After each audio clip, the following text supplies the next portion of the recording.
What's up, goobers? Excuse me. Excuse me. What's up, goobers? Goobers and gamers and goblins and gremlins and good friends. How's it hanging? Believe it or not, we're doing another art stream. It's already Monday. It's pretty exciting. I'm very excited.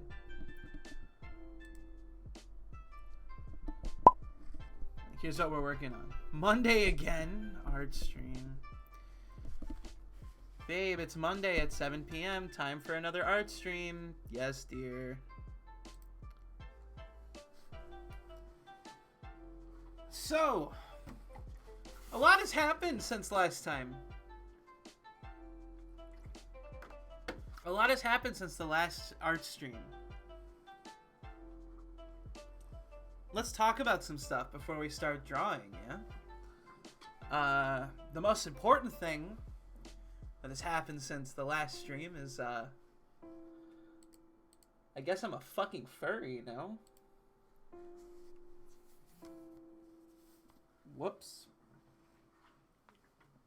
How did that happen? You know what, Dak? The first thing that I thought after drawing this was, how cool would it be to turn this into VTuber persona? Like, I gotta look into how to do VTuber stuff. Because I would love to do that. I think that would be awesome. Bro, you know what's so funny is, that's the commission that I got today. Was to draw my persona and a friend's persona playing fighting games together. Literally already. Yep. That exact same, yeah. Literally, I sent her, I wasn't even like trying to bait a fucking commission.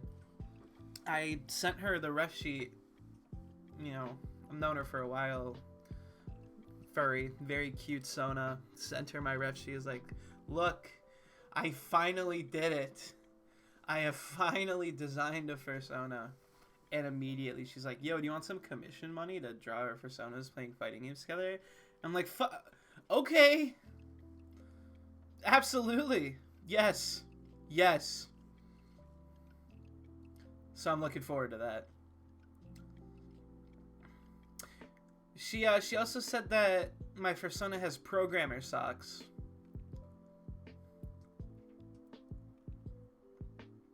So that's cool.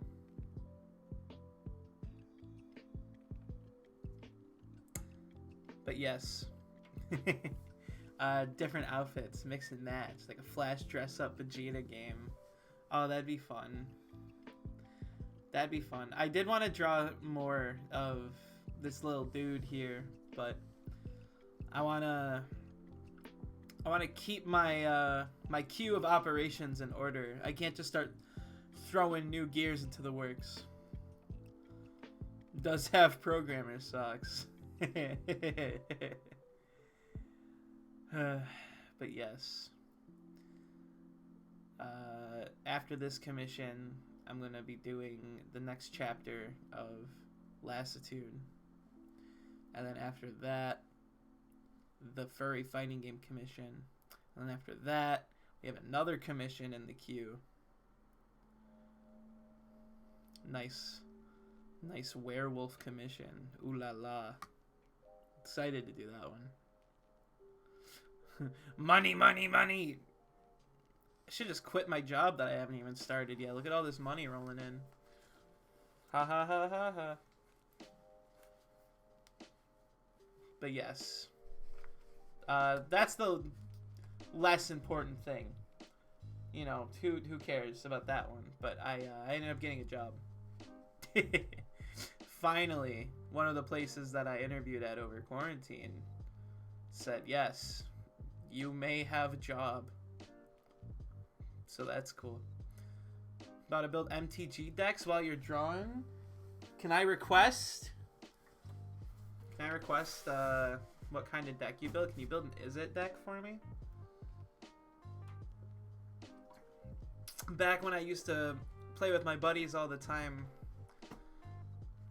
I told them I wanted to do Is It. That was the only color combo that was appealing to me. They all made fun of me and said that Is It sucked.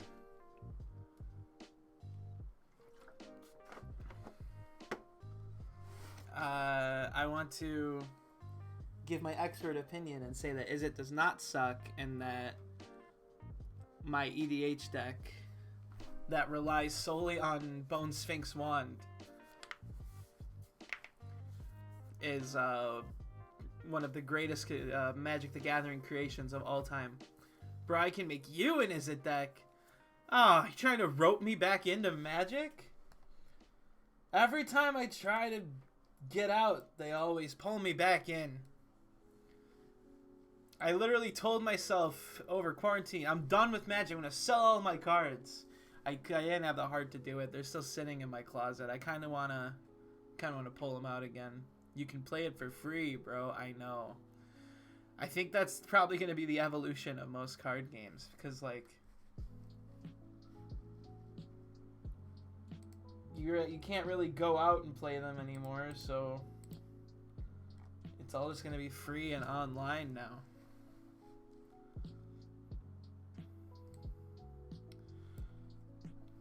Glad to see everyone's still using cockatrice. That's what we were using back in high school. Alright. Before I start talking about... let me rephrase it. Before I get too into talking about Magic and, you know, don't draw, I want to start... I've got a couple of corrections to make before we get to the line work. So bear with me here.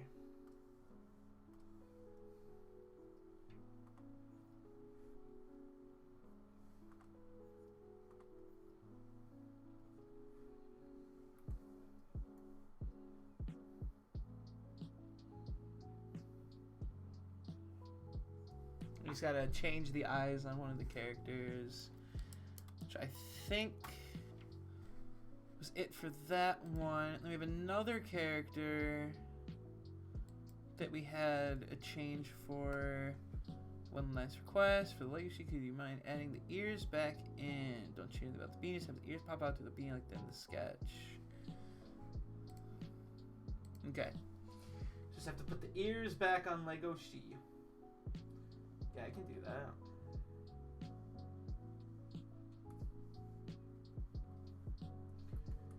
And then we can start on the line art.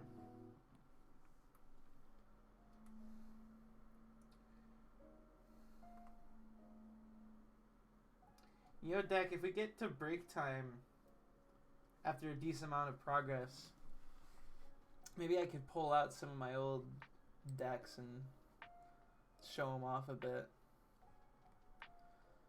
So, some stuff we did off stream with this commission is we did the group all the way on the right. We did the couple on the right, which isn't final. None of this is final. This is just the sketch, and I'm gonna work on perfecting it in the line art. Yeah, we did the group on the right, and then we did this little dude down here. It's a Namil Armor Palico holding a gun to Booba.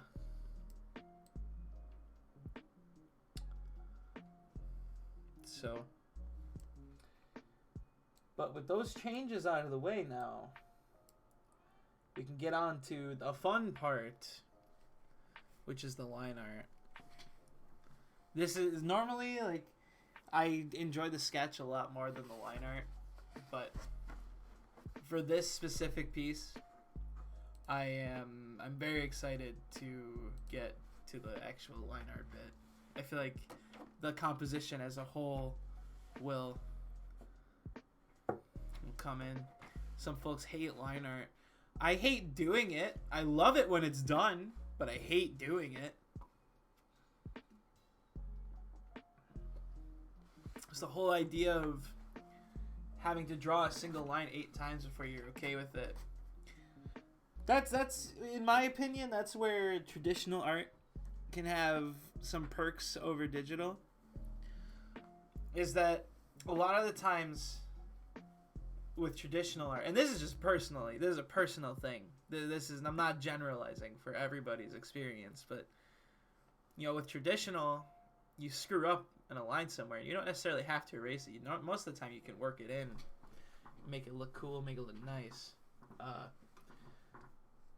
Digital art, at least with the settings that I use, it's a lot more noticeable. So,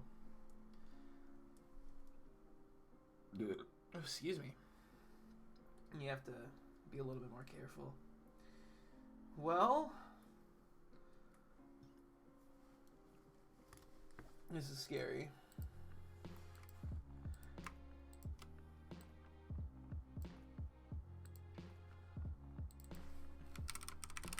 Am I ready to move on to the next step of this big group commission? I don't know.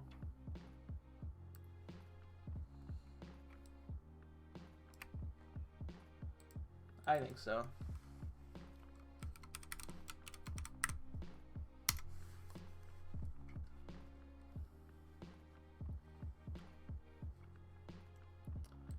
So I'm going to go ahead and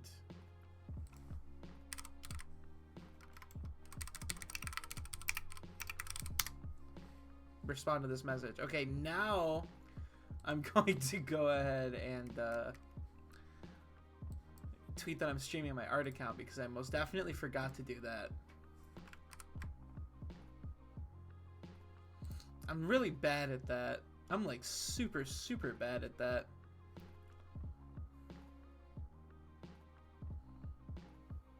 Okay. You're managing too much. Use calm money to hire an assistant. Bro, I would love to. If I had enough money to properly pay someone for their time, I definitely will. And if I ever do get to that point, I definitely will. Okay. Now we can do line art. Haha, yay.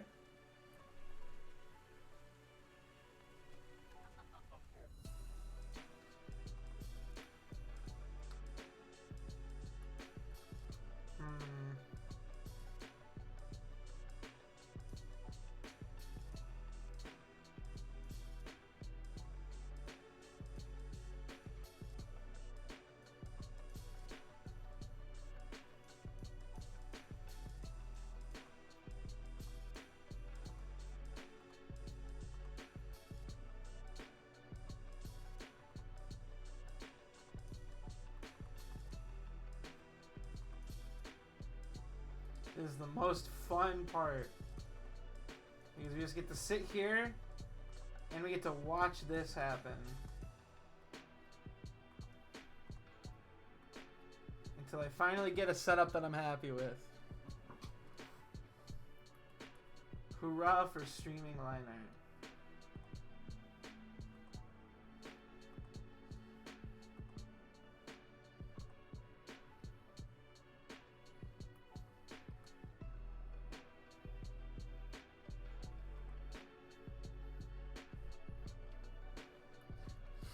However, I think this is going to look pretty cool when all is said and done.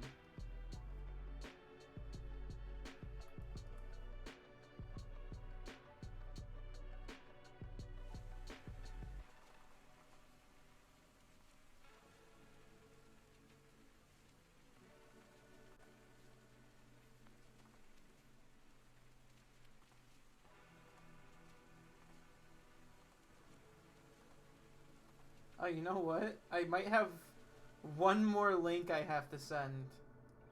And, it's to my mother. My mom wanted to watch the stream tonight.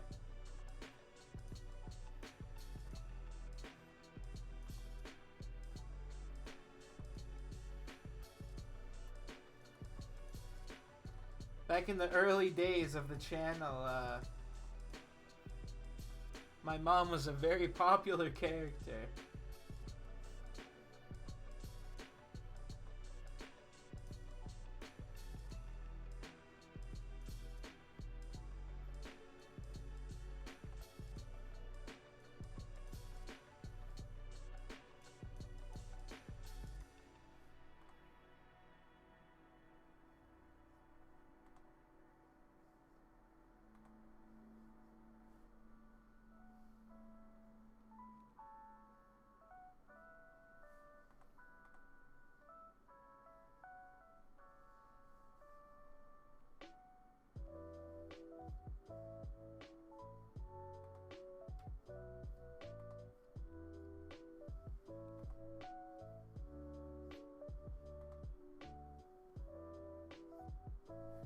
There we go.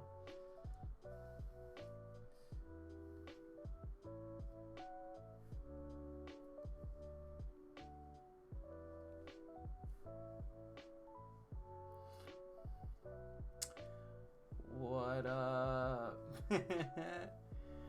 How's it going? Welcome to the art stream. Love the DBZ eye shape. I do think it is crucial to the character. I'm gonna double check the reference sheet before I get this wrong for this character. But the character's name is Chris Blacku. So yes, very Dragon Ball. Very Goku Black. I think it's literally the Goku Black outfit.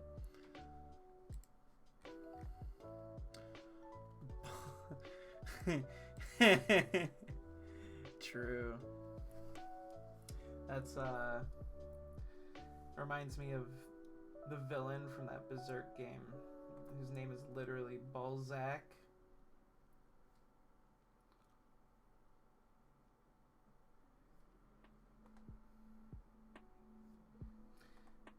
Okay, so earlier when I was talking about how I hate line art, this is part of the line art that I hate. Because sometimes Chris Blacku. Sometimes things that you think look good only look good because it's a sketch, right? So when it actually comes down to make those details clear and legible, you're like, oh shit, maybe what I drew doesn't work.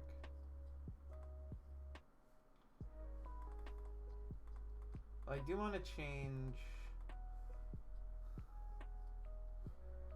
position of the eye. Yeah, okay.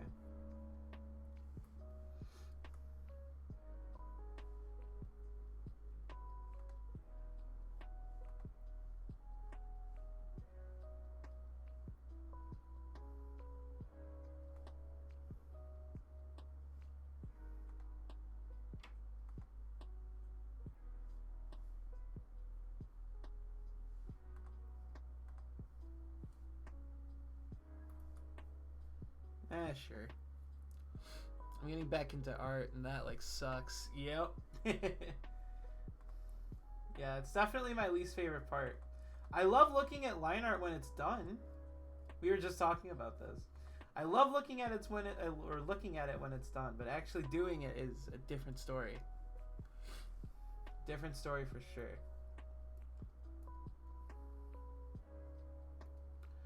You know, I'll start doing Lego C's arm here as well.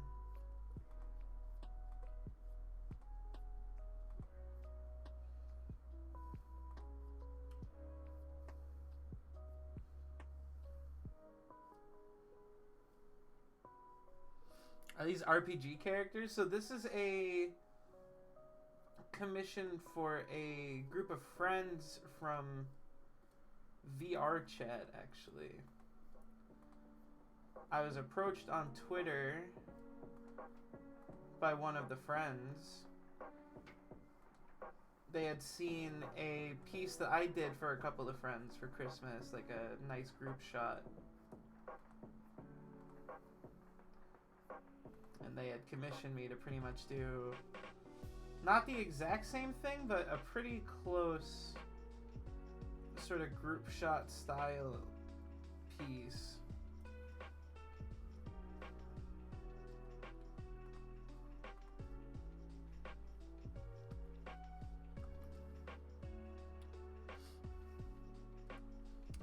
Who is that?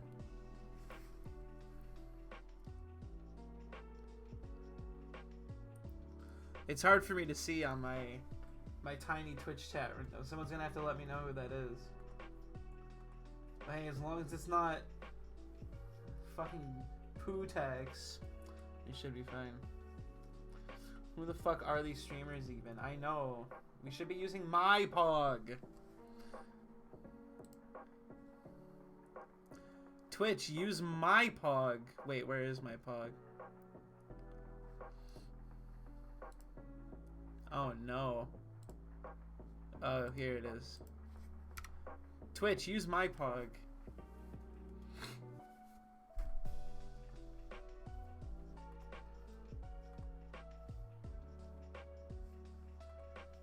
It's free. I'll let you use it for free.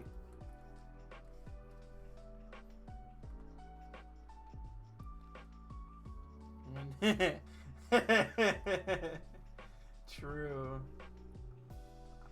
I'm glad there's finally some use for that one.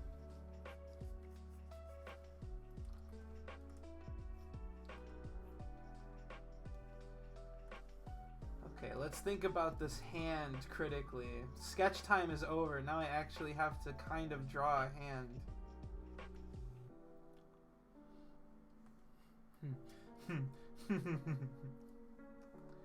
When the drawing in general won't do itself. I'm so sick. I'm so sick of drawing.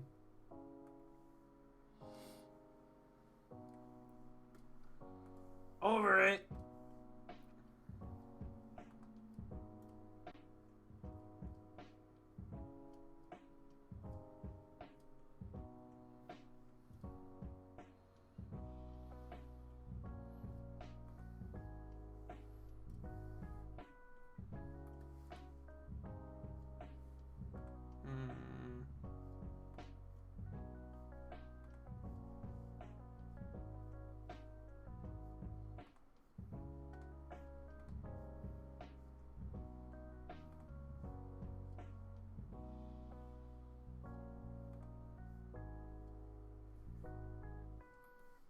Kind of looks like a hand.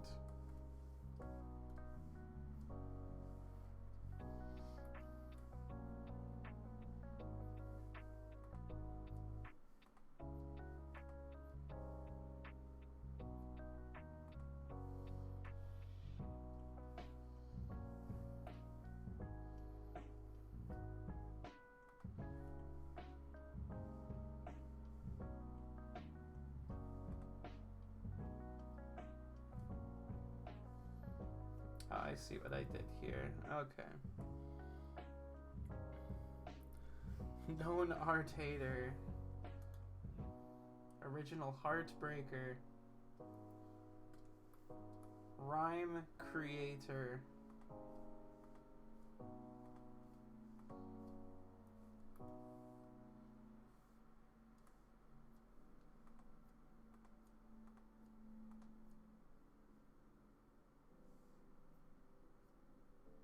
Dude, that line does not want to look thick right there.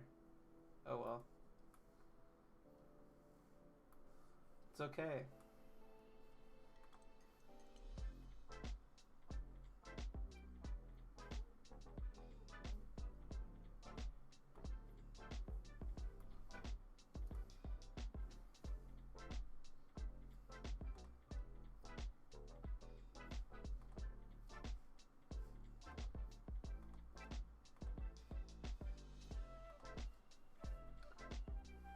I mean, that looks okay.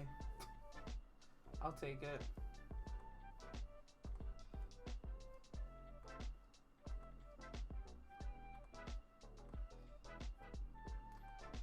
Sometimes you just have to be okay with the fact that your art is not perfect.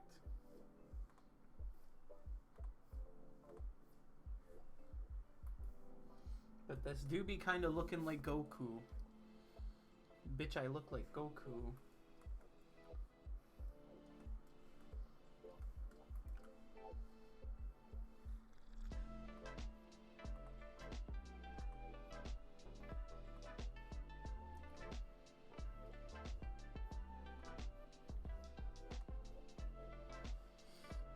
Bitch, I look like Gohan.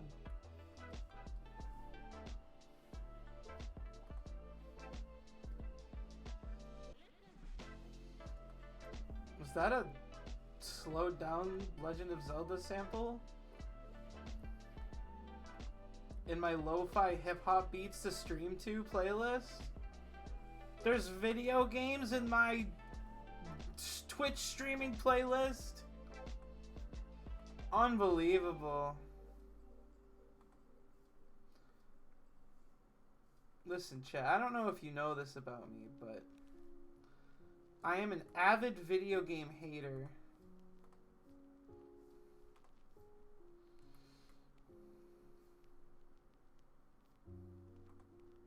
I personally just think video games are like, I don't know, kind of not epic.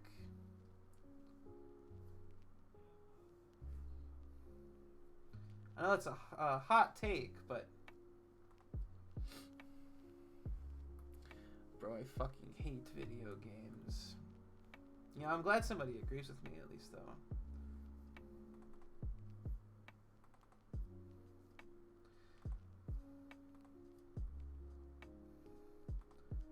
Why would I ever play a video game when I could, like, you know, do anything else?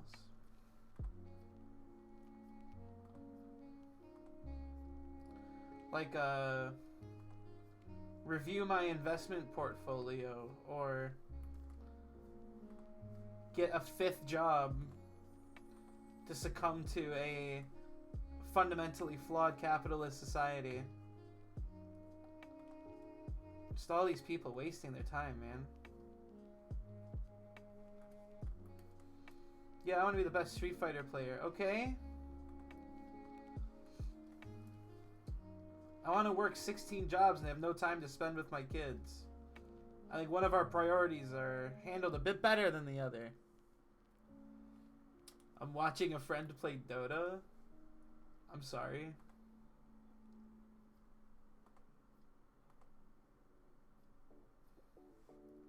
You do be kind of subjecting yourself to punishment for no reason.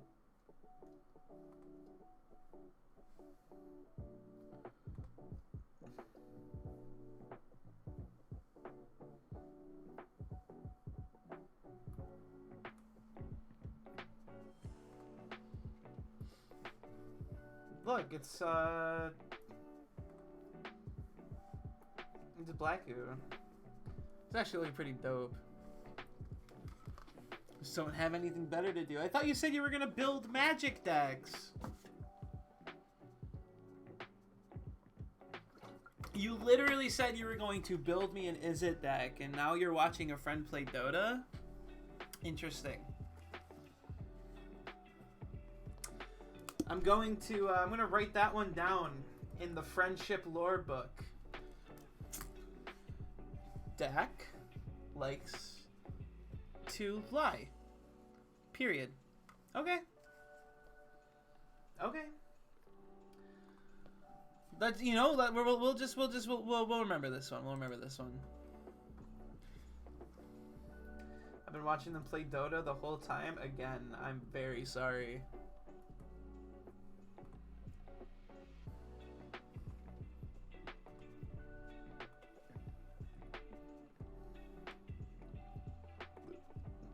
Oh, excuse me.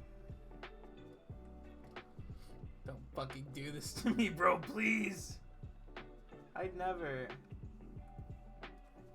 Except for right now when I'm directly doing that, but that doesn't count.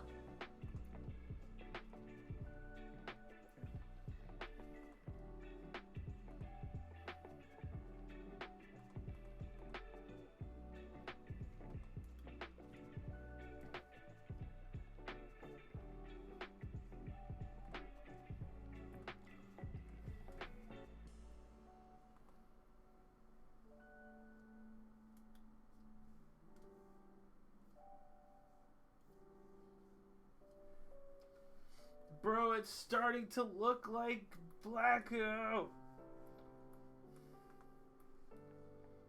Yes! I'm pogging right now. But like in the non-offensive way.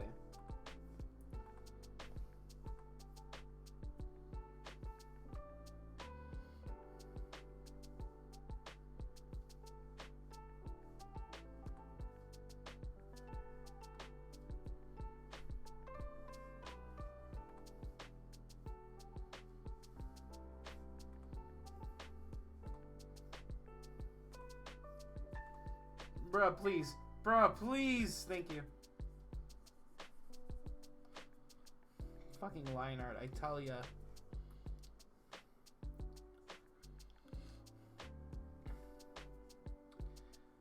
Here's my hot take. The hardest part about Dragon Ball characters have always been their freaking pants. That's my hot drawing take of the night.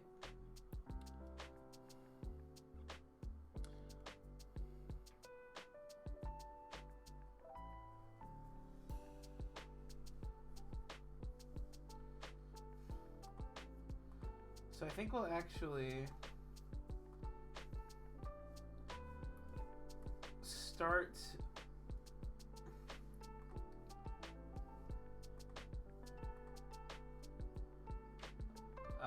we'll start the pants off looking a little bit more. Oh shit.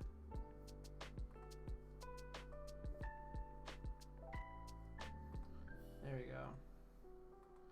When I fixed the height on these characters per request, I did it by just pause stretching the sketch. So here's where our first big set of changes are going to come in, which is going to be to these characters' anatomy.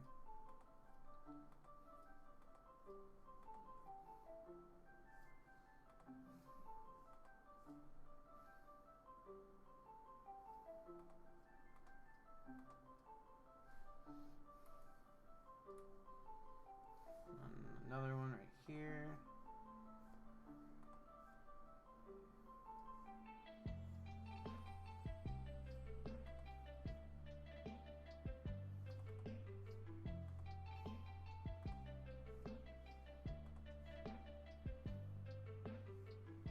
And then make the holes for the boots a bit smaller as well.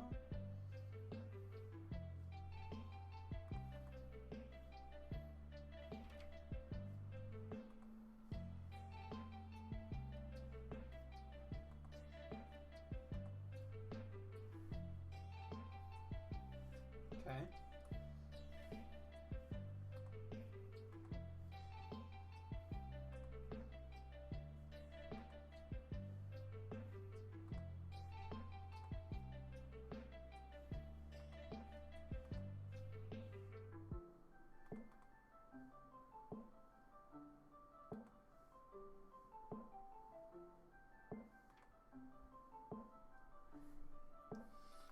Dragon Ball boots are also hard. Oh, damn timing on chat for that one. Yeah, the Saiyan boots from Dragon Ball are like some of the best shoe designs ever. The little peaks, so good.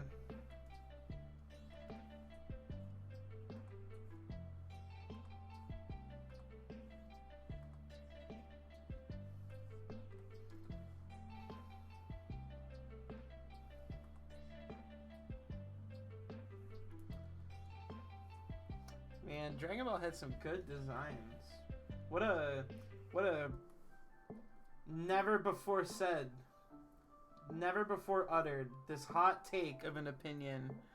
Dragon Ball had some good designs. Glass breaking sound effect. Morning radio vocal beat. Hubba hubba what? Slide whistle. Woo! Dragon Ball had good designs. This guy's fucking crazy. No one would ever say something so fucking stupid.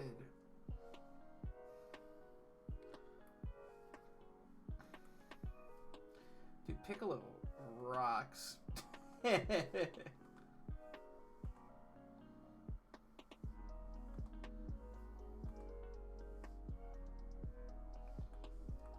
I used to,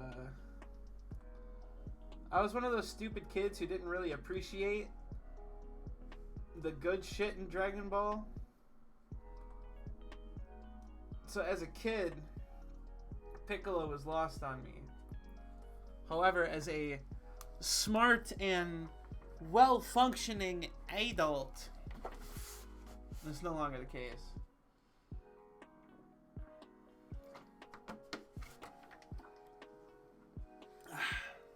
Alright. So now we got this dude on the right here. Let me pull up the reference for this guy.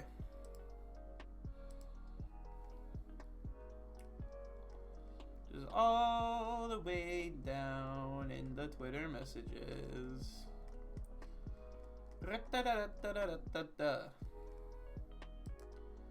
Right here. Trunks, Vegito, Piccolo. Yeah. As a kid, and even to an extent somewhat like now, I prefer the villain designs a lot. I think the villain designs are the top tier Dragon Ball stuff, you know.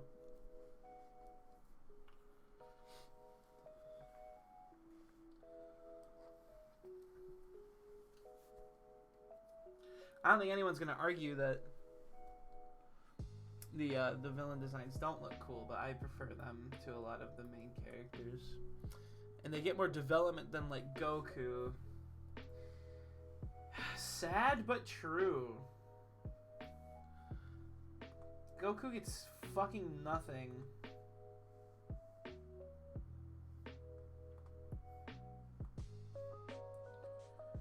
Goku gets nothing? And there are still people who are like, yeah, Goku's my favorite character.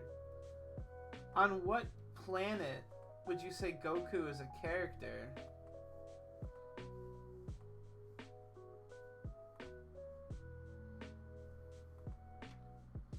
Oh, are you talking about the original Dragon Ball? No, I'm talking about Dragon Ball Z. Okay, so then on what planet is Goku a character? However, when I was just a young lad, I also would say stupid shit like that without thinking, so I get it.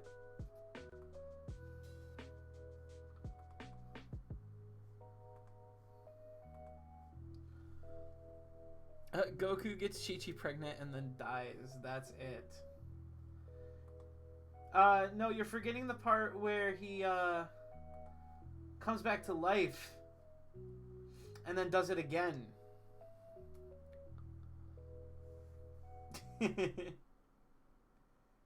You're forgetting, that extremely crucial part of Dragon Ball lore. Is that it doesn't just happen once.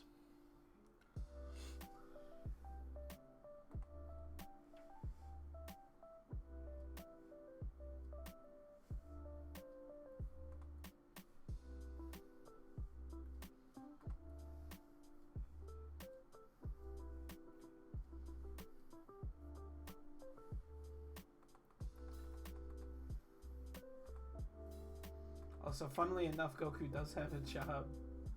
He works as a farmer in Super. Which also, funnily enough, is the one Dragon Ball series that argues that Goku has even less of a character.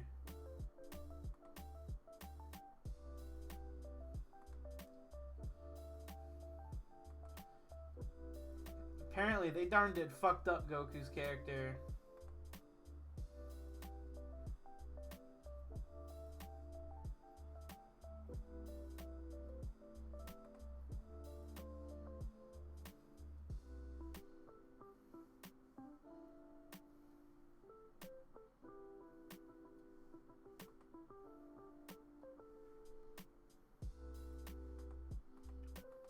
Bruh.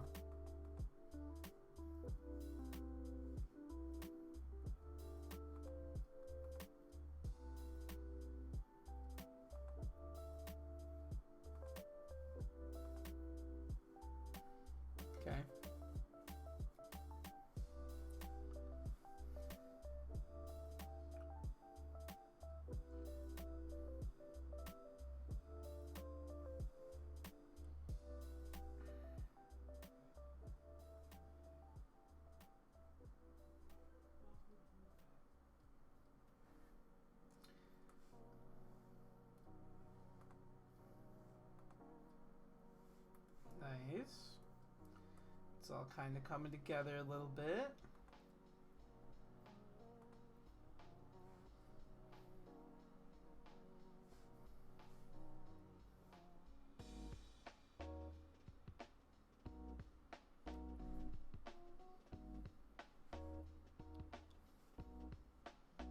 And then he's got the beanie. It's like hanging off the back of his head.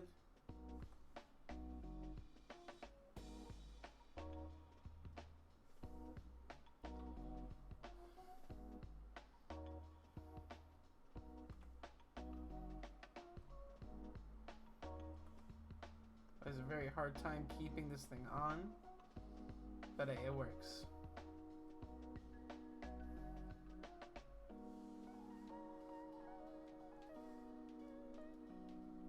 Nice. Let's do that Lego C arm again.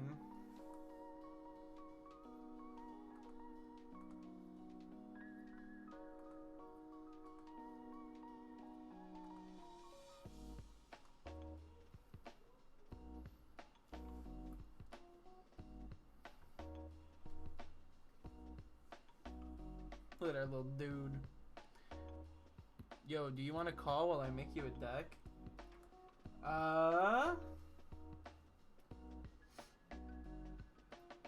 Do you think the deck building process will be distracting? I would totally be down. But I do kind of want to focus on getting this done as well.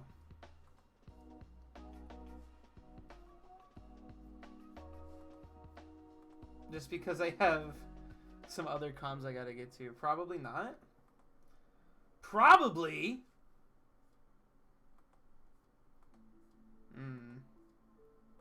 You see, I was just going to say yes outright, but then you said probably, and like I don't know anymore.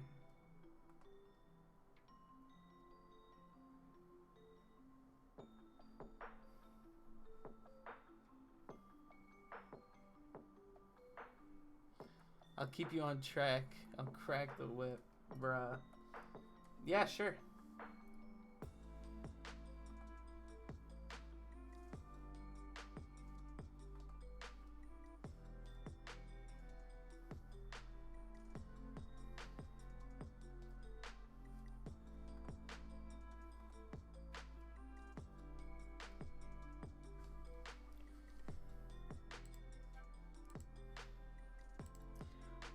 I'm about to retweet your dream thing again. What the?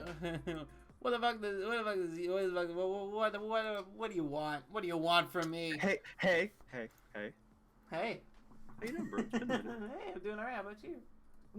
I got. It's Martin Luther King Day. I don't know if you mentioned it on stream yet. You know, they're sending people out to check to see if you're talking about it. They're sending people out to check, and they're sending people out to make sure you don't mention anything about the FBI. Do you remember that one Jabuki tweet where he like changed his icon and name on Twitter to the FBI, and he said like just because we killed MLK doesn't mean we can't miss him. Yeah. Yep. Classics. So good. About to put your stream link in my own stream Discord. We're cross-promoting now. Cross-promoting? Yes. We're cross-pollinating this motherfucker. Oh, it's always in season. It's always in season. You never know. Congrats on the job, by the way. Hey, thank you. I hope that you make at least a few dollars an hour. I can like promise. Yeah, I'll at least make 2. At least 2. That's all you can ask for in this economy. You know, it sucks, but there will be at least 2. You know what? I'm kind of surprised you're not lining the Whooper and whatnot first, because they seem like they'd be the easiest. Just get out of the way. Well, yeah. I like to work from one direction and just. I get that. It's easier to like gauge your progress that way. That's smart. Yeah. That's pretty much exactly it. Is I just like to be able to scroll out and look at what I've already done. It makes me feel very very cool. It makes me feel like I'm actually doing something and staying on track. It's good. Getting those big hands. Fucking. I'm about to make a magic deck. I'm guessing you used Mizzix. Was that your commander in your Is It deck? My commander for my Is It deck was actually Keranos. Keranos. Okay. Yeah. Okay. All right. And you used Sphinx Bone Wand, so it was all about charges and getting free spells and whatnot. Right? Yeah. See, that's why I assumed it was Mizzix, because her whole thing is like, whenever you cast an instant or sorcery, you gain experience counters equal to the cost, and all your instant and sorceries cost less for each counter you have. So it just makes all your spells really cheap over time. That sounds really good. That almost makes me think that maybe that card wasn't out at the time or something. I don't know. I don't know either. I like Keranos, but he's kind of I don't want to say weak for an Is It commander, but he doesn't have a massive payoff. You can't really build around. Yeah. This was back at the time when we were using our real collections. So. Oh yeah, no, he's definitely been budget friendly. Like I think Mizzix is like $10 for that one card. Like that's a bit more. Yeah. I've built a Keranos deck before. I play on a totally legal application, not called Cockatrice. And I've built like 200 something decks apparently. Just at my height of loving Magic, I just would build like 3 decks a day. It was insane. Holy shit. Yeah, I was not healthy. But the Keranos deck was just like every card had something to do with the number 3. So like he did 3 damage and everything, 3 cost artifacts, spells that did 3 damage, yada yada yada. Oh, that's awesome. It's funny. I can make you a Mizzix deck with Sphinx Bone Wand if you want. That's easy enough. You just throw out fucking funny spells. Oh, for sure. That was my oh, okay. I remember exactly what I called it a win condition, even though it was the exact opposite. The play would be to get Sphinx Bone Wand out and then get Possibility Storm out. Oh yeah. Yes. so you go kooky with all the spells going off all at once. Yep. It got to a point where my friends did not want to play against me. Okay. Well, you're playing Possibility Storm, so that's part of that. But I don't see the problem. Exactly. No, there really isn't. I think for some people they like certain effects and they don't. It depends on the table, typically. I like Possibility Storm more than other like weirdo big mana cards. Like Warp World and the like. Yeah. What you call it? The other day I was playing with people. I was playing with my Duretti deck. He's a goblin in a wheelchair, planeswalker commander. His whole thing is like artifact. No, not Magus. I was playing Duretti. His whole thing is like artifact shit. Like wait, I can swear in your stream. It's fine. Okay. I can do that on this website, not mine. His whole thing is like discarding cards and reanimating artifacts for cheap, if not free, so you can cheat out big permanents or whatever. Oh, nice. But who cares about that? Because I had a card called a Chaos Wand, where an artifact costs 4 mana to tap it, and it lets you cast an opponent's spell for free. Ooh, that's like pretty good. They get rid of cards from the top until they get an instant or sorcery, and you can just cast that for free. So it's really random, but you get to play your opponent's deck essentially. And it's very fun once you get like an engine set up, because I was able to do it like 3 to 4, even a maximum of 4 times in a person's turn. Oh shit. Some people find that really fun because it makes wacky big dumb board states, and some people find it awful because you make wacky big dumb board states. Yeah, that's what our friend group that I used to play with had a really nice split of people who liked to have fun and people who didn't like to have fun. I don't play with people that don't want to have fun. What's the point? It got to a point where if I was playing my Keranos deck, it was like I was playing a fighting game. People would wait for me to pick which deck I was using and then counter pick It's I understand the idea of like power level. Like this is my $2,000 deck. I'm gonna play with this. People are like, okay, thanks for telling me. I won't play my $50 deck anymore. I'll play my like $500 deck or whatever. Keep Yeah, up. but the Keranos deck was a budget build with proxies. It was just funny. It was like people just did not want to deal with Possibility Storm. They don't. Um, there's a couple good chaos type commanders if you just want to mess with a board state, even outside of Is It, actually. Yep, that is my favorite thing. I think my other commander. Oh fuck, I don't remember exactly what the cards were, but If you could tell me the colors and kind of what they did, I can probably tell you, like straight up. the wind state, or not the wind state necessarily, but the big combo I was aiming for was to get my biggest, strongest creature onto the field, and then give it this piece of armor that transfers it to every player's character, every player's board every turn. Right. So it gets swapped around, and it has to attack every turn, but it cannot attack me ever. So it had assault suit on. That's the equipment, assault suit. It gives it like +2/+2, and it can hit anyone but you. Yeah. What were the colors? Keep drawing. I think I'm taking a sip. Okay. Of water. I'm drinking water. Okay. It was red, white, and blue, I think. Ooh, was it Fumori of the Ruhan? Yes, it was my yes.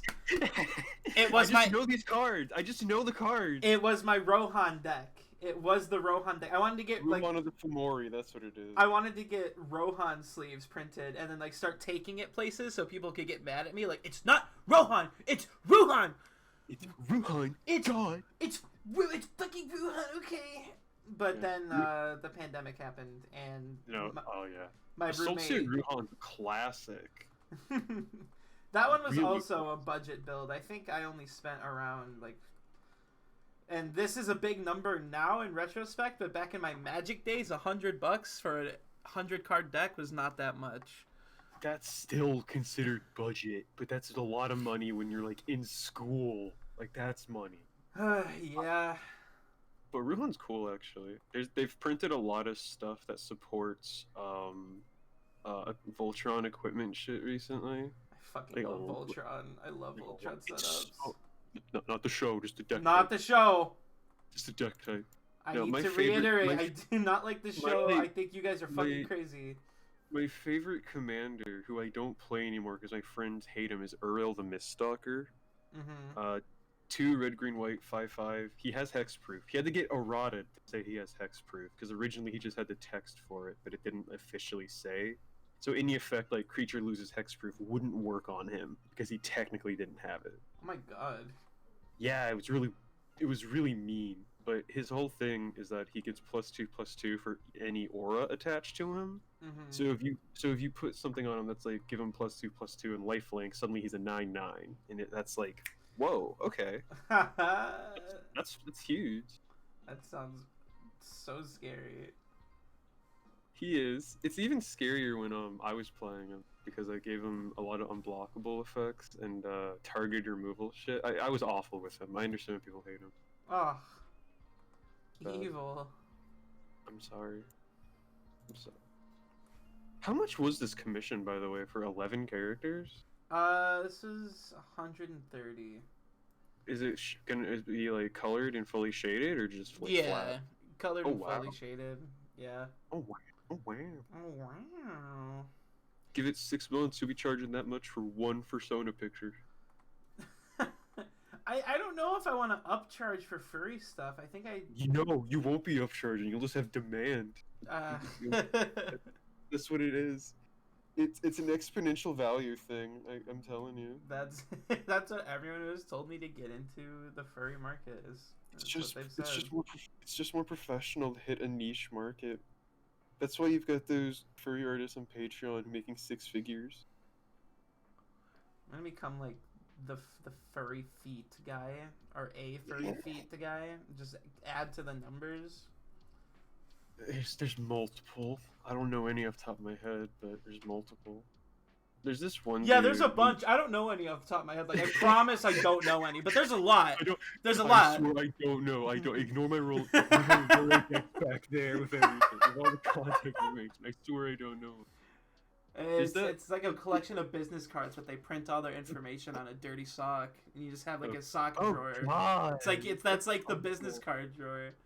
There's lots of specific commissioners who get reputations too. I know that's where the real big money is. Like I'm sure you've heard tale of that like brain surgeon who commissions art of Fox and Falco. Yes. Yep. I know about that one. The Wonder Bread guy. Okay, no, the Wonder Bread guy's racist. Don't worry about him. Oh, okay. Never mind. No, don't worry about him. Damn it! Why is he getting fuck? The Fox and Falco guy's okay though. He's chill. He has a sense of humor about it too. He's retweeted joke tweets I've made about him. Oh, that's good. Yeah, he's cool. I mean, you kind of have to be at least somewhat self-aware. I'd hope so, because I mean, it's no disrespect. He knows what he's about. He knows. Yeah, like literally, when I talk about this guy, like nothing against the fetish itself. We're not kink shaming. He knows what he's doing. The funny part is just the amount of money spent and the amount of work that exists. How many artists are in that specific field and they go to night dreaming of him getting up in their messages like, "Hey, I will pay you 500% for this." Oh my god. It's so good. It's so good.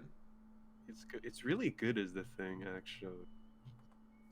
Yeah, it's really good as a thing, and definitely kind of hot. You know, you didn't hear that from me.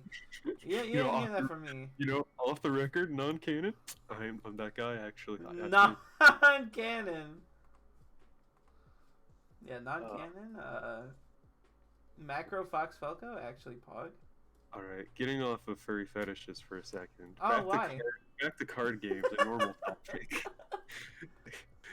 They recently had a new set. They did Commander Legends, which was a draft commander set. Oh, cool. The whole idea is you go to a physical store, so obviously poor timing on their part for releasing it. Woof. Yep.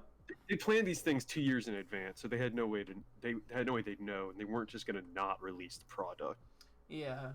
The whole idea is you go to a store, you get some packs, you crack them open, take some few cards, pass the pack on, you draft. Mm-hmm. And you build a commander deck. They released a lot of really cool commanders too, but no one gets to really play with them the way they're intended to. It's sad. Yeah, that sucks. It hurts. They put out some cool ones. They put out some weird ones. They put out some flavorful ones. They gave us pirates again. Pirates are fun.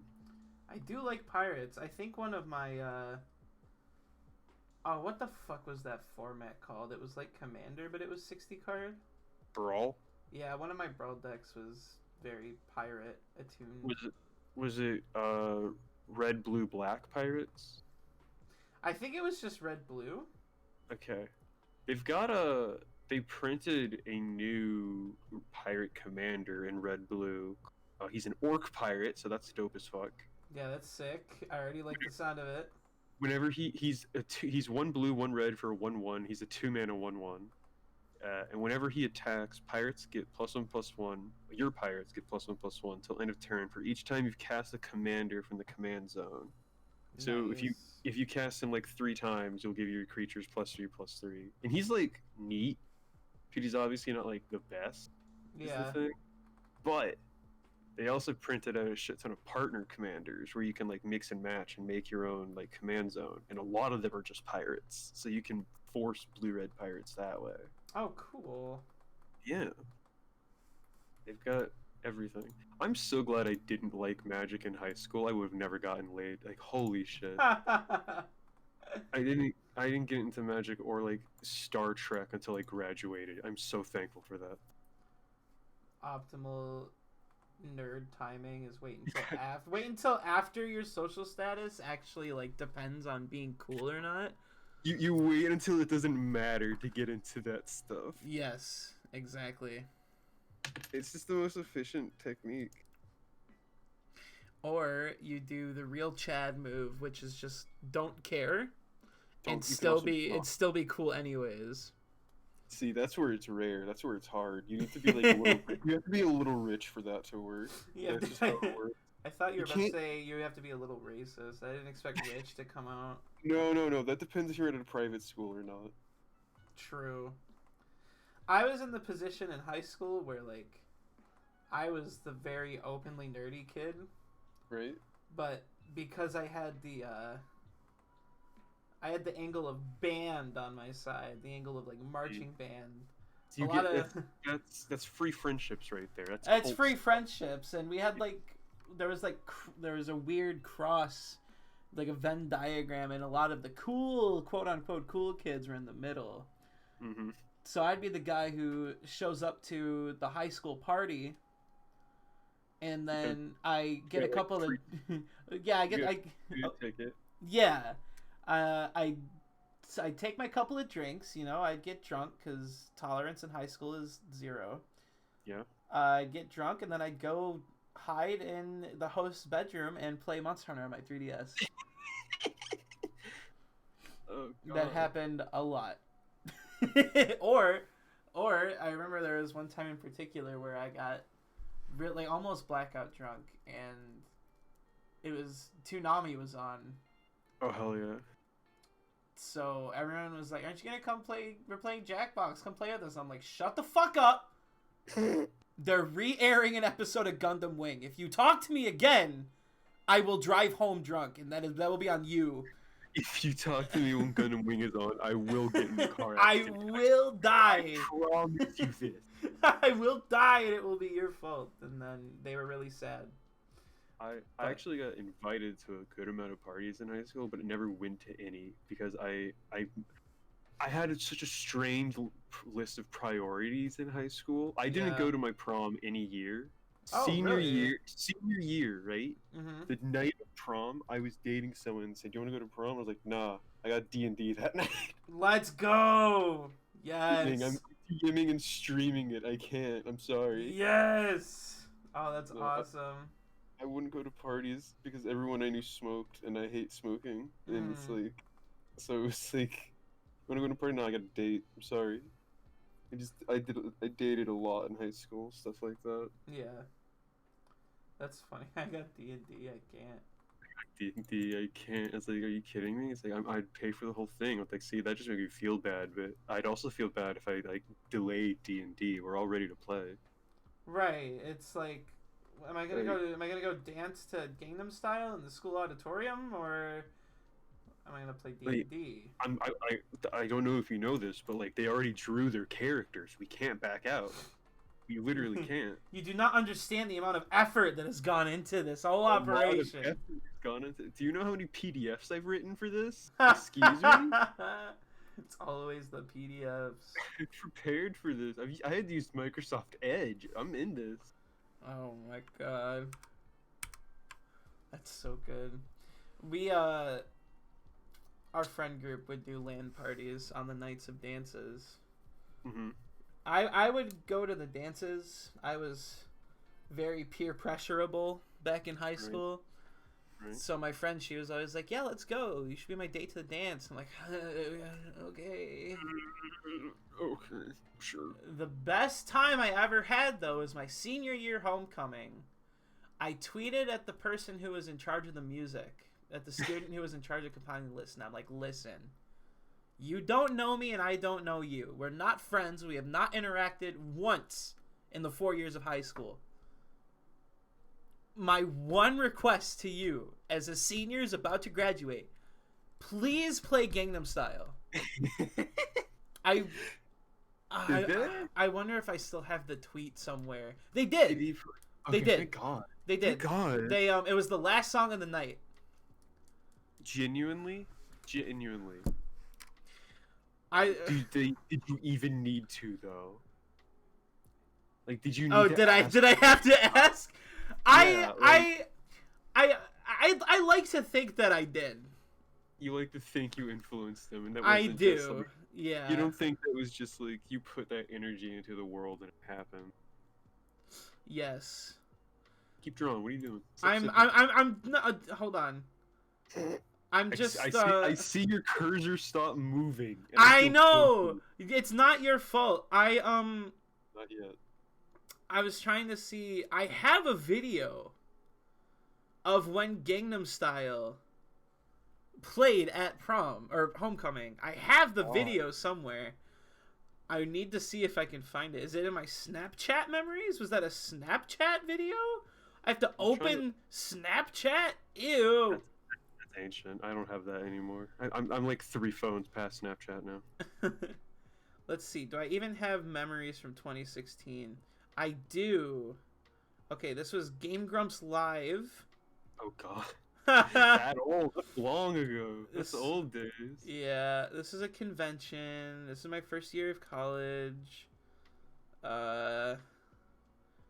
This was Steel Panther concert. That's cool. No! Where is this fucking video? Now I'm mad. I don't have proof of Gangnam. Is it my camera Evidence roll? of Gangnam. Yo, what up, Hot Witzer? Hot Witzer, how we doing? I promise I'm drawing. I'm just currently looking for a, Archived footage of the Gangnam Style incident. Yes. No survivor. That is a very good way to put it. Okay, so here we are in 2016. Here's the here's the prom pictures. Here's the graduation pictures, convention pictures. Where's the homecoming pictures? Where's the cognito hazards at? Someone's got a What? I found the homecoming photos, Okay. but no Gangnam Style video. It's somewhere. I know it's somewhere because we were all me and all my friends that were there. We made a dance circle and we all started screaming the lyrics because, of course, we all know the lyrics to Gangnam Style. Of course, all the band kids knew Gangnam Style. Exactly. Exactly. You played that at marches. Okay, hold on. But I was in band for 1 year, right? Yeah. In high school, I was in jazz band because we had a unique incident where I was set up as an extracurricular class for journalism, but the teacher left. So we didn't have like an actual class, just be like a substitute whole year. So I talked with my guidance counselor, who was cool as hell and liked me a lot. I was like, listen, what other classes can I take in that block? And she's like, we don't actually have any good options based on what you've been in before. I'm like, what are the options though? We can make them work. And it's like, do you know any instruments? Can you play jazz band? I'm like, I've played bass guitar since middle school. Say, okay, go ask teacher if he'll take you then. And he was the brand new teacher who just got hired because the previous band teacher who I had met got busted for selling weed. Oh no, not weed. Sell it to the kids. That's why I always smoke weed in the band hallway because they would just go smoke in the bathroom. I see. Yeah, that's a bit different. Yeah, and that's definitely a bit different. No, my teachers in high school were so weird like that. I don't know if I've told you, but I got out of gym constantly because the teacher took bribes. The coach took bribes. That's like sitcom shit. $5 he'd send you to the library and just say you were fine. That is sitcom stuff. You're not even wrong. What? It's like Saved by the Bell shenanigans. Holy shit, it was a young Jerry Seinfeld. It's awful. Oh my god. That's so funny. Dude, I'm having such a hard time on this character's arms. The little scrawny twink arms. Hot Witzer says I've been watching vids about cryptids. What Hot kind Witzer of does. cryptids? Hey! Thank you for the follow, Hot Witzer. Hell yeah, that's one of my viewers. That's one of my boys. Well, they just followed me, so Custody battle. Huh? Custody battle, rock paper scissors right now. Okay. Okay. What did you throw out? Tell me first. No, you told me first. Okay, it's my follower. You told me first. You told me. Okay, you win. I can't. The pressure's too much. Hot Witzer has to unfollow you now. No! I'm 10 away from 200, please. Alright. So, okay, speaking of that, so there was like a couple streams ago, I had gotten a couple of new followers, and my follower count went up to 188, right? And then Yeah. the next year, immediately, it dropped back down. I Mm. lost like 4 or 5 followers. That's weird. Were they like bots or inactive accounts? Why would we know? I don't check this stuff. Why would you know? The only reason why I knew is because I was like, that's weird. Because I have, like, Twitch emails me when somebody follows me. I think I'm Yeah. still small enough for that to happen, I guess. So I checked the accounts to see if they were inactive, and every single one of these accounts is just gone from the That's face so of the planet. It just weird. disappeared. That's weird. It's like scary. I don't know what secret organization was coming up with bots to follow me, but I don't know. I very, don't know. very, very scary. I don't get emails. I guess I do get emails when I get followers on Twitch. I don't really see them. I don't check. I get emails from Tumblr when I get followers still, and I definitely never check that. And that floods my inbox because I just never turned it off. Because Oh yeah. Gmail like, organizes between like social promotions and actual emails, Mm-hmm. and so I'll get like 50 something a day from Tumblr, like this person followed you, this person followed you. I was like, I don't even use the website like that. Oh Sick of it. yeah. Bro, I get emails from Instagram apparently. I don't use Instagram. do the thing you said you were gonna do on Twitter. Let the fake Ray-Ban people have your account. I kind of want to, but sometimes I get on Twitter to see what people are doing, and I'll see like artists and stuff, and it's like I don't want to abandon them. Why is it always fake Ray-Bans? It's just a recent thing, the past like year. Dude, the Ray-Bans have been around at least on other platforms for fucking forever. I've only known of them on Tumblr, like this Ray-Ban plague strain for the past year or so. Oh, I'm sorry, 2020 or so. We've been in this year 18 days, so that's long enough for jokes. True. True. I do love jokes. I love japes. I'm looking at Is It Commanders to find interesting ones that you could do other shenanigans with. Yeah. How do you feel about wizards? Well, Do you hate wizards? Do you look at a wizard and feel nothing but disgust in your heart? could I throw like 101 of them into my commander deck, so I could have my Wizard 101 deck? I don't think you could get a Wizard 101 deck, but there's definitely. Well, thanks for sandbagging me. You know, Sorry. But just you could have like upwards of like maybe 70 wizards, maybe. I don't know. Well, I don't know. 70 is fine. 70's fine. Yo, what's up, Spoon Fresh? Another one of my boys. See, cross promotion works. Cross goons are coming promotion, in. cross promotion works. Everyone, what's going on? I respect wizards. Me too. See, that's the problem. This is Wizard was recently printed. It's a blue and a red for a 1/2. She has flying and haste, so already decent stats for the cost. Yeah. You tap her, and the next instant or sorcery you cast costs less, equal to the amount of wizards you control when the ability resolves. So if you have like 5 wizards What's that one's name?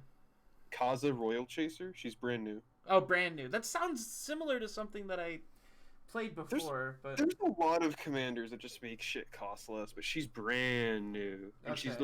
she looks like a Wizard Tony Hawk Pro Skater. So that's. I love that. Here, you know what? I said I won't distract you. I'll show you the card at least. I said I won't distract you, but I lied. I'm gonna. You already wanted the Gangnam Style tangent. Check out this Wizard Skater. Looking like Treasure Planet, actually. Thinking about it. This does look. This is some Treasure Planet. Yeah, this is nice. This is cool. Treasure. Now you saw my Discord window, so now you can dox me. Yeah, people can see how you didn't message me back when I said congrats on the job. I didn't even see that, actually. yeah, I know I have to go to like Facebook Messenger for you to know when I hit you up. Apparently. Oh my god, you hit me up on Twitter. You said cool gif. I said cool gif back. We interact on Twitter all the time, but with Discord, you like never check it ever. Yeah, I feel really bad. I have friends that message me that are like, "Bro, I know you're fucking active online. Respond to my Discord message." And I'm like, "You're what?" I sent you the fucking Red Panda video. Never even saw it. Hold on. Hotwitzer saying since you have more emotes than me, you're enticing. I got cooler emotes, Hotwitzer. What are you doing? What are you doing, Howitzer? Don't forget him. Don't forget Falco. Okay, okay, but like Q champ? Q Champ is pretty good. I'm not gonna lie. Hey the one Omega bruh? Not even gonna front. Q Champ is pretty good. Q Champ is pretty good. I like Q Omega, champ. I like So Hey the One Omega Bro a lot too. Frankly, I think that one's very funny. I I like the yeah, excuse to use that. that one was a lot of fun. Frog messaged me the other day, and apparently there's some dude in this Third Strike server who's using QPOG as a profile picture. Really? And I'm like, how? Where? Like your Q-Pog? Yeah. Oh my god, the range, the reach in the Q community, the community. The community. Insane. It was weird to me because I had, so the only place it was uploaded, I think, besides like Twitter and Facebook was on Redbubble, and that would be what would pop up in Google Images if you search for Q-Pog. Yeah. I'm gonna look up Q-Pog. Yeah, look it up and see, because I deleted my Redbubble account. Okay, I don't see it immediately. I see a Porg, like a Funko Pop Porg, apparently. A fucking let's go. Q Third Strike Pog. Let's go. Why does Dak have an HP bar? Because you have to work to defeat me. I'm invading. Yeah, like Dark Souls. true. It's the stream boss. So whoever The boss is Jim.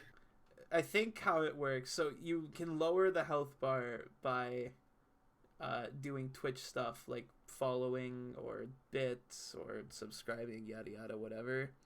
Yeah. It's like League or whatever MOBA of choice you decide to play while sitting in your trash can. You want to go for the last hit. If you get the last hit, then you become the stream boss and the health bar resets. What if I like last hit it myself? Would I just stay the boss forever? Yeah, it would just enter Weeniebagel phase 2. my boss theme would change to like a jungle type beat. Insane. Yes.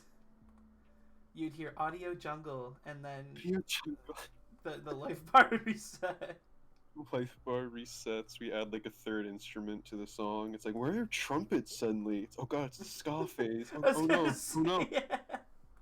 Oh my god, is that the lead singer of Real Big Fish? Why did he just walk out onto the stream? Is this Superman? What? What's funny? You miss like you can damage by following or subscribing or giving bits, Hotwitzer. Assuming you don't want to see my pretty little icon on stream anymore. I know I don't. Sorry. Hey. Sorry. Hey man. Sorry. I thought that giving you soup money, and you do this to me. Oh my god. You're holding it over me. Unbelievable. I'm lording this soup can. Threatening to drop it. It will crack open. It's gonna make such a mess. No, I just cleaned it up from the last time you did that. Come on. We have to weaponize soup. What's up with you and weaponizing all the time? It's always weaponizing with Dak. Weaponize this, weaponize that. I have to be prepared, alright? I like to have my options ready for the like impending doom that's gonna come. Understandable. Because it is coming. It's coming. It's coming. So we have to learn how to like turn a can of broccoli cheddar soup into a projectile weapon. We have to. There's literally no other choice. There's no other choice. This is it. This is the plan. Okay. Oh fuck! I forgot they actually had another pirate commander that they printed that was actually good. Oh, you just remembered that you have another distraction for me? I'm not gonna show you the art because it's just okay at best. Okay. That's fine. 5 mana 4/3. She has flying. Mm-hmm. When she attacks, look at the defending player's hand. You can put a creature card from their hand onto the battlefield, tapped and attacking, and then you give it back to them once they're done. So you just steal straight from their hand and hit them with their own creatures. Ooh. Yeah. That's cool. It is. And since you're in blue-red, you can just like steal their creature and then sacrifice it or something to be mean. I do like being mean. It's fun to be evil sometimes. What can I say? That's sometimes it's just like, you know, I'm gonna just be awful.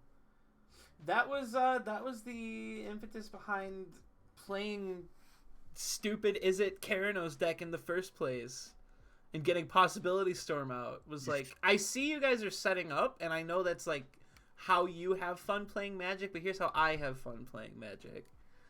It's fun. It's There's a lot of there's fun cards that can support that as well, like Telepathy, 1 mana enchantment that just makes all your opponents play if their hand's revealed. So it's like you can keep your hand hidden, but they can't, so you know exactly what you're stealing. Oh, that's so funny. It's funny. Actually, I forgot.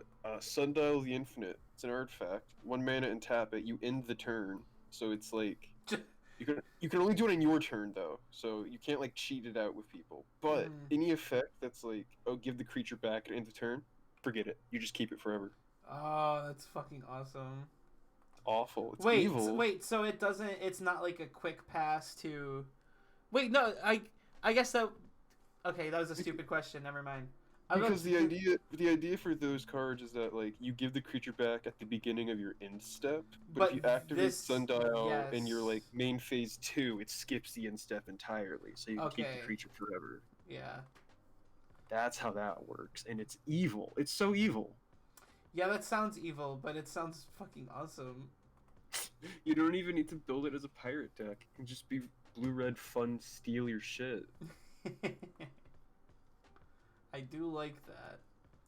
Man, you talking about this makes me want to get back into Magic. Again, you can play it for free through definitely legal means online.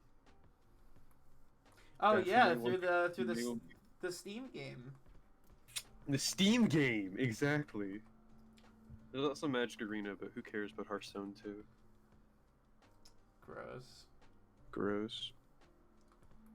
I did play that for a bit though. Arena or Hearthstone? Arena. Oh, I did too. I still have it installed. I just don't really play it like that. I'd rather just play the actual game. Yeah. It got to a point where I was only playing it because my roommate at the time was super into Magic, and it was like something for us to do together. But when he moved out, like I just didn't care about Magic anymore, so I just deleted it. The magic was gone from your life. I'm sorry. The magic was gone from my life. Yeah. That was a cheap one. I'm sorry. That was funny. You're a funny guy. I can see why. You have some Twitch followers. You know. You can see why I've got these folks who watch me play a game every once in a while. It's funny. There are some days in like the Discord I'll announce like, hey, I'm gonna stream this game today or tomorrow, and they have since stopped asking me if I don't follow through because they know they expect it now. They understand. That's awesome. They're respectful. That's very funny. Yeah, there would be back when I was really burnt out before I took that super long break that I did. There would be like entire weeks in a row where I'd be like, all right, guys, back to streaming. Gonna stream this game. And then like 3 days later, I'd be like, yeah, sorry. I got hungry at the wrong time, and then after 8, I got tired, so I just went to bed instead. So. See, that's fair though. Like you got hungry and then got tired. What are you gonna do about that? Not stream. Yeah, exactly. I keep getting tired after I eat rice now. I don't know what's up with that. It's like specifically rice?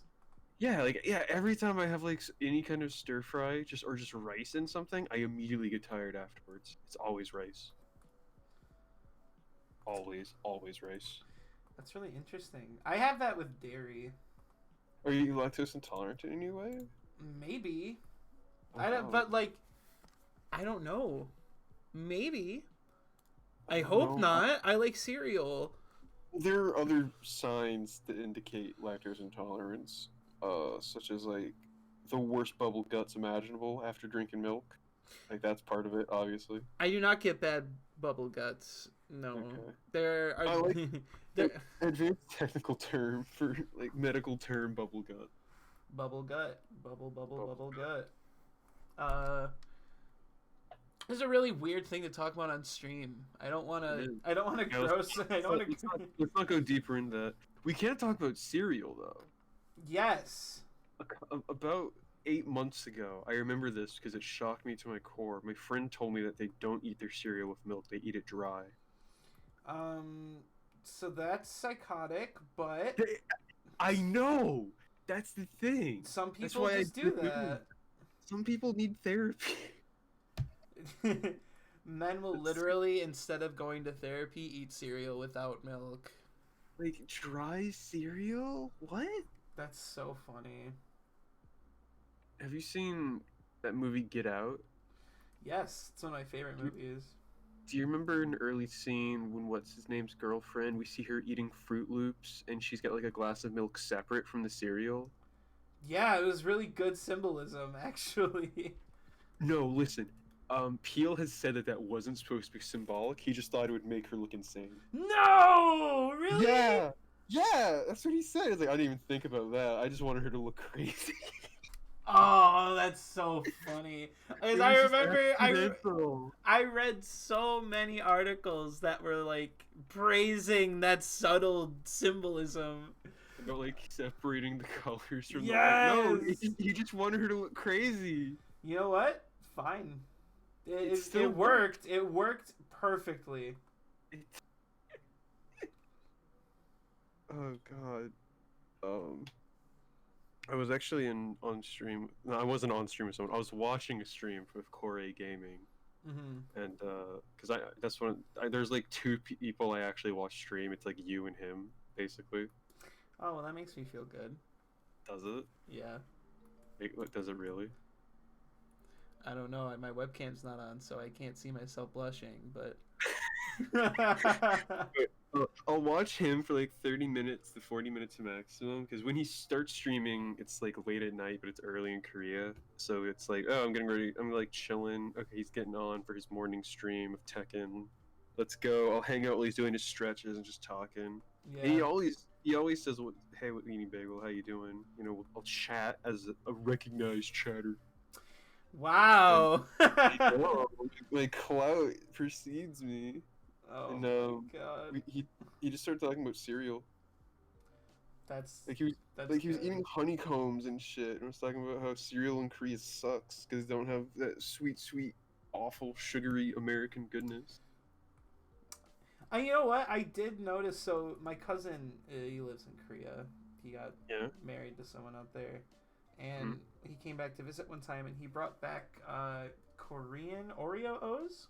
Oh, I've heard from him even that those are less sugary than American Oreos. Yeah, I remember eating one and being like, "What the fuck, dude? Why'd you bring home like sand clumps for me to eat?" But like, why would you bring that? I stand by my opinion that Oreos are garbage, but I'm still gonna eat them. oh yeah, of course I'll still eat them if they're the only cereal around. Every once in a while, I'm in the grocery and I'm in the cereal aisle, and I think I haven't had just garbage in a minute. Let me get some Oreos or Cookie Crisp. I'm in the grocery and I'm like, I haven't been upset. I haven't punished myself recently. I'm too happy. I've been feeling healthy. Let me fix that. Yep. It's either gonna be Oreos, Cookie Crisp, Cap'n Crunch, any kind of Cap'n Crunch. Are we talking about cereals that are actually bad right now? These are the ones I don't see. I'm saying that I do think these are bad cereal, but I still eat them because it's that fucking sugar. They're delicious. They're awful, but they're delicious. Because my hot take is, I actually don't care at all for Captain Crunch. I think that anyone who consistently buys all Crunch Berries should be locked up. Like they should be in prison. I forgot that all Crunch Berries were a thing.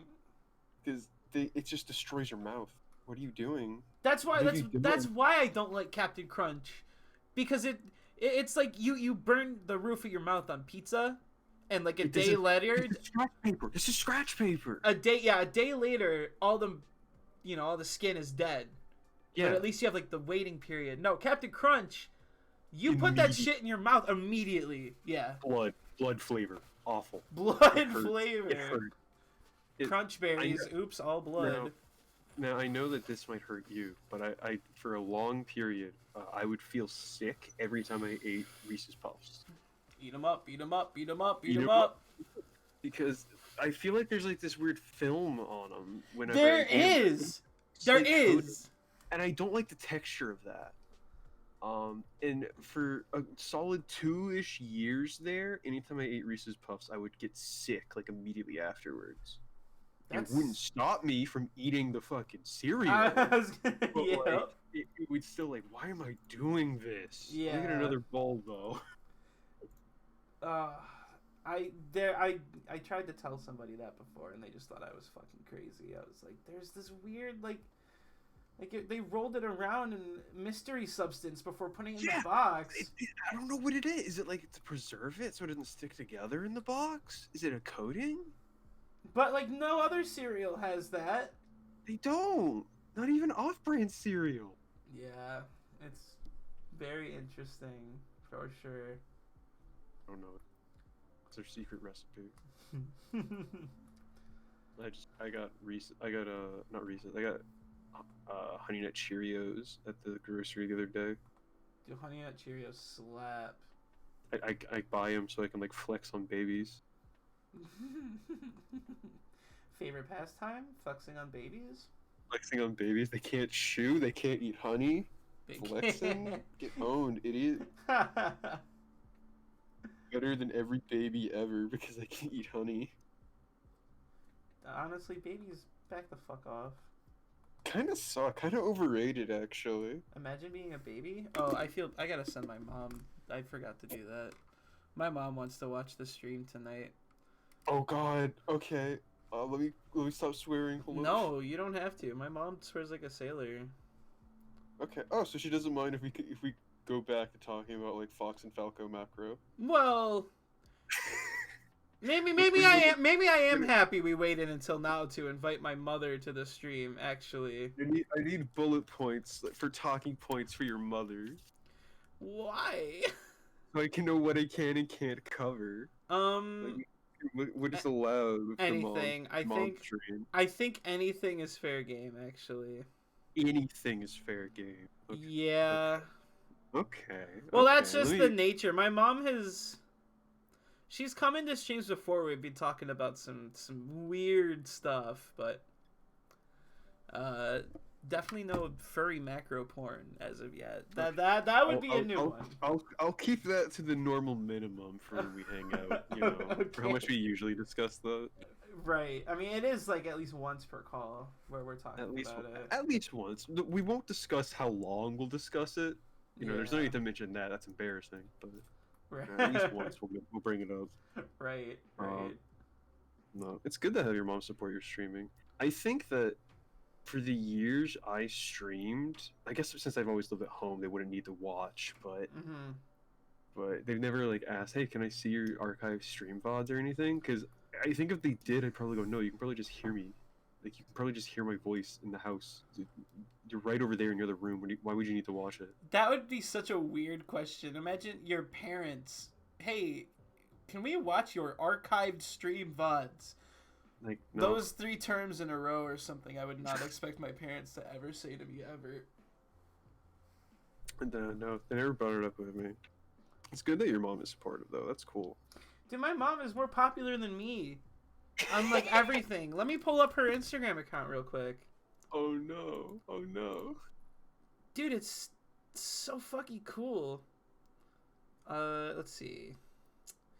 Retro Rescuers on Instagram has 8,911 followers. What is Retro Rescuers?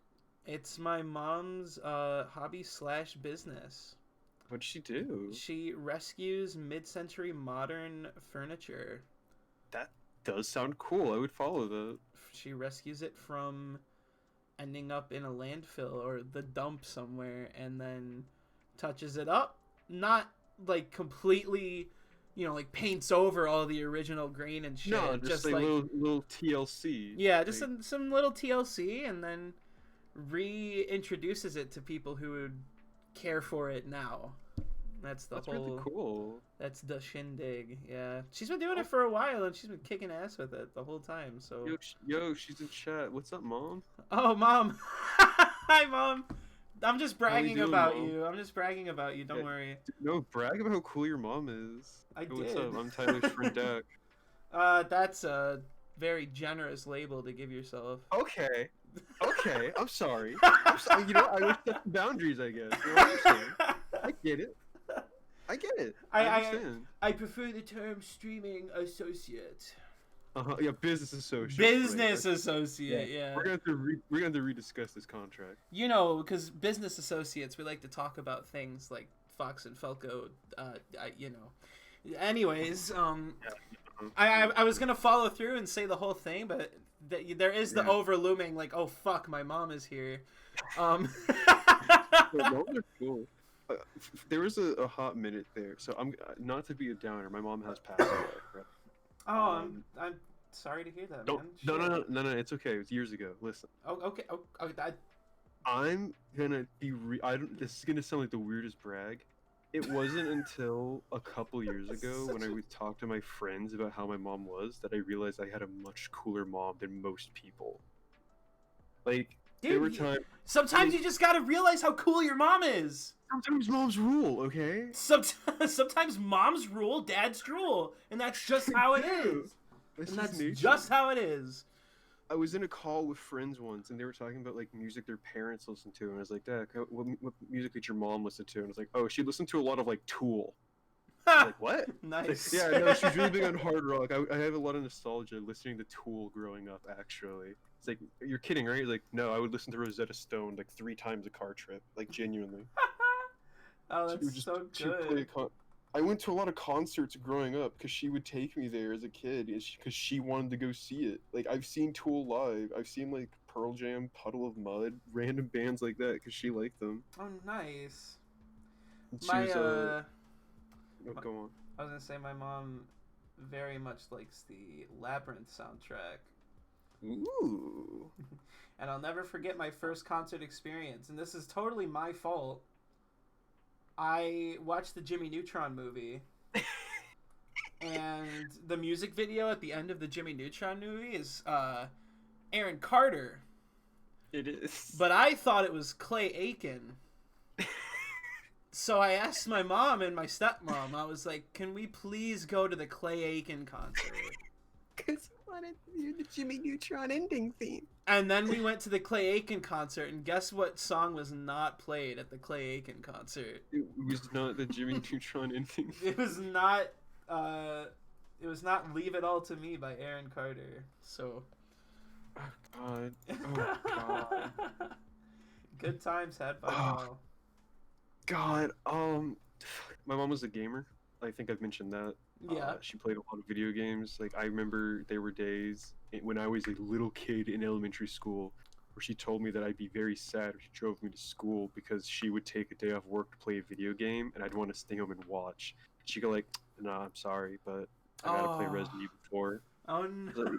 It's like, Mom, I can smell the donuts you bought for this. Let me stay home. I was like, I can't. You've got to get your education on. Yes. Well, we both had gamer moms. What games your mom play? So, avant-garde taste. Okay. Plock for the SNES. Hell We had Plock for the SNES. We had Monopoly for the SNES and Mega Man X. And then, I grew up. Mega Man. Yeah, yeah. Growing up, past that, we had Tyler Tasmanian Tiger for the Xbox. You can tell how biased I was towards that game because, my name is in it. Tyga, yeah. I even went as far as to kickstart the Switch port. My name's in the credits. I did it, Mom. I made it. Yeah. Dude, that's sick. But yeah, there would be times where my mom would pick me up from school and then she'd just hand me as like a packet, like a paper packet stapled together, and it would just be cheat codes for all the games you were gonna play. Oh, that's so cool. At night. When I was like, Aren't you happy that you came into the stream just to hear me brag about you? Remember this. Remember this. I'm bragging about my mom too. Okay, don't worry. This isn't an act. This isn't an act. When my parents were both gamers growing up, so I like learned math from D&D and stuff as a kid. Oh, nice. Kind of nice. I remember my first ever character was a halfling paladin, stuff like that. Frankly, a goated first character, if I'm gonna be honest. But goated. They're distinct memories I have as a young kid, where it's like, hey mom, can I play Resident Evil? Like, yeah, of course you can. What? You're 6. Of course you can play Resident Evil. I would love it if you played Resident Evil. You're 6. Of course you can. Because she loved Resident Evil. She loved it. She like her favorite games when I was really young, like Resident Evil, Tomb Raider. She got really into Mass Effect when that came out.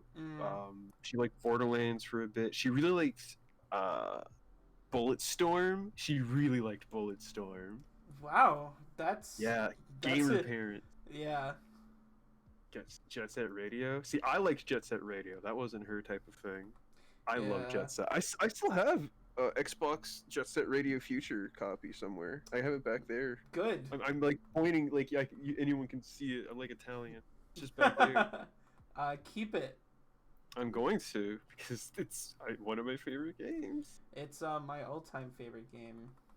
When I was in middle school, I got the flu once, and so I was like really sick and vomiting up like Chick-fil-A or whatever. And like 2-3 days I was at home, I was on the couch while my mom just played Resident Evil 5. That's awesome. We played WoW together for a bit, even like back in Burning Crusade. It's nuts.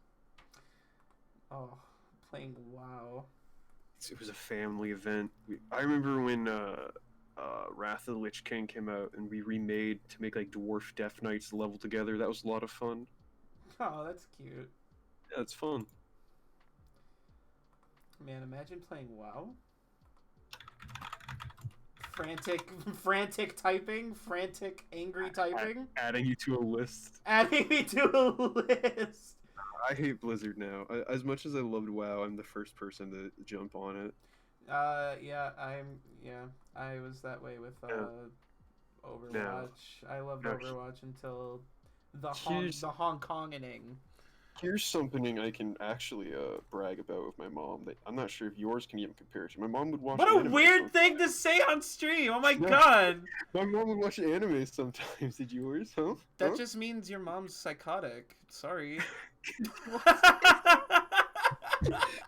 No, it was like, hey mom, there's this cool movie on Hulu. You want to watch Akira together? And she's like, oh yeah, I'll watch it again. It was like, what do you mean? I've seen Akira like twice. Like, you have? Yeah, I watched it like in theaters when it first came out. Like, what are you talking about? It's like, yeah, no, back in like college, I would like watch hentai. It's like, mom! Oh, ew! Oh my god. Yeah, what? Weird champ. No, that's cool.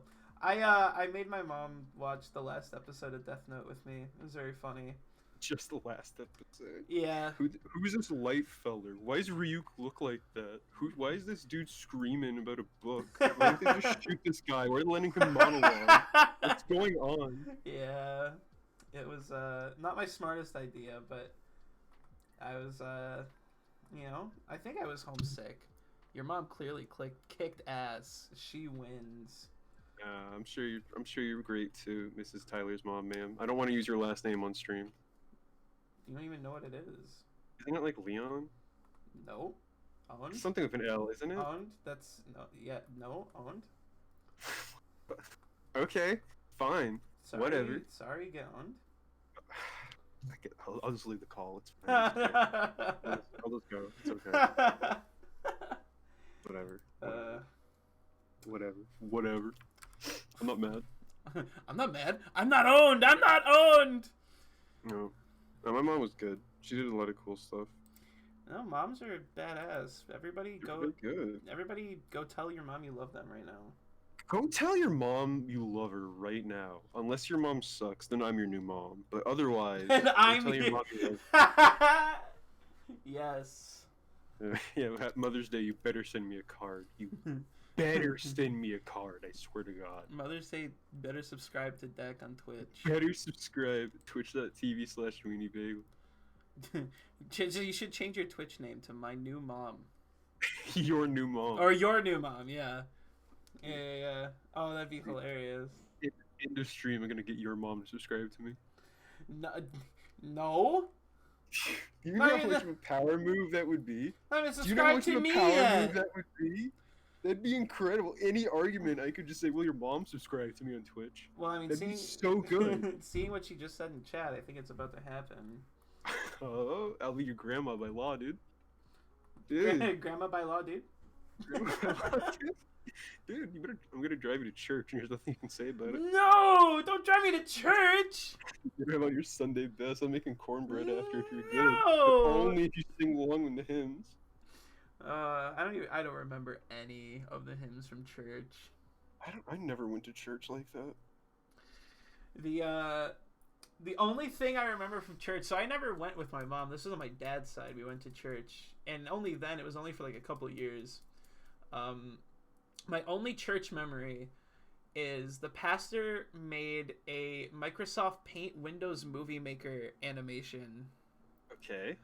About how everyone should go to his house for football Sunday. Yo.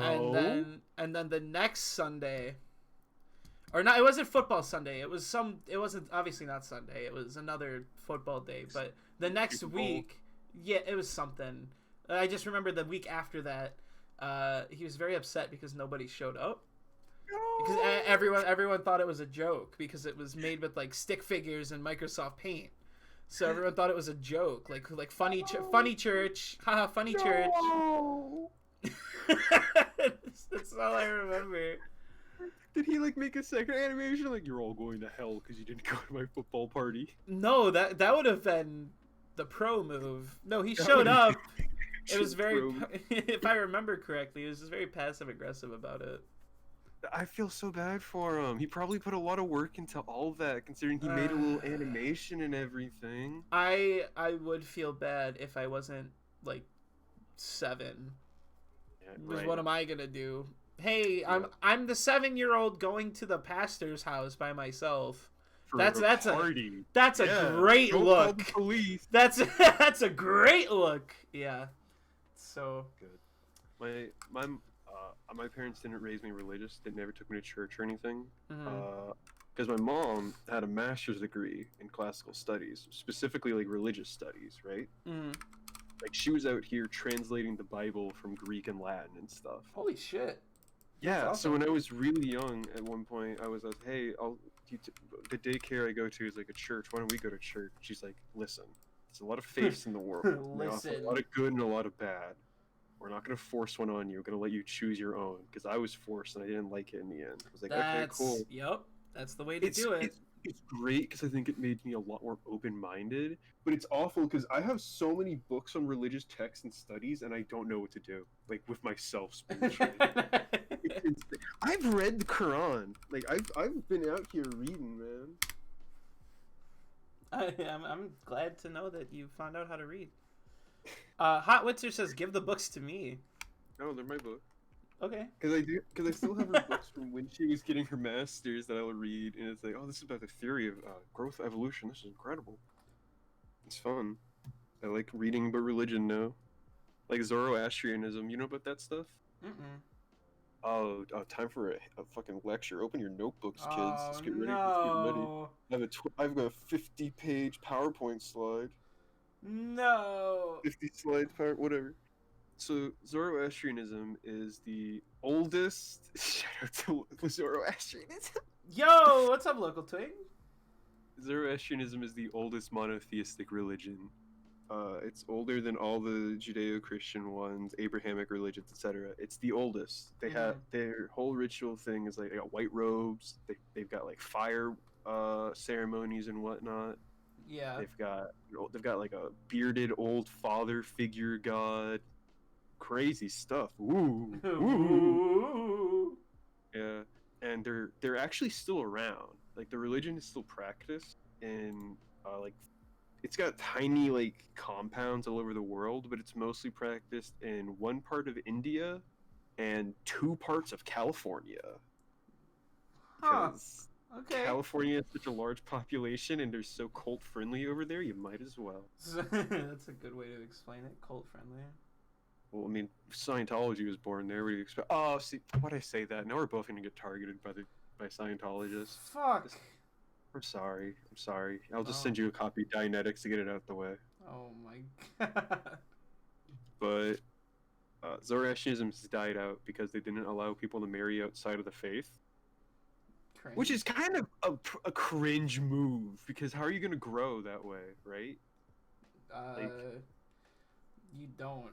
no, yeah, like a lot of chapters had to resort to like incest for a while, and that obviously isn't sustainable. Again, cringe. So Very cringe. That's like very, the very utmost. one of That's the most gross. cringe things. I feel like, now that you're explaining it, I feel like I did hear about this somewhere. Did you take AP World in school? Nope. Did you take any AP classes in school actually, like high school? I did. I took all of my AP classes were English related. Okay. I was in a dual enrollment program in high school. It was like free associate's degree. I did that too my senior year. Yeah. Yeah. So a lot of what I would have taken for AP, I took at community college instead, and it was a million times easier for the same, if not a better benefit. Mm-hmm. I felt so bad for all of my friends who were in normal non-dual enrollment stuff in AP. yeah, because they hated their lives all the time, and I'm like, haha, I get to go to my pizza party in my college English class today, and it counts as our final exam. So get owned, nerds. In high school, I had at least one AP class every year for the first 3 years. Senior year, I went to a dual enrollment, like college, high school thing. That doesn't matter. Mm-hmm. Every single AP class I took, I think the highest grade I got in any was a C, with the others all being D's. Oh no! But none of them could fail me because I passed every single AP exam, every single one ever. Oh shit! Like some of the highest grades amongst, like I'm talking like lowest was a 3, highest like a 4 in one of them out of the 1 to 5 scale or whatever. Mm-hmm. Like in classes where the student got 100% in the grade, but they got a 2 on the AP exam. What's up with that? And then this person never did homework ever, and got a 4. That's stupid. Oh jeez, yeah. Yeah, it sucks. I think looking back on it now, hold on. Local Twig said, speaking of old history facts, the first Chinese rulers, Shang Dynasty, used to have female dancers perform to appease the gods, then bury the girls alive to give more fertility to the land. That sounds metal as fuck. That's like, do they know going into it is the thing, right? That's so. I hate thinking about that. That's so scary. No. Oh my god. Because either A, they're like, yes, I know, I'm giving myself as a willing sacrifice to better our people and in touch with the gods. Like, okay, an interesting approach. Or either like, this is so much fun. We're dancing for the gods. This is great. What's with the shovels? What's with the shovels? Hey, hey guys. Hey, to the shovels, yo. Hey, Minecon is next week. Why are we? hey, now Minecon's not for another like 10,000 years. What are you doing with that, buddy? I was really surprised back in my A-push days when all the kids used to study 24/7 got 2s and shit. Yeah, what I was gonna say was AP culture is just so inherently screwed up. It's not accurate to college life. It's not accurate at all. And both of the AP classes that I took and passed and got the credits for did not transfer for my degree. So I wasted, well, not me, it was my parents' money, it was my mom's money. If you're still in the chat, Can we some mob champs? I'm sorry for making you waste like multiple hundreds of dollars on AP tests just to have that shit not transfer. Like AP, I tell, or my first year out of high school, I told everyone who was like juniors or sophomores that I still knew. I was like, listen, don't do AP. It's just a waste of time. And you're Don't gonna do AP. you're gonna stress yourself out over absolutely nothing. It's not worth it. You're going to have the most stressful work imaginable, and it might not even be worth it in the end. Like Yeah. so I'm in a program right now for education teaching, right? Because I'm trying to teach, and Well, I'm sorry for those kids. I've done like I've done tutoring work and whatnot. Yeah. And I've had like some kids in middle school or like higher elementary like, yeah, my big brother does AP and I'm excited to take free college classes, and I'm like, no, can't recommend that, kid. No. They'll teach you to be. Let's go, local twig. Hype. Hopefully we'll get paid more by the time we get our degrees. Here's to hoping. Here's to hoping. Okay, I can talk about this if I don't mention the kids' names. My senior year of high school is when I did a unique tutoring program thing where I would go to my old elementary school and I would tutor kids in like reading comprehension stuff, right? Mm-hmm. I worked with 3 kindergartners and 1 third grader. 2 of the kindergartners didn't matter because they're just kids, like just literally snot-nosed kids. I'd bring tissues constantly. Damn, kids own? Sorry? Yeah, sorry. Yeah, I'm owning these 5-year-olds. Sorry? One of them, he's the only kid whose name I do remember because he was dope as hell. I actually got him to start reading at 3rd grade level by the time I was done with him. Which sounds threatening when I word it like that. I just quickly figured out he had like undiagnosed ADHD, and we worked on that. Like I got him some help and whatnot. Whenever we would hang out for his tutoring sessions, I would just say, "Hey, grab that Goosebumps book you like, and we'll read that together." And then we would like talk about how class is going and his interests. I think one day he was drawing something and it was like Goku hair, and I was like, "Yo, that's cool." And then I like drew a Vegeta next to him, and when he noticed that it was Vegeta I was doodling, he went insane. The kid went insane. The kid pogged in real life. The kid literally pogged. They do that in real life. Did you know that? Dude, pogs are real? I would pog in real life if that happened. If I was if a teacher knew who Vegeta was. Yes, I would most definitely be pogging. This kid was like goated. I'd say like, "So how are you doing outside of school?" And he's like, "Oh, I'm okay. I was watching a lot of Netflix last night." I was like, "Oh yeah, what are you watching?" I was like, "I was watching this Godzilla movie." It's like, "Oh, who's your favorite monster?" "Mine's Mothra." And he was like, "I really like Ghidorah." "How do you know what Godzilla is?" Yes, let's go. I'm like 17. What do you mean? I know what these things are. The kids are cultured. Imagine your 5th grade teacher. Well, he was like a kindergartner seeing me draw Vegeta. Like, he probably didn't realize that other human beings knew what Dragon Ball was. He asked me if I liked Steven Universe or something, and this was before, like right as Steven Universe ending, I think. Mm-hmm. God, I did not like like thinking about like, man, I really just told a kid I liked Steven Universe. Why'd I lie to him? Oh no! Why'd I lie? It's probably one of the most inoffensive lies you could have told, though. It hurt me. Hey, it hurt me. I won't accept Steven Universe slander on this channel. I thought it was okay. I really liked it when it first came out. Like back when it was I remember when they did those, and they would air like the original tests for shows, right? Pilots to find out what would get picked up for the program. You like the pilot more? No. I remember when the pilot first aired and I was excited, and then when they picked it up I was like, "Yo!" And I liked it for a good while. I think it was after after they met the first like diamond, I think it started to dip a little bit in quality, if that makes sense. What was it? The first one they met? They met Yellow first. They met Yellow first, because like I really liked Peridot and stuff. Peridot's my favorite character, yeah. Like Peridot and Lavish, she was huge. I think just towards the end it left a bit of a sour taste in my mouth, but because of like the treatment of how easily, I don't want to say how easily they forgave the diamonds, but it still felt like kind of weird considering how much they did. I don't know. Oh yeah, that's just a big complaint. Like literally, people were like, "Oh, are they gonna forgive Space Hitler?" And then they did. Yeah. So like, I ended up liking just other stuff about the show more.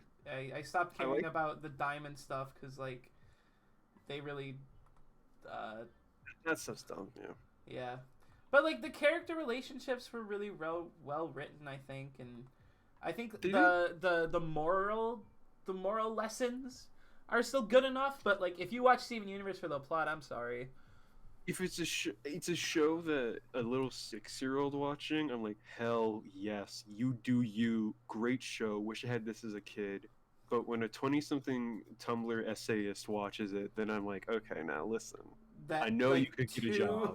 that like two I hour know. long video on YouTube about here's why Oh, Steven stuff like Universe is that. garbage. Stuff like that. It's like, I don't know. I don't know.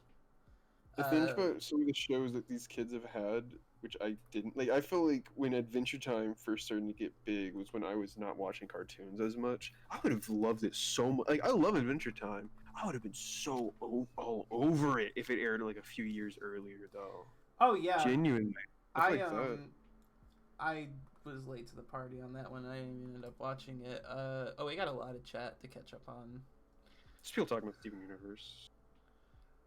Uh, Criticism of the SC Redemption stuff. Just talking about Steven Universe. See, Whatever.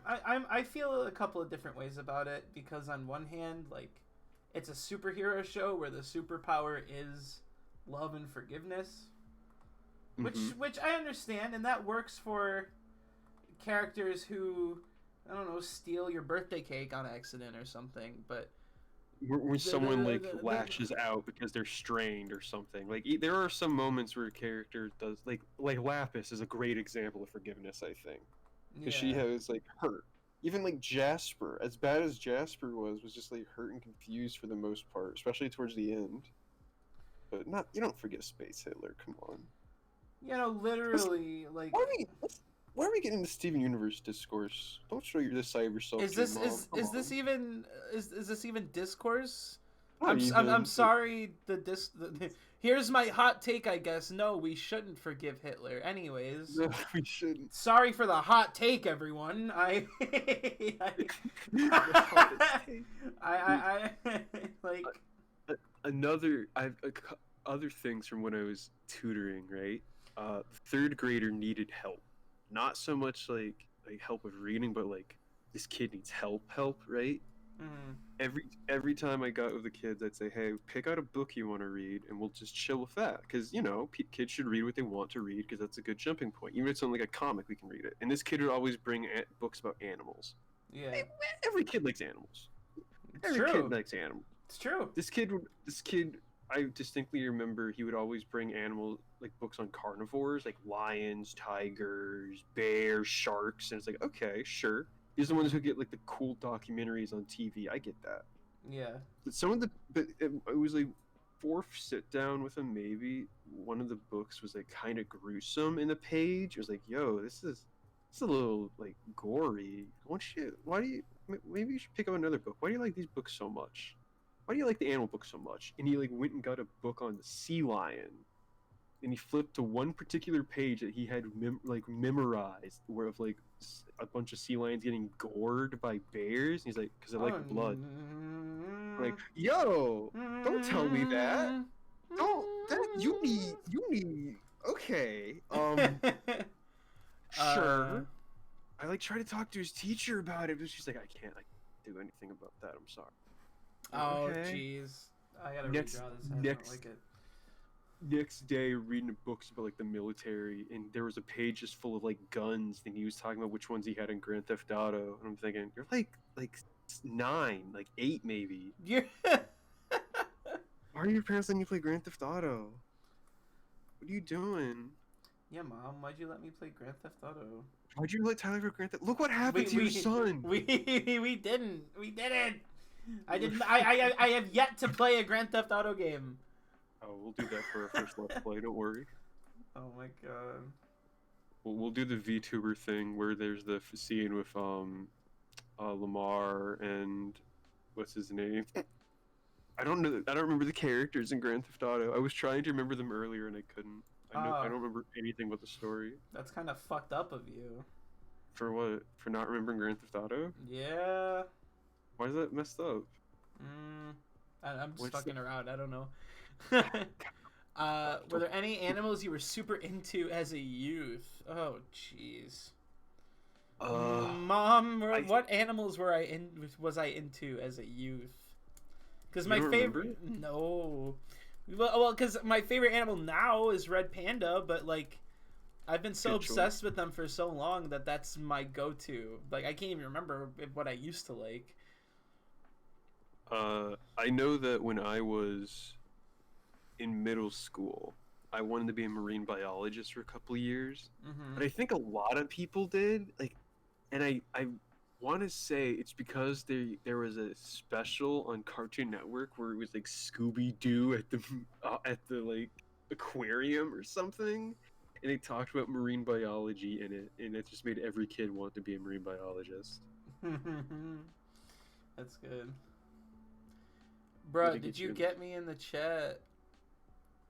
I also Who's wanted to this be a marine local biologist. twig? Who is this local person? Who's this local person? This person's copying my style. I gotta have him executed. Hold on. My first word was cat. Cat. I have always had a soft spot for cats. No, yeah. Did you grow up with cats, man? Yeah. How many? Oh man, I don't remember how many we had when I was a baby. But like for as long as I can remember, there's always been a cat. At least on my mom's side. We had one cat when I was born. Then we got a second one when I was still a baby. That was Felina. That's the second one, and she lived 18 something years. She lived a long time. Whoa. Yeah. Holy shit. Yeah, yeah.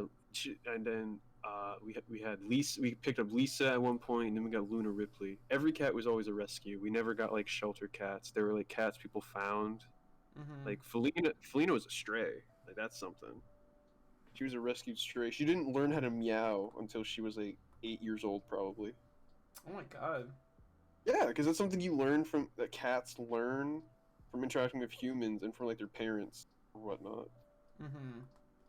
He was allergic to everything. Tyler was allergic to everything as a baby. Were you in a bubble? Were you a Not bubble boy? just as a baby. No, I Are was not a bubble boy. I are was you a still a bubble boy? not necessarily a bubble boy. I'm just a oh, your animal's so cute. Can I pet it? Yeah, aren't you allergic though? What? No, No. I took my 78 shots. It's fine. Oh my god, I took way more than that. I used to have like weekly allergy shots that I'd Was have it to like go. just pet dander or? Well, it was pets. It was a lot of stuff outside, like Okay. like trees and pollen and grass and like oxygen, sunlight, basically some there. forms of cheese, bread, Luckily, no food human skin allergies. cells, It was it was all pew it nuts. was all just like environmental stuff. Luckily, no food allergies, but When I was a baby, they did a test and found I was allergic to a very specific kind of chemical found in certain medicines, right? mhm. I found I was allergic to that. But over the years, you're supposed to build up a resistance even if you're allergic as a baby, and you're stopping allergic to it. I'm not Right. entirely sure if I have yet, and I don't remember what the thing was. So if I could just, I don't know, I don't know, I don't know. So you're I could saying still be. there's the possibility of you doing the wrong thing and then it's just over because you don't remember All what it right, was? all right, Doc. I'm here for my flu shot. Let me just. Oh, that's horrifying. Oh my I'm god. pretty sure it's gone away now, but that means that if I were to go under for surgery, they'd have to look at my record and go, okay, we can probably use anesthetics. Probably, maybe we should be careful and just make him feel agonizing pain for the next 5 hours. Well, duh. Absolutely. Do Can you I might imagine needing surgery and just not be able to use any kind of anesthetics at all? I'm so scared. Surgery? Yeah. I never was until Hmm. Monty Ohm. I get that. I think that was a unique complication because of an allergy. Yeah. Yeah. So like I don't think I'm allergic to anything in anesthetics, but That's why it's important to get tests for that sort of thing. yeah. Um, That's like every time I, I go to the dentist to get my teeth cleaned, they're like, "Hey, you still got those wisdom teeth? When are you gonna go get those out?" I'm like, "Haha, they don't hurt, so never." yeah, no, same. I don't want to pay the dentist. It's expensive. It might not hurt yet. I'm keeping them. I'm keeping my wisdom points. Yeah. Lol. I think I would like. I don't really have a fear of anesthetics not working. I trust medical professionals usually. I trust older medical professionals. If they look like they just got out of med school, I'd be worried. But if they look like, they've been in practice a couple of years, I'd be pretty chill. Yeah. It's not that I'm scared of them not working. I'm just scared of me dying. I get that. I know they're gonna work. I know people are trained professionals. I think it's healthy to have a little fear for that sort of thing. And, like, not like reasonable caution, you know? Yeah. Yeah. Oh, man. I think I heard a story once about how like a lot of surgeons make sure to like get off before they go into surgery apparently, just to make sure just to like steal their nerves before they go in. Oh wow. Like it's like I don't want any distractions. I guess so. Get that out of my system. I have a banana, my potassium up, then I go into work. Hotwitzer says I'd only be scared of surgery because of shit I might say while on painkillers. Hotwitzer saying, "Record this," and then going on a really racist tirade while That's what it. man. That's what it sounds like. Hit him with like an Aaron Hansen special. Oh my god, you're terrifying. You're telling me you don't want Tiffany from high school, who got into nursing through Grey's Anatomy, to perform your surgery? Well, I don't want to see anyone I knew in high school under any circumstances. that too. Kidding me? That too. I don't want to run into Tiffany at the grocery store. Well, no. Like, what?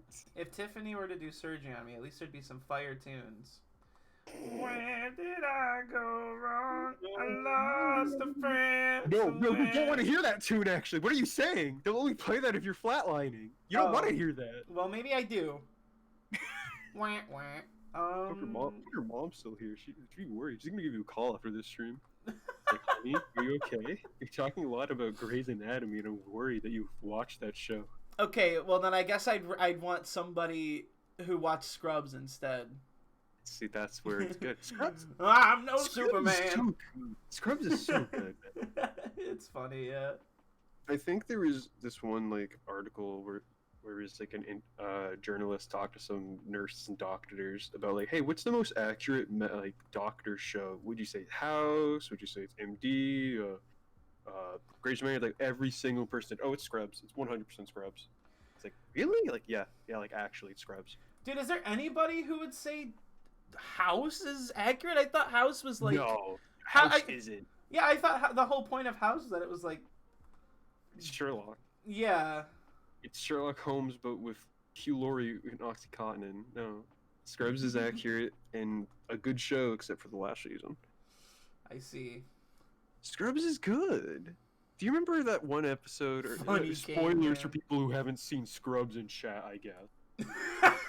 No! You know, all you subhumans who haven't watched Scrubs yet.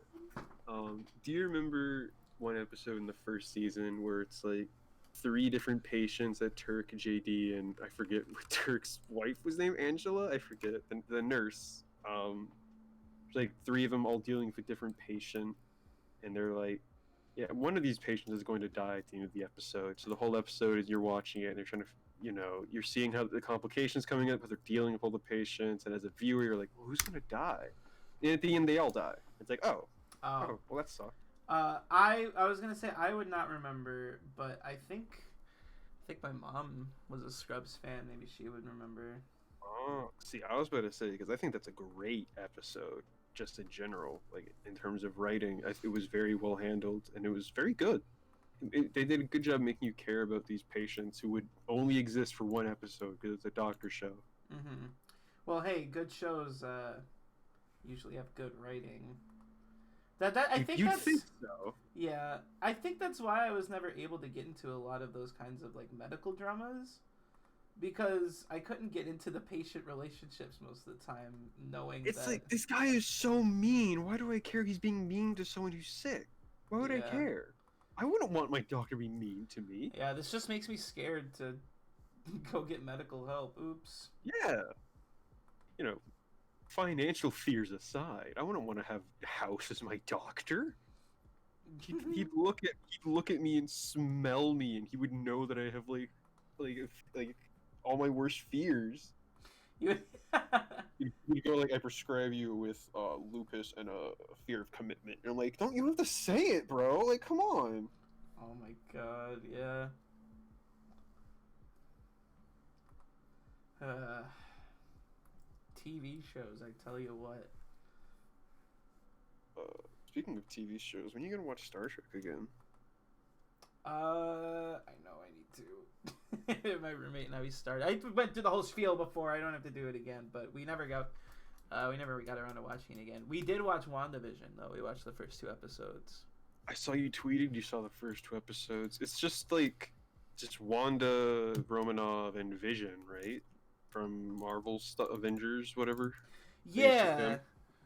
So It's like, obviously there's some stuff going on, and it's following this comic storyline. So if you read the comics, you know what's happening. I haven't, and I'm not reading into what the comics are. But it's just Wanda and Vision, and it's like a cute little lovey-dovey sitcom. And like I'd watch 12 episodes of that.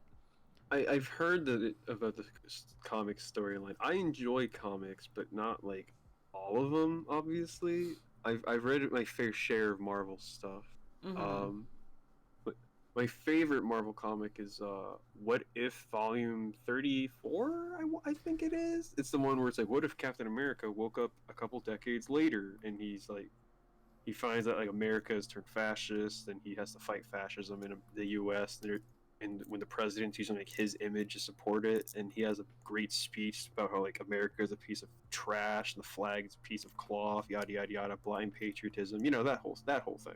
Yeah. Actually, no, I don't know. That doesn't sound very culturally relevant right now. It doesn't sound relevant in the slightest, actually. Yeah, I don't know I'm actually kind of upset that you're talking about this like anti-American fantasy world on my stream. I think that's really messed up of you. See, there's no reason for me to even like link you an Imgur of it so you can read it all by yourself or anything. There's like no point. Like, let's just be real. Yeah, let's just be real. I obviously no I really do love America. It was What If issue 44, not 34. God, I got fake fan. Not only are you a communist, you're a fake fan. I gotta go kill myself. Oh, Sorry, unbelievable. Chat. Sorry. No, that does sound interesting. I would love to read it. It's good. No, it's good. It's I think Captain America was my favorite superhero growing up because I was like, yeah, America, he's cool. He fights with shield. He's awesome. You were like, America, fuck yeah. Yeah, I was definitely that kid for a long time. and then I got to like this last 2 years of high school, and like, America kind of sucked. And now I'm like, yeah, Captain America is my favorite superhero because he hates America. It's the best. It's the best. Did you hate any superheroes, says Hotwitzer? Did you? I feel like there's a couple.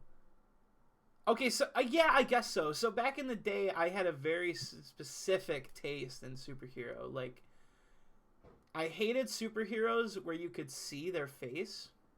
Mm-hmm. So, Okay. like, I only liked, like, Spider-Man and, like, Moon Knight and some other Marvel heroes. Vision was an exception because it was, like, robot, so it was cool. I hated some superheroes that looked... If your superhero looked like Superman, I hated it, and I hate Superman.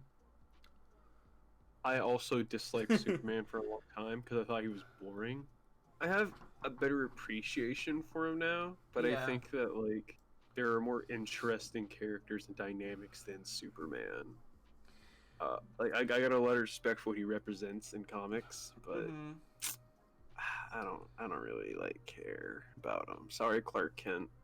There's someone who pops into the stream sometimes is a very adamant Superman fan, and it's very fun discussing Superman with him because we all hate Superman. I'm a big fan of him for like because there's different interpretations for Superman, right? Like the Jewish interpretation for his reading being an alien displaced and fighting for the small guy, and even the symbol in his chest and everything Wait, like that. hold on. Spoon Fresh says, "Imagine being a Superman fan in current year." Yeah, imagine being a Superman fan past Action Comics #1. It all went downhill after that. Let's be real. True. Do you remember that Superman comic where he like teamed up with Jared from Subway? Ooh, that's. And just let that happen, huh? That's. You probably knew. Is that real? Superman. Let me find the Superman Subway comic. Hold on. There, you've got to be joking. There's no way. It might actually just be the whole Justice League. Oh no. Oh, it's just the Justice League. So the entire Justice League teamed up with. The specific panel I found, where I always think of as Superman. Here, yeah, this. A friend of mine had this Superman Faces icon for years. Oh my fucking god. You've gotta be kidding me. No. No. Yo, what's up, Subway? How you doing? What's worse, this Subway comic or the Spyro Subway comic? It's actually the same issue. It's the same. It's the Subway fanzine.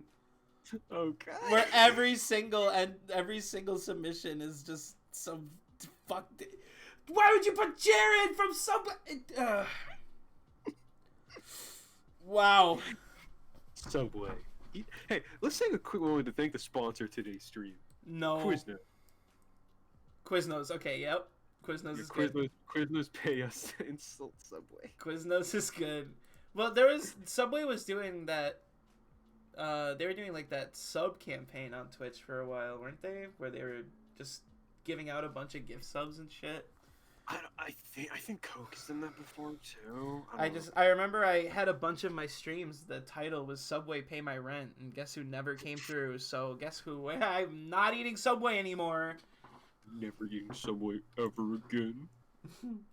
Dude, Totino's is really big in the video game world. I remember Totino's did a lot of shit for like the Sonic anniversary stream. Totino's, they do a lot of like code promotion stuff. Like I know they're doing a thing where pizza rolls are like $12 or whatever, and it's like get a Call of Duty skin for pizza rolls. Wait, so they raised the price just for the? No, it's just a massive bag, I think, because they got big bags of pizza rolls. I don't know. Totino's are starting to become a name brand, and I don't like that. What? Why? What? I don't even eat Totino's. I don't eat pizza rolls. I'm sorry, gamers. I'm fake. I'm a fake gamer. I'll turn in my badge. Well, at least you admit it, you know. At least I admit it. I'll go like live a fulfilling life instead or something. I don't know. Ew! Imagine living a fulfilling life. Speaking of fulfilling lives, I can get rid of one by making you a commander deck. I'm putting it off. You're distracting me from making a deck, actually. What? I'm doing my job. I'm streaming. You're playing, but you're distracting me because I'm supporting you. That's how this works. Oh, I see. It's my fault because you're supporting me. Okay. Shut up. You want is it? That's it. That's correct, right? You explicitly want to play in is it? Yes. Would you like an additional color or anything? Like, or do you just want red blue? Dak, I always took you for being at least kind of smart. Mm-hmm. If you add an extra color to is it? It won't be is it? I know. Is it? It's not. But then no. Listen. Is it? Yeah. Is it? It will no longer be is it with additional No, colors. However, no, however, I, you're sandbagging I me get so I get hard the right tone now. of your joke. I know, I get the tone. I get the tone. I get it, okay? I get it, alright? You're very clever. This joke has never been made ever before. Ever. Ever. No, Ever. the first commander deck my buddy made for me was called Is It Fun Yet? And it was really good. That's true, actually. It was pretty But- good. But I'm asking, would you want it to explicitly be blue-red, or would you like an additional colors thrown in the mix, in the soup, in the pot? If you get a crazy, wacky, cool idea and you think that crazy, wacky, cool idea can benefit from an extra color, then go right ahead. Whose button was that? That's Tyler's. I don't use tools on my stream for sound effects, Hot Witzer. Yeah, Dak doesn't like to add anything Spoonfresh does. entertaining. Spoonfresh has a soundboard for his stream. Oh, that's good. Yeah. That's good. Right though, I don't. I have like no overlay whatsoever in my stream. I'm very raw. Uncut. I'm honestly thinking of getting rid of mine and making it extremely minimal. But... I'm an auteur streamer. Oh my. No, this bro button is really cool. It was gifted to me by one of my subscribers and also a close friend, but it also nearly put me into debt because I signed up for a free trial of Amazon Prime to get it to ship faster so I could use it on the next stream, and then totally forgot to unsubscribe from Amazon Prime, and they took like all of my money. Yeah, you mentioned that the other day. Yeah, I had to, I mentioned that in the art stream. I had to message them with a bunch of crying emojis like, I'm just a college student, I didn't know it was gonna charge me all at once, I just wanted a blah button. And they were like, okay, stupid fucking kid. And they gave me all my money back. It was nice. Do you want your commander to be like a person, or do you not care it's like a monster or something? I don't think I have a preference for that. Okay, because some people, they want a commander they can like draw their character as or something. People care about that for reasons. Well, as an artist myself, I actually hate drawing. I know you do, but you have a persona now. You have to keep that in mind. Oh, I do. I guess for everyone.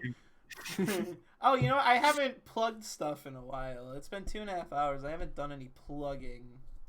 Dude, plug. Okay, I'll plug. I do furry art now. Look at how cute this is. Don't you want to have me draw your persona? Ooh, I'm hypnotizing you. You want me to draw your persona? Ooh. Look, he's willing to draw programmer socks, so you know he can do anything. Programmer socks. Ooh.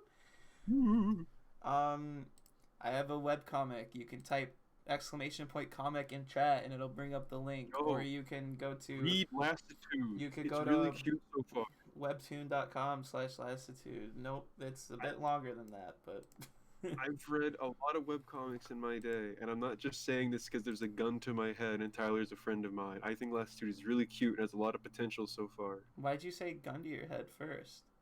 I'm not.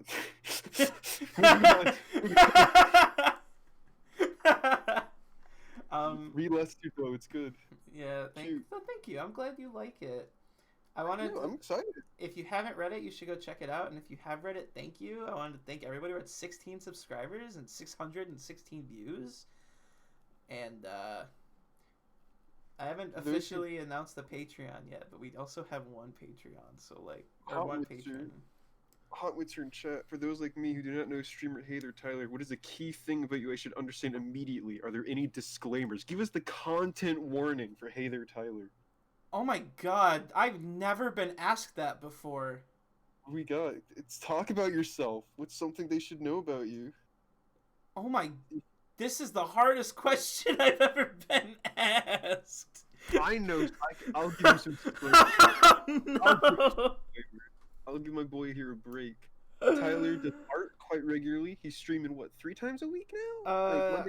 Monday, Wednesday, Friday? I start my new job next week. If I'm not too tired after work, then I'll start doing Monday, Wednesday, Friday. But for now, it's just Monday and Friday. Which, frankly, a right nice organized schedule means a better streamer than me. Not that you should go watch. You should still watch me. I Um, can't believe you'd say he, that. That's such a. he, he plays fighting games. He loves Q and Third Strike, but he'll play just about any fighting game if he can. He should still have a VOD up for when we mess around in Darkstalkers. Expect future Darkstalkers and other fighting game streams here. That's true. Yep. Because he loves fighting games. Yes. Or we'll just turn it into a bit where we keep saying we should play Darkstalkers and then never do. Yep. Either Yep. would be funny. Shit. What the fuck else do you stream between fighting games and art? Monster Hunter? Monster Hunter? Oh, I'm gonna play so much Monster Hunter that comes out. Oh my god, I'm so excited. Chat, y'all can see Monster Hunter on either of our streams because we're both gonna be streaming it a lot. I can just tell you right now. Yep. Probably even just like at the same time. Who cares? We're gonna be playing. Who cares? We'll probably be playing together. Exactly. No. Like straight up. I don't know. Okay, I guess I appreciate the hype, but I feel like it's only fitting that I try and explain what I want to do with streaming, I guess. Hear it. So, key thing you should understand, I guess, is that I just kind of like to do this because it gives me a chance to hang out with potentially new and cool people. Like, How's that working out for you? well, I met this fucking stupid dumbo named Dak, but other than that, I feel like they sound awful. You should block them. yeah, I'm gonna block him right now. Hell yeah. No, I like to just create a streaming environment where we get to I like people to be able to feel comfortable, you know. Yeah. I know. I think you're good at that. Well, thank you. That's the most important thing to me. Is there's been a lot of moments where and this is not me putting other streamers down. There's just, I know that there's a specific different kinds of Twitch streams, and some of them feel very like if you're not in the loop, then you can't get into it. You can't really enjoy it. You can't, like, if you weren't there since day one and you don't know what the acronym of 18 letters in the chat means, then you just don't get to enjoy it. Who keeps pausing my music? I have no idea. Someone there's like a Spotify ghost pausing my music. You should like banish Sorry. them. It's Spoon Fresh, of course it is. These hacker bands. But yeah, I just like to personality wise, I just like to have fun. That's the key personality trait. I don't have any epic, funny, exploitable quirks except for sometimes I talk about stuff that I really like for a really long time on stream and then get distracted and don't draw when I'm supposed to, but I think I mean, yeah, again, whoosh, get back. Gotta finish those hands. Yeah, sorry. I gotta draw the booba. You gotta draw the. You were putting that off for another character so hard last art stream. Fuck like, yeah, genuine. You were like so like embarrassed at the concept of drawing it on stream. It was really funny. I'm glad it was funny. You gotta get over that fear to be a furry artist, because you're gonna get commissions where it's room size, and you're like, well, it's $2,000, so. Yep. It's a. Spoon says all the capitalists have left the room. It's okay. Nobody's going to exploit you. Well, Yeah. that's good. That's genuinely the hardest question I've been asked. I've never thought of streaming as something that I had to like sell myself for. I just kind of. Frankly, it's a good thing you've never thought of it that way, because it's healthier to have that relationship, I think, where streaming is just something you do, and it's not like a means to an end. It's just like, hey, I'm doing something, let me share it with the world. Yeah. A lot healthier than I gotta set up the streamer house, bro. we gotta do streamer house. We gotta set up the streamer house, stream Minecraft, Hunger Games 24/7, Among Us Thursdays. Among Us Thursdays. But at the same time, I'm not gonna lie and say that, you know, if the opportunity did arise where I could make a full-time job out of this, like, I'm not gonna say no, because I do enjoy doing it, and I think being able to do something you love for a living is good and fun. Yeah. Great. By the way, answering that question made everyone leave, which is really funny.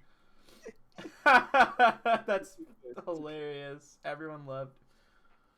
As an expert, hey there, Tyler, Twitch watcher, as an expert viewer, professional viewer, right?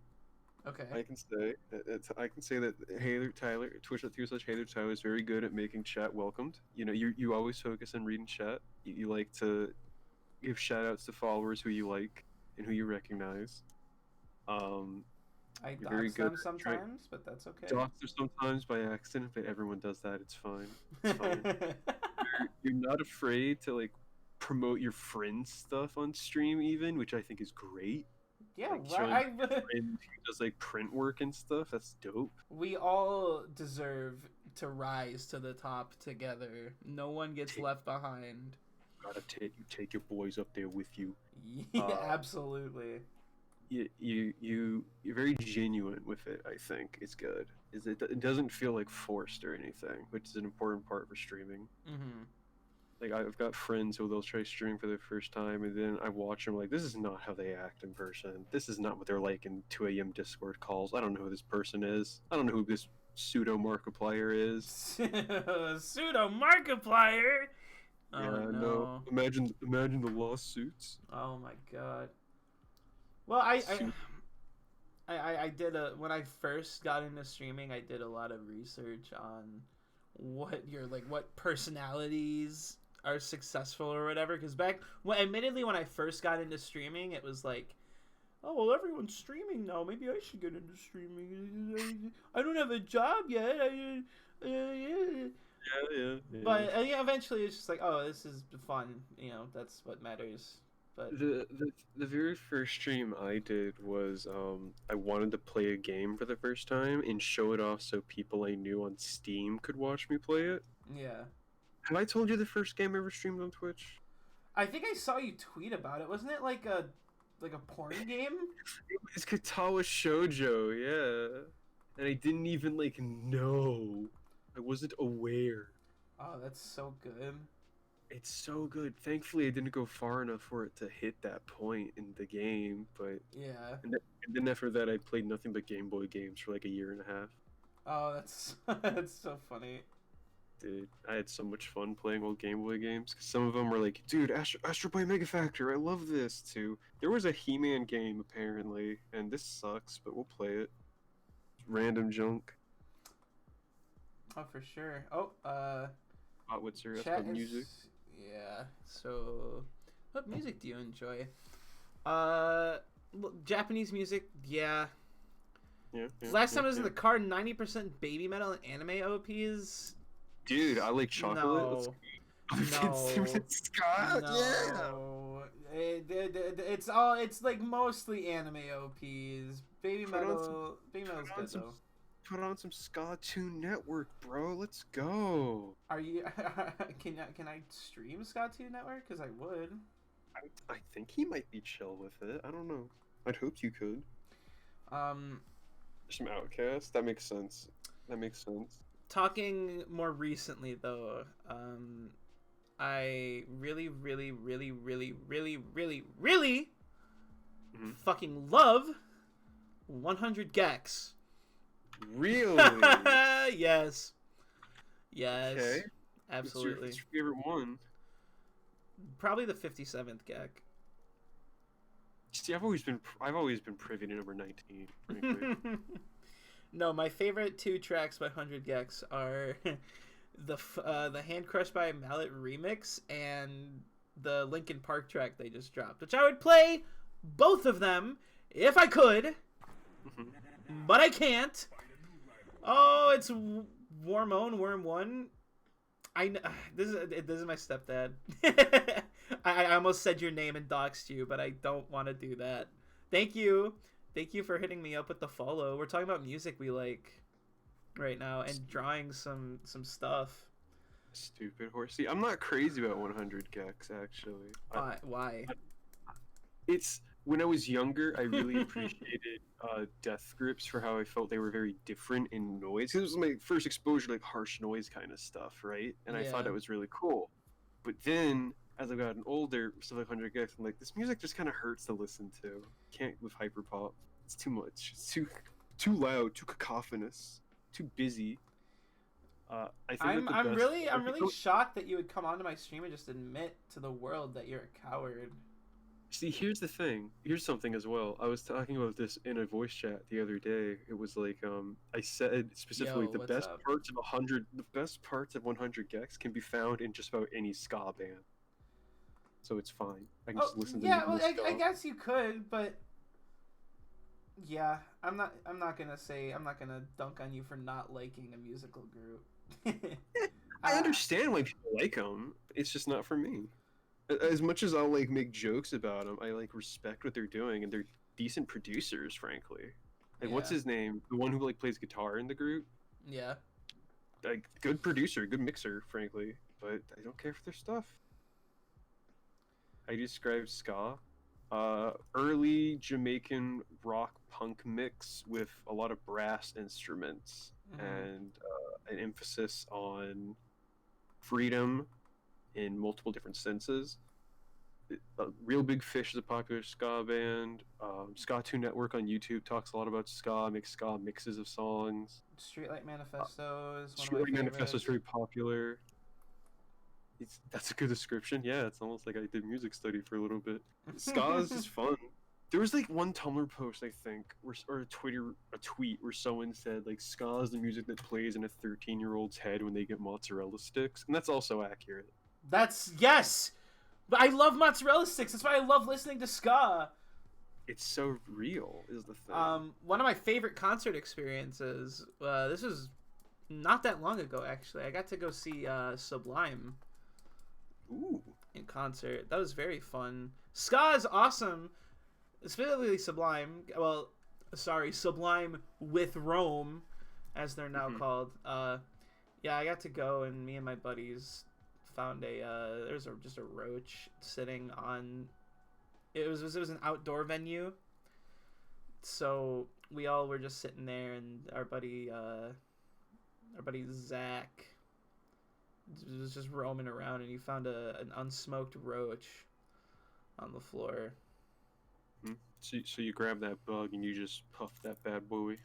You just swallowed that thing whole.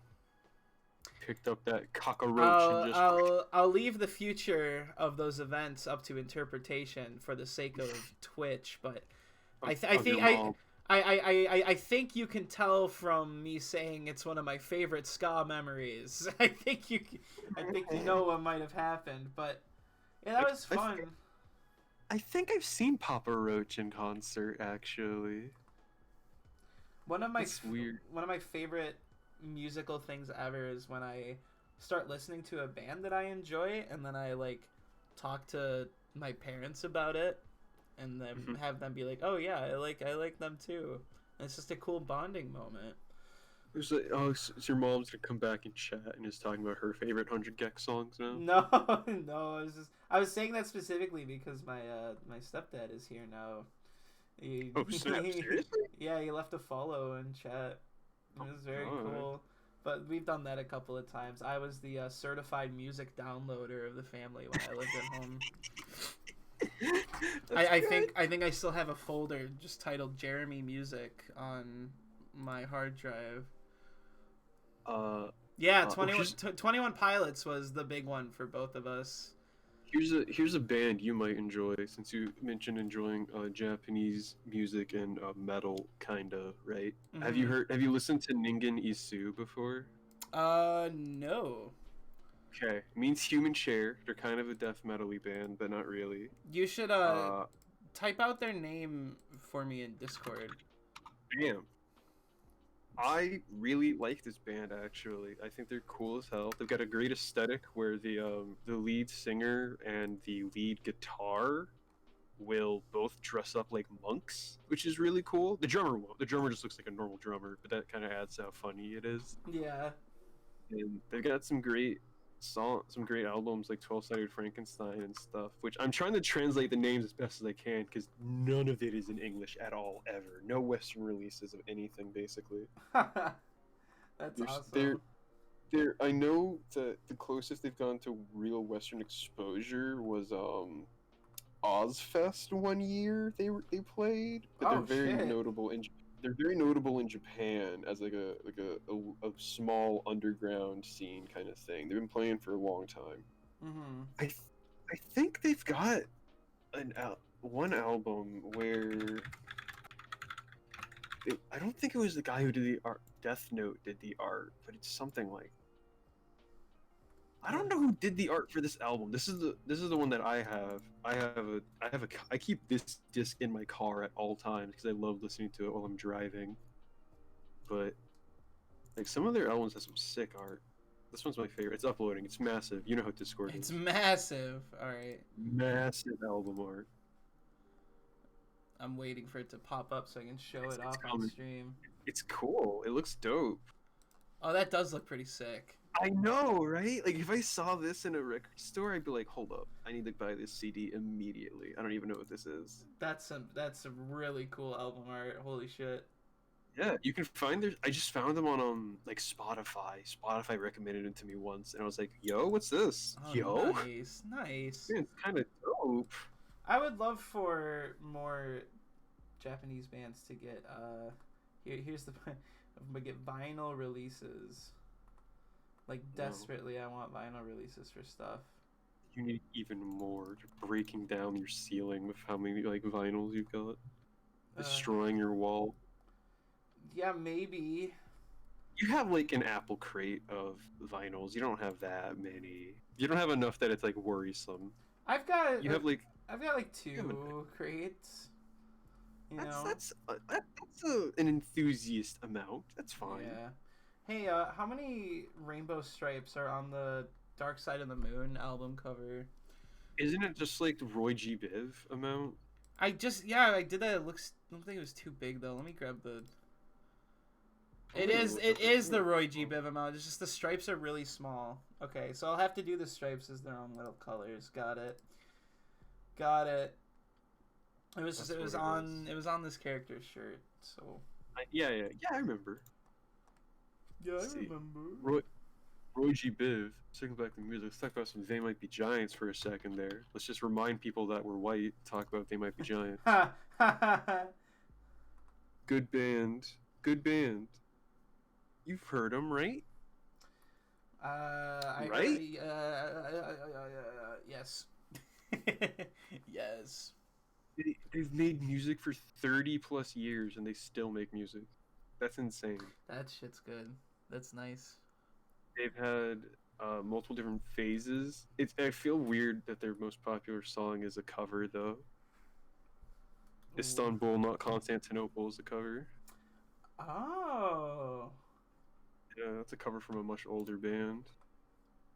Is that the one? Is that the one that was in Dance Dance Revolution? Probably Istanbul is not Constantinople. Yeah. Yeah.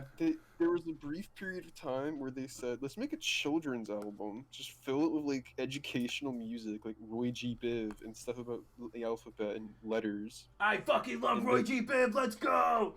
It's good. And then, where's my? And then like Disney approached and was like, can you make the Mickey Mouse Clubhouse theme, please? They made the Mickey Mouse Clubhouse theme? They also did the theme song for Malcolm in the Middle. Yes, no, baby. I don't know. Can you repeat the question? They Might Be Giants have done so much good music. That's awesome. They're good. Both members are named John. Cool. Which is great. Yeah. They might be named John. They might be named John. They're nice. I like their stuff. I think my favorite track of their most recent music is "The Communists Have the Music." That's a very good one. I mean, I liked the Constantinople song, so maybe I should check them out. They have that nice sound a lot, frankly, because that's just a cover, but you know how it is. If bands are going to do a cover, they're going to put their own stuff into it. Yeah. they do a lot of re-releases of music too, so they don't have 30 years worth of music to listen to so much as a lot of new studio recordings and live shows recordings and whatnot. Mm-hmm. Speaking of covers and adding your own stuff, if I remember correctly, didn't wasn't it Weezer did Africa cover? They did a cover of Toto's Africa with Weird Al Yankovic, yeah. Because I remember, so that song has always had its legendary status, but when the Weezer cover came out, that was the only version they played on the radio, and for some reason it made me upset. This was back when, when I was working at my last job, we were always listening to the radio, so... they would, when I worked at a grocery store, they would play the radio a lot too, and I would hear Toto like 3 times a day, and I got sick of it after the first month. Hot Witzer says, I got handed an Iron Ranch sandwich straight from the can. It tasted so bland. That's from The Communists Have the Music. It's a good song, I'm telling you.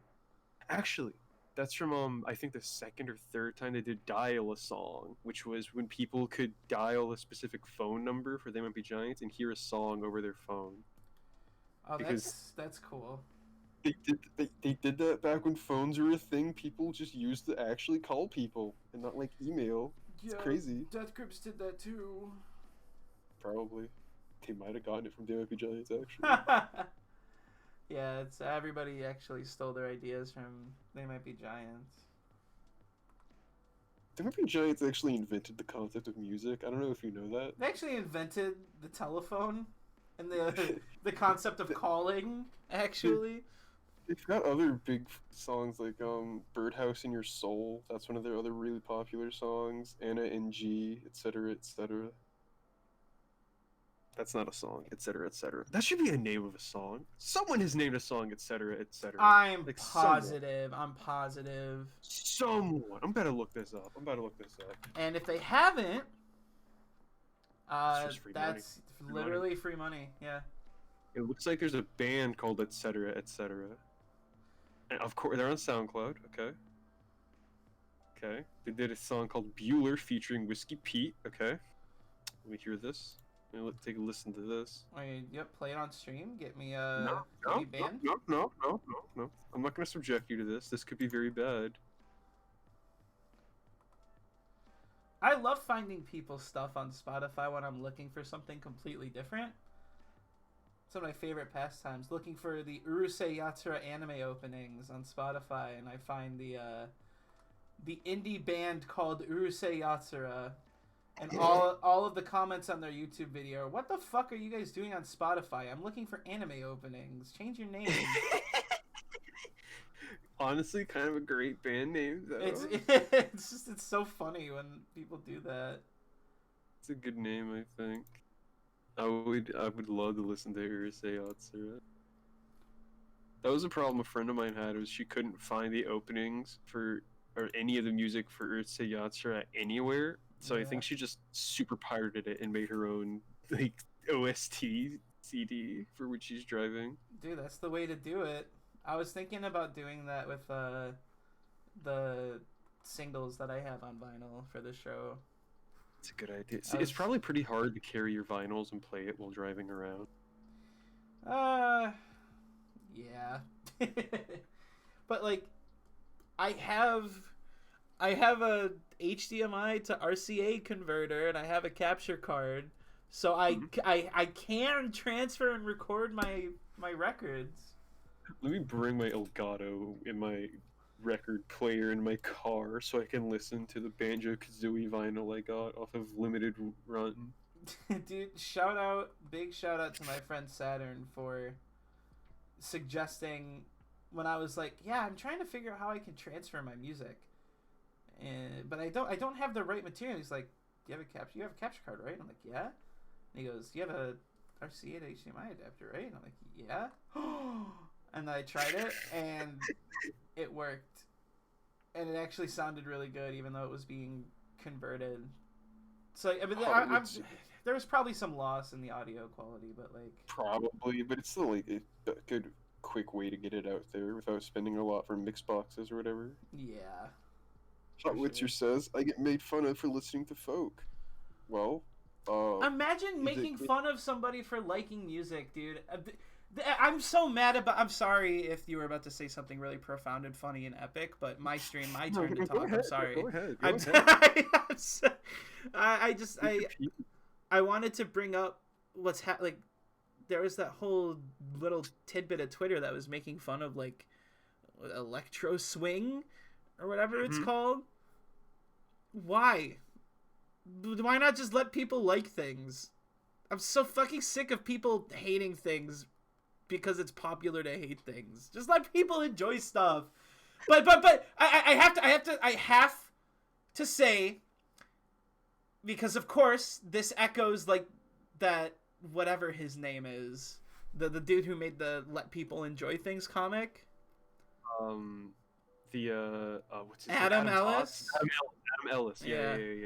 I'm not echoing that photo because that photo has been used for evil too many times. I'm just saying if it's harmless, just let people enjoy things.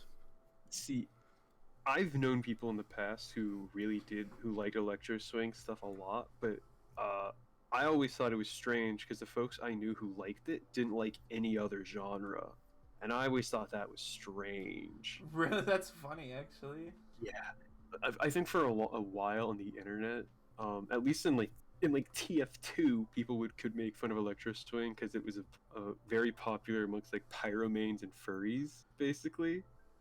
But in recent years, I've seen it like back around. I've seen the people like making fun of electro swing because it's easy to make fun of, frankly. But like, why? I don't what, really care. What for like, it. what about it is it's just music? What is the problem? If you want to make fun of music, make fun of like Norwegian black metal. It's full of Nazis. Make fun of them. Oh well, make fun of the genres that are explicitly born out of hatred and shit. But like, people make fun of local twig's great. People just make fun of genre. You can make fun of genres you like and still be fun. Like I love ska. I'm gonna make fun of ska. Oh, Are you kidding me? Well, ska is like a genre. Tony Hawk soundtrack. Get out of here. Ska is like a genre that was almost like made to be made fun of, just by nature. By nature. Like, what kind of band? What kind of music genre has bands like named Real Big Fish? Get out of here if you're pun name losers. Walks on stage, swipes my head to the side to knock my Bieber hair out of my eyes. What's up, guys? We're Streetlight Manifesto. There's so many like. God, make fun of genres, but understand that people like them. Like, if you can make fun of genres, if you can make fun of your own, I think. Don't just, like, bash on people's interests if that's what you're trying to do. That's, like, just rude at that point. Yeah. Let people enjoy things if they're doing it, like, genuinely. From a place of, like, yeah, no, I just really like this. It's good. It's music is so, in most instances, very harmless. People shouldn't make fun of genres so much as like producers. I think like certain musicians and musical artists, if they're proved to be like a loser, like evil horrible idiot, people, yeah. Like I enjoyed happy hardcore glitch pop noise stuff for a while there. I liked Forlung a lot for a good while there, actually. Mm-hmm. But then people found out Forlung was kind of a bad pedophile, awful person. And that genre got ruined for me because of it. Always the fucking pedos. There's a lot in music. There's a lot. Always fucking pedos. It's so. I guess dialing back a bit to making fun of folk music. Folk music can be really good, Hot Witzer. But sometimes there's also just like sometimes someone's gonna make fun of Mumford and Sons. No.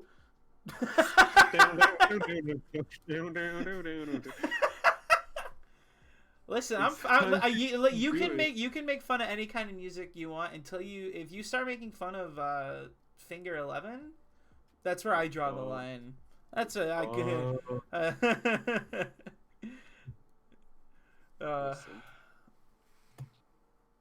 it's too good. It's so funny. I make fun of my interests. I'll do it all the time. I don't mind when other people do, as long as they can tell it's not coming from a place of hate or anything. I think that's just that's my own personal philosophy. I think Yeah, because I'm in the same you, way. you can tell when it's like japes and when it's like, hey man, come on, Tool isn't this bad. Don't make fun of it like that. What are you doing? I make fun of shit I like all the time. It honestly makes it, sometimes it makes it more enjoyable for me when you can understand that shit sucks. Like, my friend Liv retweeted this tweet the other day, and I'll see if I can find it because it was just so fucking funny. It was just this really sped up gif of people dancing, and the caption was "Gay people when the worst song you've ever heard comes Oh on." god. And Yeah, I'm talking about like, like Oingo Boingo or B-52s or something. I'm just like, you're goddamn right it is. Uh, Come Good. on, where's the tweet? I can't find it anymore. Oh well. But yes, it was really good. It is, yeah, it is good to be critical of things that you like, especially nowadays. Someone called you a sociopath for listening to classical music? Oh my god. What are you talking about?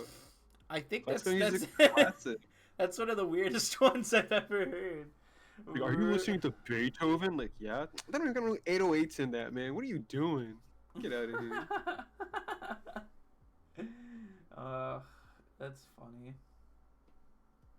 Music's is interesting. It's fun when you think about what kind of music people like. I was talking about this with a friend the other night. I was talking to like Fernanda about fighting games and the favorite music genres or bands of characters, right? Yeah. Because it's fun when like SNK did it a lot with King of Fighters. Like, oh, this character's favorite musical genre is this or this. So it's like Terry really likes rock music, but by Mark of the Wolves, he also gets into country. And that kind of shows character development in a strange way. Yeah. Or like oh, I hit my microphone. I'm sorry. Mai Shiranui, Sakurai's favorite non-canonical Smash character, who really likes heavy metal, and I love that. I think that's a super fun character detail. That's awesome. But then you get shit like Geese Howard, one of the most prolific fighting game villains ever. His favorite music is one specific song from The Godfather. It's like, really? Well, of course. That's just the Godfather theme? Like, yeah. Not even like a genre, just Godfather music? Yeah. Yeah. Yeah, it's weird. Like, Oh, your mom. God, your mom was here the whole time. Oh I'm god. old and tired. LOL. It was nice hanging out with you guys. Thanks for stopping by, Mom. Mom, before you leave, follow me on Twitch. Thank you for stopping by. I you follow him on appreciate it. Twitch, you'll get notified whenever he goes live in case he forgets to text you that he went live. Yeah. Well, thanks for calling me out. You can also follow Weeniebagel on Twitch.tv to know when I go live. I can't believe you're plugging yourself to my mother. It's funny though. Yeah, that's true. It's Yo, dude, hey, listen, man. It's been like a couple weeks. I noticed your mom hasn't followed me on Twitch yet. You should probably like sit her down and have a conversation about that. I noticed your mom hasn't followed me on Twitch, and like I just wanted to say I thought we were friends, but I thought we had like some chemistry. Like I don't know what's up with that. If we're not friends, like you can just tell me. Like if it. Thank you. I didn't want to bring it up at like Thanksgiving or anything, but like, thank you for the follow, Mom. Which, by the way, we are now at 193 followers. Only 7 more until 200, and I'm really looking forward to that milestone. So, what are you gonna do this? What are you gonna do for 200? It's a surprise that I've been planning for a while, which is why I'm really excited to hit it. So you're not gonna like say it. You're gonna tell me after the stream, right? So I know, so I can know. I'll tell you right now. Followed you both. Yes. Got your mom to follow me on Twitch. Let's go. Let's go, dude. Sorry, I'm typing out my. No, type it up. Type it up. Okay. Oh, you guys are a treat. This is really good. Yeah, another When I Pokemon Coliseum playthrough. Yeah, Nick returns for the Pokemon Coliseum playthrough part 2. I when I hit 200 followers a little while ago, right? Well, first of all, Um, congrats. it was a couple months ago. I was doing it on a KOF stream because KOF 2002 Unlimited Match got the rollback update, and I was just playing through every single character, trying out all their moves to see who I would like because I hadn't played KOF before. Yeah. And I didn't notice I was close to 200 until like the night before my stream. So I was like, "Oh, dip, I gotta plan a bit or something." Uh, Yeah. by the time the actual stream came, it was like someone followed me while I wasn't live, so I hit 200 off stream, and I was really mad Oh because I was like, "What the no. yeah, yeah, it was a friend of mine who followed me off stream too. So I called him out while I was streaming when I was saying like, "Hey, we hit 201. What a milestone! Woo!" Then I cursed Dean's name for like 3 minutes because he followed me off stream. Yeah. Fuck you, Dean. Literally, Winchester literally. name having ass. Fuck. I think he's like British. I think I don't. He's not a Winch. He's not a Supernatural fan. He's not a supernatural fan. Good. I'm hosting you on my stream. I forgot I set you up to auto host. Oh well, thank you. I've Thank you set up very most of my much. friends. I set up most of my friends to auto host, right? Yeah. You're honest. I love my friends who stream, but a lot of them don't keep up with it. Yeah, like half of the people I put on my auto host list do not stream anymore, which is very funny. It's kind of sad because it's fun. A lot of people have a hard time because they won't have they can't deal with the 0 viewer stream. Yeah. Yep. It hurts. It hurts. It's real. You kind of have to learn how to talk to yourself. And honestly, I've been asked before tips to get into streaming, and the first thing I always tell everybody is learn how to hold a conversation with yourself. It's a big deal. It I doesn't find that like, oh, go ahead. asking yourself open-ended questions that people in chat could also potentially respond to, but if Yes. they don't, you can still carry with is a huge thing. Yes. Yep. Yep. Uh, That's the best piece of advice I've ever gotten, and the best piece of advice I'll ever give, because it's such a key part of it. It's so key. yeah, there have been streams I've watched. You know, I used to, back when I had nothing but fucking free time, I'd go and I'd look up a random category and I'd scroll all the way down to like someone with 1 or 2 viewers, right? And right. I'd show up, and most of the time they'd be silent, and then they'd see their view count go up, and they'd be like, "Oh, what's up, third viewer? Looks like they open the menu that shows you users in chat." I'm like, "Oh, what's up? Hey there, Tyler." And I'm just like, I can't do this. I hate getting called out. I hate it. It's awkward. It's awkward. So awkward, because then you go to have a conversation and like you're the only active chatter. You can't leave. You can't leave because you feel like an asshole. It's the worst. It's the worst. Yeah. But it also helps a lot to, if you have a hard time talking to yourself when there's no one in chat to bounce off of, just call up a friend. Just have a friend on with you.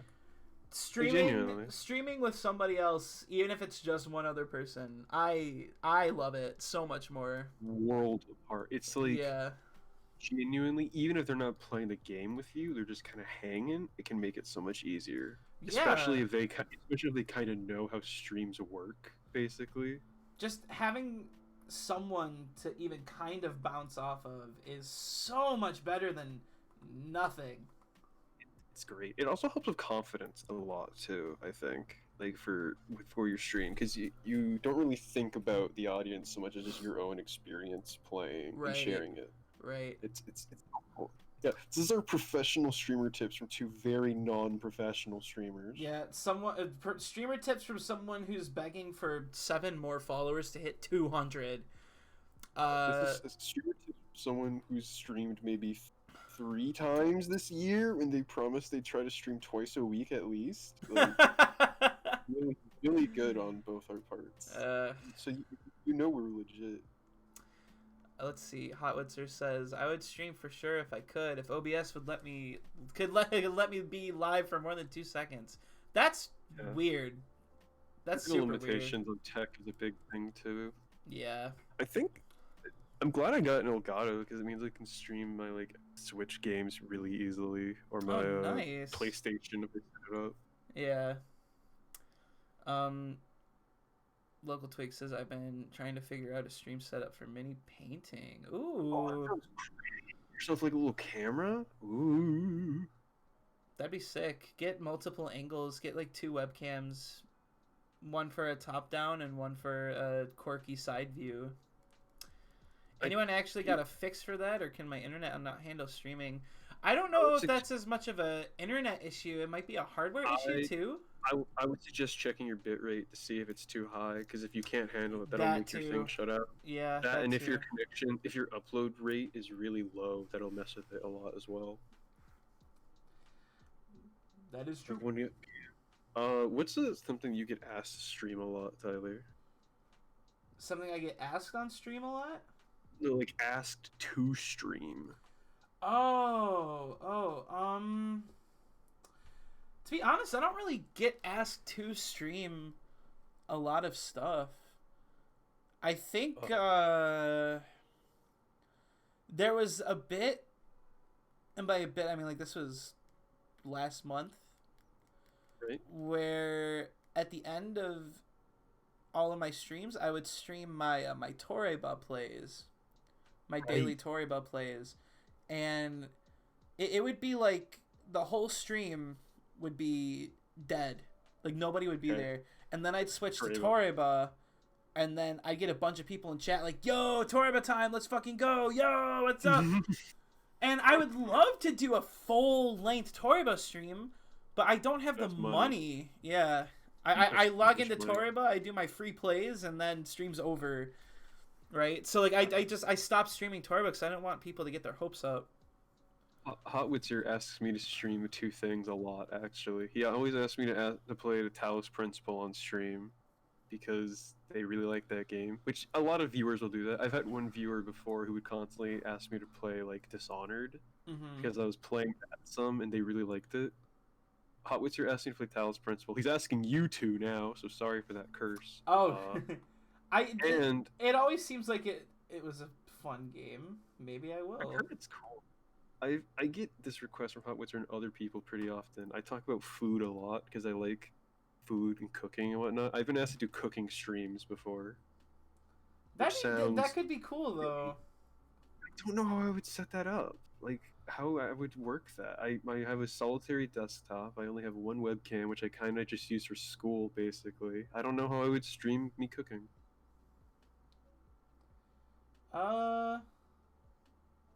I don't think I cook anything especially interesting. I'm gonna make home fries tomorrow. That's nothing. Sometimes I make stir fry. This is not Gordon Ramsay. Stir fry. It's the easiest dish actually, ever. I do have a frequently asked game to play, but that's not real. Local Twig, if you're still here, you will definitely remember the Skyline Games arc. Oh God. There was just this fucking dude, who would show up to every stream I did, every single one, and he'd just be like, it was like a bot that would reset, but it wasn't a bot, but it felt like it. It would reset, and it'd be like, yo, have you heard of Skyline Games? And back in the day, I was like new to taking streaming seriously, so I didn't want to like piss viewers off. So I'd always be like, no, what's that? What is it? It was just some guy's fucking failed shitpost YouTube account. That sucks. But every stream, like you can see it in the outro. There's a clip at the start of my outro where for like 2 seconds you can see in the chat, Local Twig. Which I should mod you again if you're gonna be here more often. Who? Local Twig.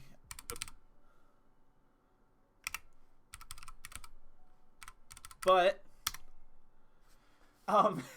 it's the local twig in chat saying like, if you mention Skyline Games again, dude, you're getting fucking banned. And this dude's like, will I get banned or will the phrase Skyline Games get banned? It was just so weird. So many streams where we had to deal with this guy. And then when he finally sent us one of the videos for Skyline Games, like, here's the trailer for their newest game, check it out. It was just like some kid's fucking edgy fever dream video game trailer. Like, it was just nothing. But That's lame. That's I'm glad I haven't gotten anything like that before. Yeah. I haven't had too bad of a user experience here on Twitch. The closest things I got were that, and then back when I was doing my Minecraft Monday streams, there was one night where my internet went out. Yeah. Steven, why'd you delete that? People simp again. But it's blocked on Twitch, I think. Yeah, Isn't but you it? can delete that block term so people can say it. So they'll get in trouble with Twitch instead? No, I think you don't get in trouble at all if they say it on your chat if you unblock it. I could have swore that was a universally blocked term. Yeah, but you can delete it as a block term. Like, genuinely, you can delete the block term. Yeah, I'm saying you can delete it. I could have swore, like, Twitch made that statement that was like, our new block terms, and it was just 3 things that make fun of horny men. Incel, simp, and what was the other one? Well, thanks for getting me banned on Twitch, bro. Virgin was the other one. See, that's such a strange one to ban, I think. Twitch mods gonna call their snipers on me, but I think it's just because Twitch mods are all of those things. Like, not like Twitch staff mods, not like chat mods. Because I remember you gave me this fucking sword a little while Yeah. ago. No, it's a very interesting thing because while those terms have been used by greasy dude bros who just don't know what they mean, it also seems like making a public statement about it almost seemed like they were trying to take away potential power from people who sometimes feel like they have to use those terms to get rid of people who are fitting into those terms, if that makes any sense. Like female streamers who are getting fucking creeped on. Mm-hmm. But, since Twitch mods are apparently all those things, sorry, female streamers, you get no rights again. Sorry. Ever in your rights, ever. Yeah. So, sorry for that little outburst. I was like, whoa, don't be... I gave you this power because I thought I could trust you. Sometimes we just have to lay down the hammer on our website. What's a good bitrate? Hot bitrate depends on your internet. I would say there's websites that'll talk a bit more about bitrate you should use. Mm-hmm. I have a decent wired connection. My bitrate, I have it set to 2,000, but currently I'm capping at like 2,200. Mm-hmm. So, before I had a decent wired connection, I used to stream at 1,400 Wi-Fi, and that was still fine. So, you get occasional dips in quality, but sometimes it just be like that. Sometimes that's life. Oh shit, it's already 10:30. Whining, we've been chatting, we've been hanging, we've been cooling. I have to do a drawing for homework before midnight. Snap, you should be doing that, like, right now. It's nothing big. It's literally, like, the whole point is that it's supposed to take 15 minutes. Do it. Do it right now. Just do it right now. Why not? I would, but I can't do it on stream. It can't be digital. It has to be a traditional sketch. I have to do portraits of my friends, but, like, specifically profile portraits. Move your keyboard out the way. Put that sketch pad on your table. Turn on the webcam and put it down. I gotta Let's turn go. my. Okay, hold on. Let me turn my Streamers, light on. I like when Set it I'm up. doing art streams. I like to stream in the dark. Really? Yeah. That would hurt your eyes. No. That's my only response. I know it does, but it makes me feel very comfortable. And I like to stream with my webcam off during art streams because the faces I make while I'm drawing, I have been told, are very silly. It's part of the fun, though. Yeah, but it made me feel self-conscious, and I don't want people to see my ugly mug while I'm drawing VR chat characters. Bro. Come on, bro. You got a handsome mug. Don't be doing that. Let me, No PogChamps get made, though. You make funny faces. Just being genuine. True. I'm how you saving get this real quick. Let me go to BRB while I'm setting this up here. Hell yeah. We see the One Piece. Let's go. See, I don't know Got how you to... I don't know how to set this up properly because it's going to be upside down. You're going to be seeing me draw upside down. I just flip my webcam. Like the webcam display on my stream when I do it. Wait, I can flip it vertically? Yeah, like you can just... I'm pretty sure you can just flip it in OBS. That's what I do. Teach me. Show me the ways. Remember? It's been a minute since I've done it, like, what you call it. Why would you I've tell done me it- that if you can't tell me how to do it? Because I figured you would know these things. You're a streamer too. I don't know anything. That's Fresh. that. You know what? That should have been when I was asked the question, "What is a key thing about you?"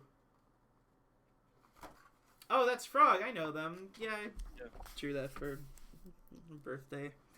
Steve Spoon Fresh. I hosted a Guilty Gear tournament and invited Froggy because I knew Froggy likes Guilty Gear and playing fighting games. And then Froggy invited Ty because Tyler here also enjoys fighting games and was fairly new to Guilty Gear at the point, right? Yes. So perfect for beginners tournament. And then I saw that Tyler made sick, cool art, so I followed him on Twitter, and he followed me out of respect for my own craftsmanship as the best tournament host this side of anywhere, everywhere, the best tournament host ever. Of course. Obviously. Yeah. And then I streamed and said, you know what? Let me check this out. And then here we are now, 5 years later, married and happier than ever. Yeah. Oh, this looks so fucked. By the way, Does yeah. Look. yeah. Wait. What kind of angle is this? Hey, that's not that bad. However, you do get to see the picture that I'm gonna use though. So my buddy Dino has offered to. Well, actually, I'm gonna copy this and I'm gonna open it in Photoshop so I can zoom in on the face. That's a good idea. That's a good idea. Yeah. So the whole point of these assignments, they're supposed to be quick. Especially, do you want me to time you? You want me to time you 15 minutes? No. I'll put a timer on right now. Hold on. That would just make me stressed out. I don't want to be stressed out. Oh, he just had to take the most. Oh, come in. Hey, can I borrow your key for the laundry? It's in my jacket on the door. Thank you. Thank you for using my key. Yes. What was I saying? Oh, he took a shitty picture. Right. So, is this even going to show up? Let's test it over here. No. That's fine. You get to see it after. You just get to watch me work. I am making the deck for you right now. I'm taking a pre-con, like a pre-constructed thing you can just buy, and I'm upgrading it by taking out bad cards and putting in cheap but good cards. Oh, cool. You know what I mean? Yeah. So that way, if you did actually like playing it online, you could potentially make it for a good budget. I see. Okay. Spoonfresh says not valid for no numpad. It's got you there. I do have one. Oh, it's just not light up. It's just not light up. It's on the Oh. keyboard that has the Agretsuko. Oh, that's right. I have to put it upside down because of fucking. This is how I stream my Gunpla, actually. This is exactly how I do my Gunpla streaming. So, it won't focus, but it has an Agretsuko sticker on it and a for rectal use only sticker on it. Love that. Which that I like that one. I got to hand that one out at a convention one time. Very spiffy. Let's see. This commander deck is a Calamax the Stormsire. Ooh, nice. 4/4 elemental dinosaur. It's a 1 green blue red, so it's teamer. Yeah. When you cast your first instant spell each turn, so even on opponents, if the creature is tapped, you can copy that spell and you can choose new targets for it. So it's Okay. just so you're throwing out a bunch of spells on other people's turns and you're doubling them every time. Oh, that sounds pretty cool. And even better, whenever you copy an instant spell, you put a +1/+1 counter on Calamax, so he gets bigger as you cast the spell, so you can swing at people's faces. Nice. Yeah, this is a cool dude. I figured you'd appreciate him because he's got big spells and big body, big beater. A beater. Beater. A Beater. beater. Beater. I appreciate God, what's his Patrick Warburton? Yeah, Have you seen the Venture Brothers? I have. You have? Yeah. Brock Sampson is such a key character voice. I agree. Very good, very Brock. nice, and very sick. Thank you, Brock Sampson, for my life. This out of here, this out of here, get this card out of here.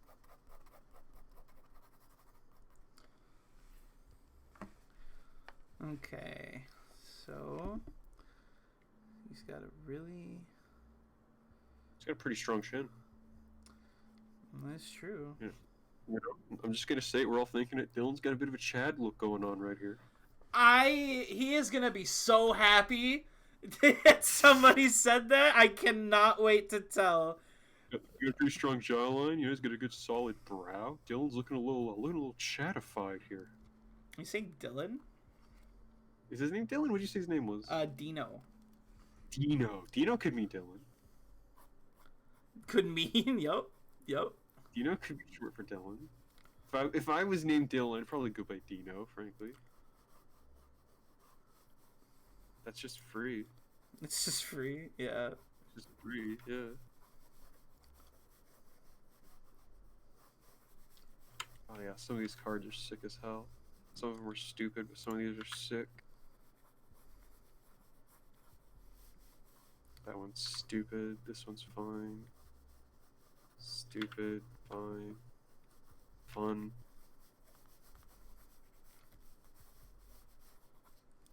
Dino with this crazy, long, grown-out hair. Why does he be growing it?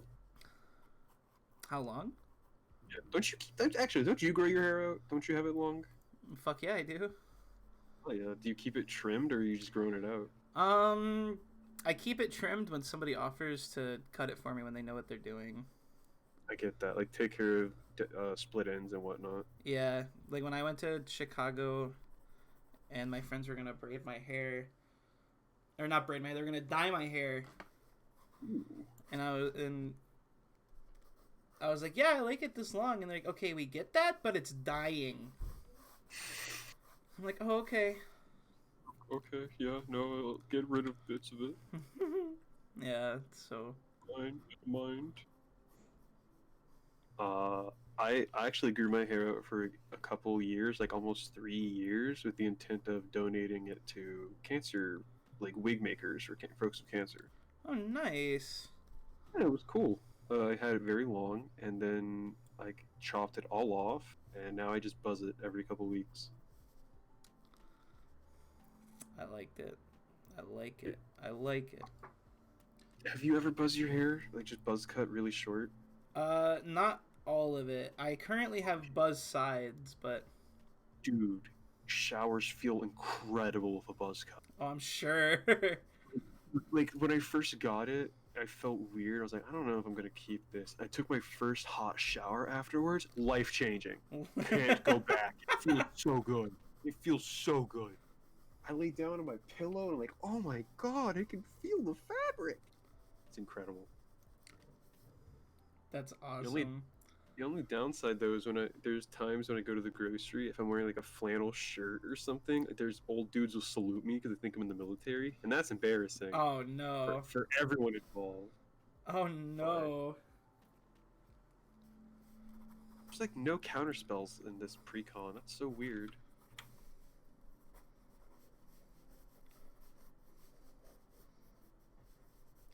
I'm trying to do this really loose. Loose and fresh and friendly. Yeah.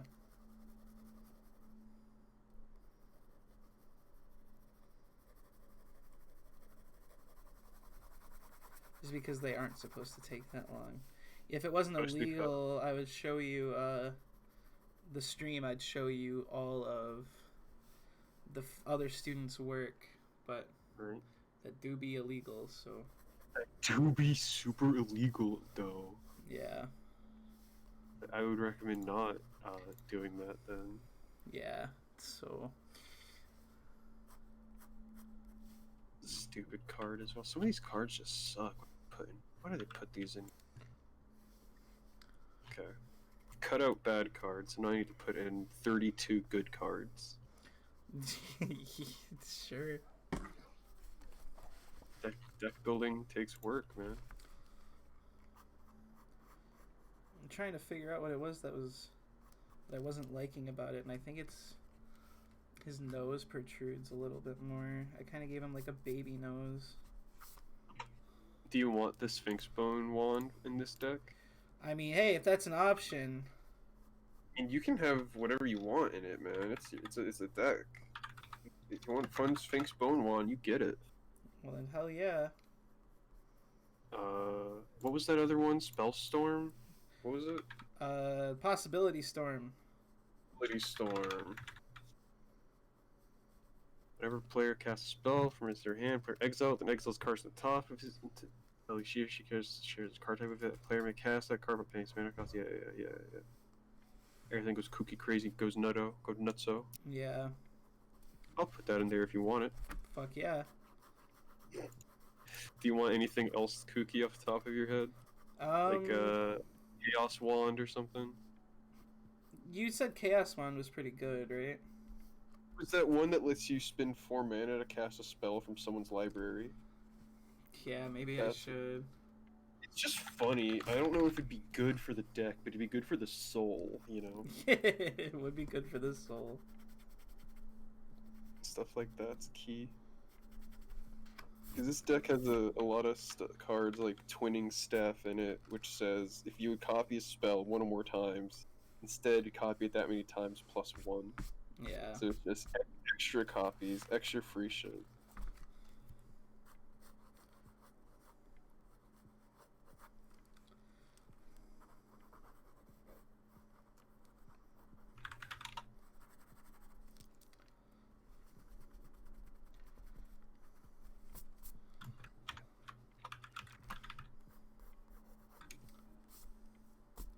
This looks good.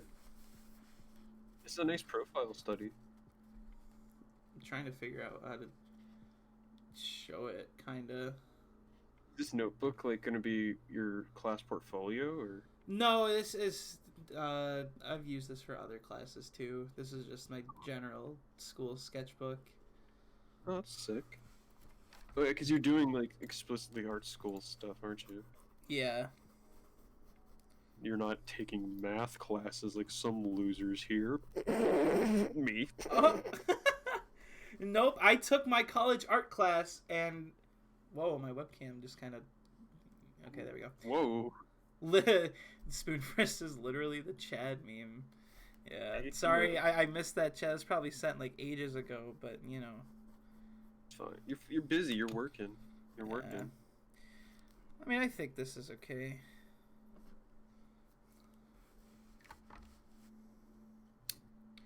I think this is fine. I think See, it's like this is literally for a school assignment, but my first thought is he gonna like this? He'd probably like it. My It looks brain, good. my brain is in like commission mode right now. Still, That means you're trying to make it look presentable, make it look like money. money, We've got to have money. money, classic. Classic. How do you feel about infinite combos in Magic? Do you care enough to like not include them, or do you not mind having one or two? I've never had one, so I don't know. But I mean, if it's So, here's an example, right? Fork is a spell. It's like 2 mana, copy target spell. You can choose new targets for it, right? mm-hmm. With Calamax out, if you've got him tapped, you can double an instant. So if you fork a spell, you'll copy fork. You can use the fork copy to target the fork already on the stack, and you Yeah. can have infinite forks all at once, making Calamax like infinite size big, and that's something. Or if you have an effect like whenever you cast or copy a spell, deal 1 damage to someone, that's just infinite. You kill everyone immediately. I see. I know some people who don't like infinite combos because they feel like it's a little cheap, and I know other people. I'm one of the other people who say infinite combos finish games faster because Magic games can last hours, and that can get tiresome. Yeah, I guess Sometimes you just want to win. Yeah, I guess I have no personal preference actually. Now that I think about it, because I do like games that last forever as long as it's lasting forever for a fun reason. No, it's reasonable. Like, sometimes a game is long but still fun, and then other times you're in a 4-hour game because someone's playing like a cop deck and it sucks. Yeah. Alright, let's see if I can get a good picture of this to submit. Submit the best picture. Oh, flashing is not gonna work. I need to actually put it in good light. Gotta turn on the other lights. Or maybe this will be fine. I mean, it is gray paper anyways, so... No, I forgot to turn the flash off!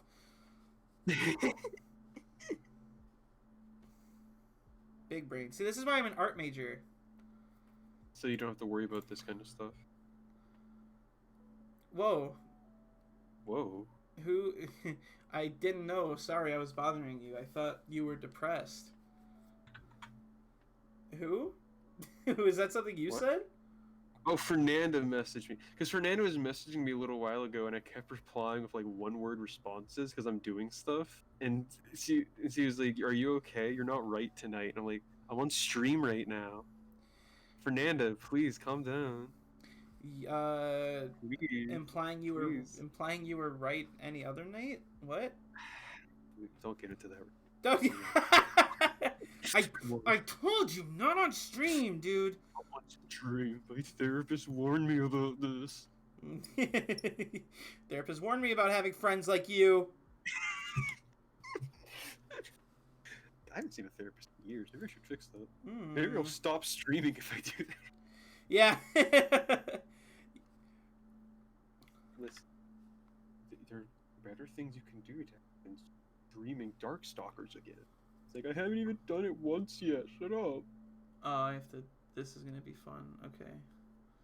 Turning back on your normal webcam? No, I'm trying to get chat to focus... Or not chat, the webcam to focus on the photo here. Why is it not focusing? Sorry.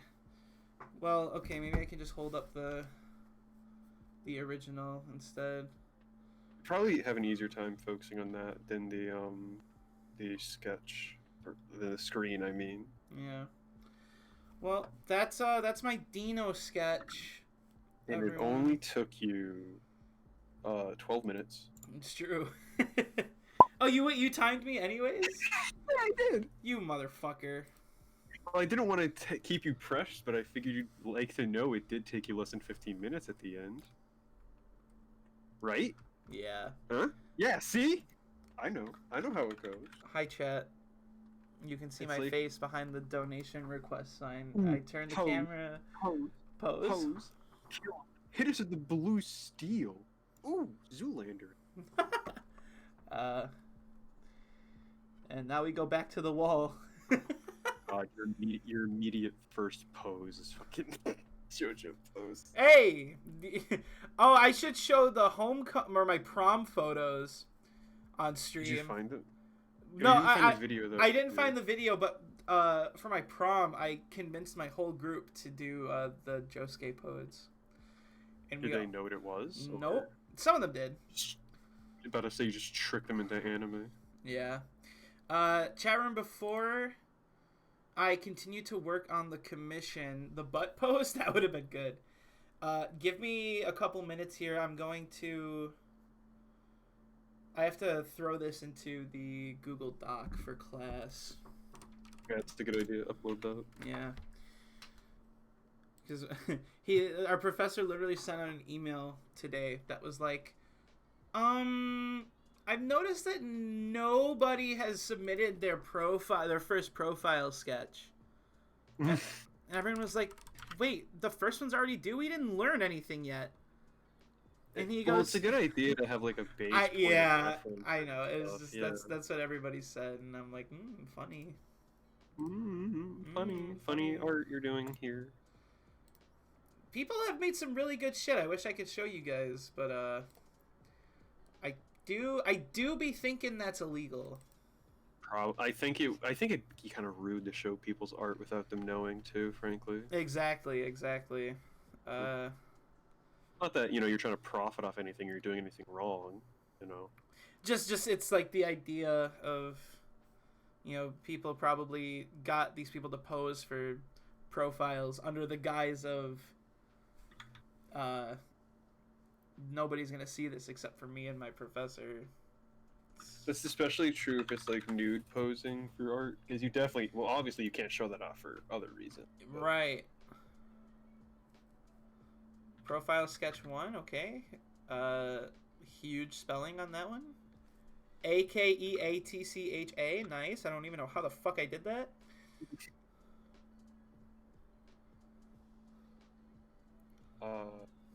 Let's see. Here's a card that I'm considering putting in this deck for you. I'm not sure if you would find this fun. What is it? Planeswalker. You've used Planeswalkers before, right? No. Yes. Yeah. It's Ral Zarek, the original Zarek. So it's 2 blue-red, 4 loyalty, +1, tap target permanent, then untap another permanent, so you can like tap down an opponent's thing, untap your stuff. -2, he deals 3 damage to any target. Could be a player, could be a planeswalker, a creature, anything. -7. I feel like I've used this before. Or is this new? He's -7. Flip 5 coins. Take an extra turn after this one for each coin that comes up head. Is this funny enough that he's actually got a coin flip? Yeah, you flip multiple coins to determine how many extra turns you take. That seems fun. Would you like this? Yeah. Okay, I'll put him in. He is fun. Like I've used him before and gotten 3 extra turns out of him. It's great. What is the other? Is it extra turn card? I'll put that in as well because that's also fun. Stitch in Time. Flip a coin. If you win the flip, take an extra turn. That's a good one. It's only 3 mana too, so it's super cheap. Okay, it looks like it's... Sorry, I'm looking at how other people formatted their upload to see how I should format my upload. It looks like it's just the last name and then profile 01. Okay. Cool. Well, homework's done. Hey, congrats. You did it. Proud of you. And now I'm going to post the drawing of him so he doesn't get upsetty. Upsetty spaghetti. Lol. Lol. Lol. Whoa. What the fuck is this spell I'm looking for? Twin cast. That's what it is. A fun thing with the Calamax deck here is you're doubling spells, but you can also double your opponent's spells if you want. So it's like, oh, that's a cool one. I would like to have a copy of that. I want to cast that. Give me ramp. Wait. Yeah, that does sound pretty fun. I should probably keep this sketchbook out since I'm going to be using it for class instead of putting it away in the hardest spot imaginable. That's probably a good idea. I sent it to him and immediately he's like, "What the fuck did you do to my nose?" Well, sorry, I made it too small before. Looks good. Looks good. Looks good. He looks fine. Tell him that people on the internet says he looks like a Chad. I'm sure he wants to hear that.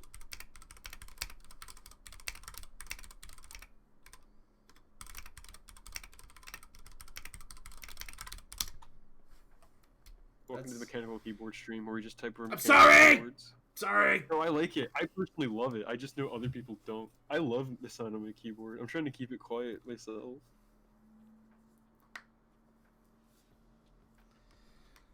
Damn, sorry I made your nose so big, bro. I didn't know I was making it so big. Good. Hold on, I gotta look at the original image again. Bro, your nose protrudes a decent amount past your face. It's a healthy amount. He looks normal. He looks fine. Unbelievable. Unbelievable.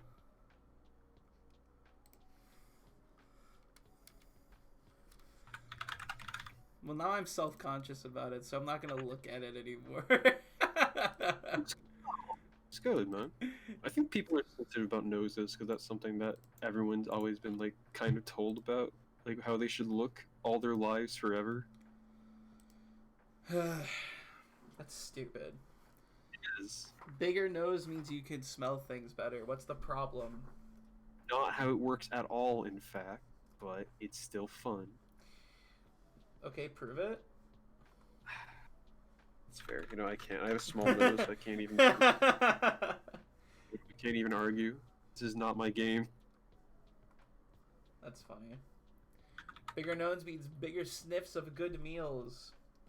I'm glad that good meals was what we were taking the bigger sniffs of. Tiny nosed freaks can't even smell the garlic in my chutney. What's wrong with you?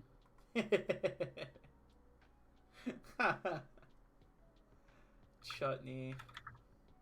Good word, chutney. Great word. Just be honest for a second. Pretty good word. More people should say chutney. Frog's been saying chutney a lot lately. Really? Yeah. I wouldn't know. I haven't talked with Frog in a couple weeks, actually. I think I haven't talked to her since we last hung out. I wouldn't know. I fucking hate her, actually. We just don't hang out like that. I know. Yeah. I'm willing to. We got other things going on in our lives. Let me see how much this deck costs now that I've upgraded it. I'm usually good at keeping things expensive. Keeping things expensive? Unexpensive, fuck. Well, now I don't know if I want you building my magic decks anymore. Damn it. Pre-con costs like $35 to get online. Cringe.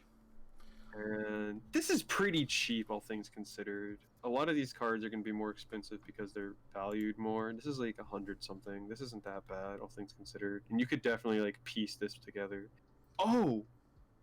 That fork is $40. Okay, let me take that out. Well, okay. Jesus Christ. Admittedly, you don't have to worry that much about the price because I'm probably not going to actually build this in real life. Oh yeah, that's true. I have You have enough problems.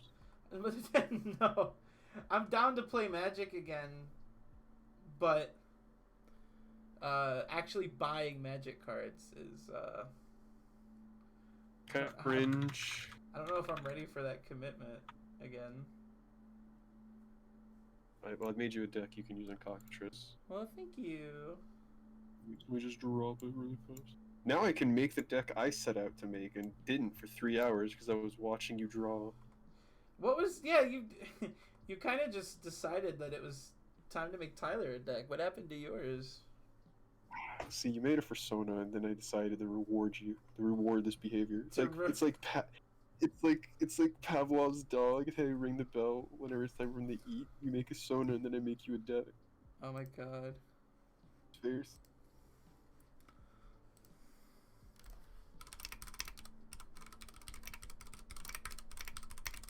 What do we need to make?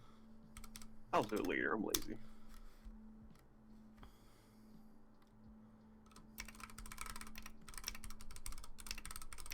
What's chat doing tonight? Have y'all had dinner yet, chat?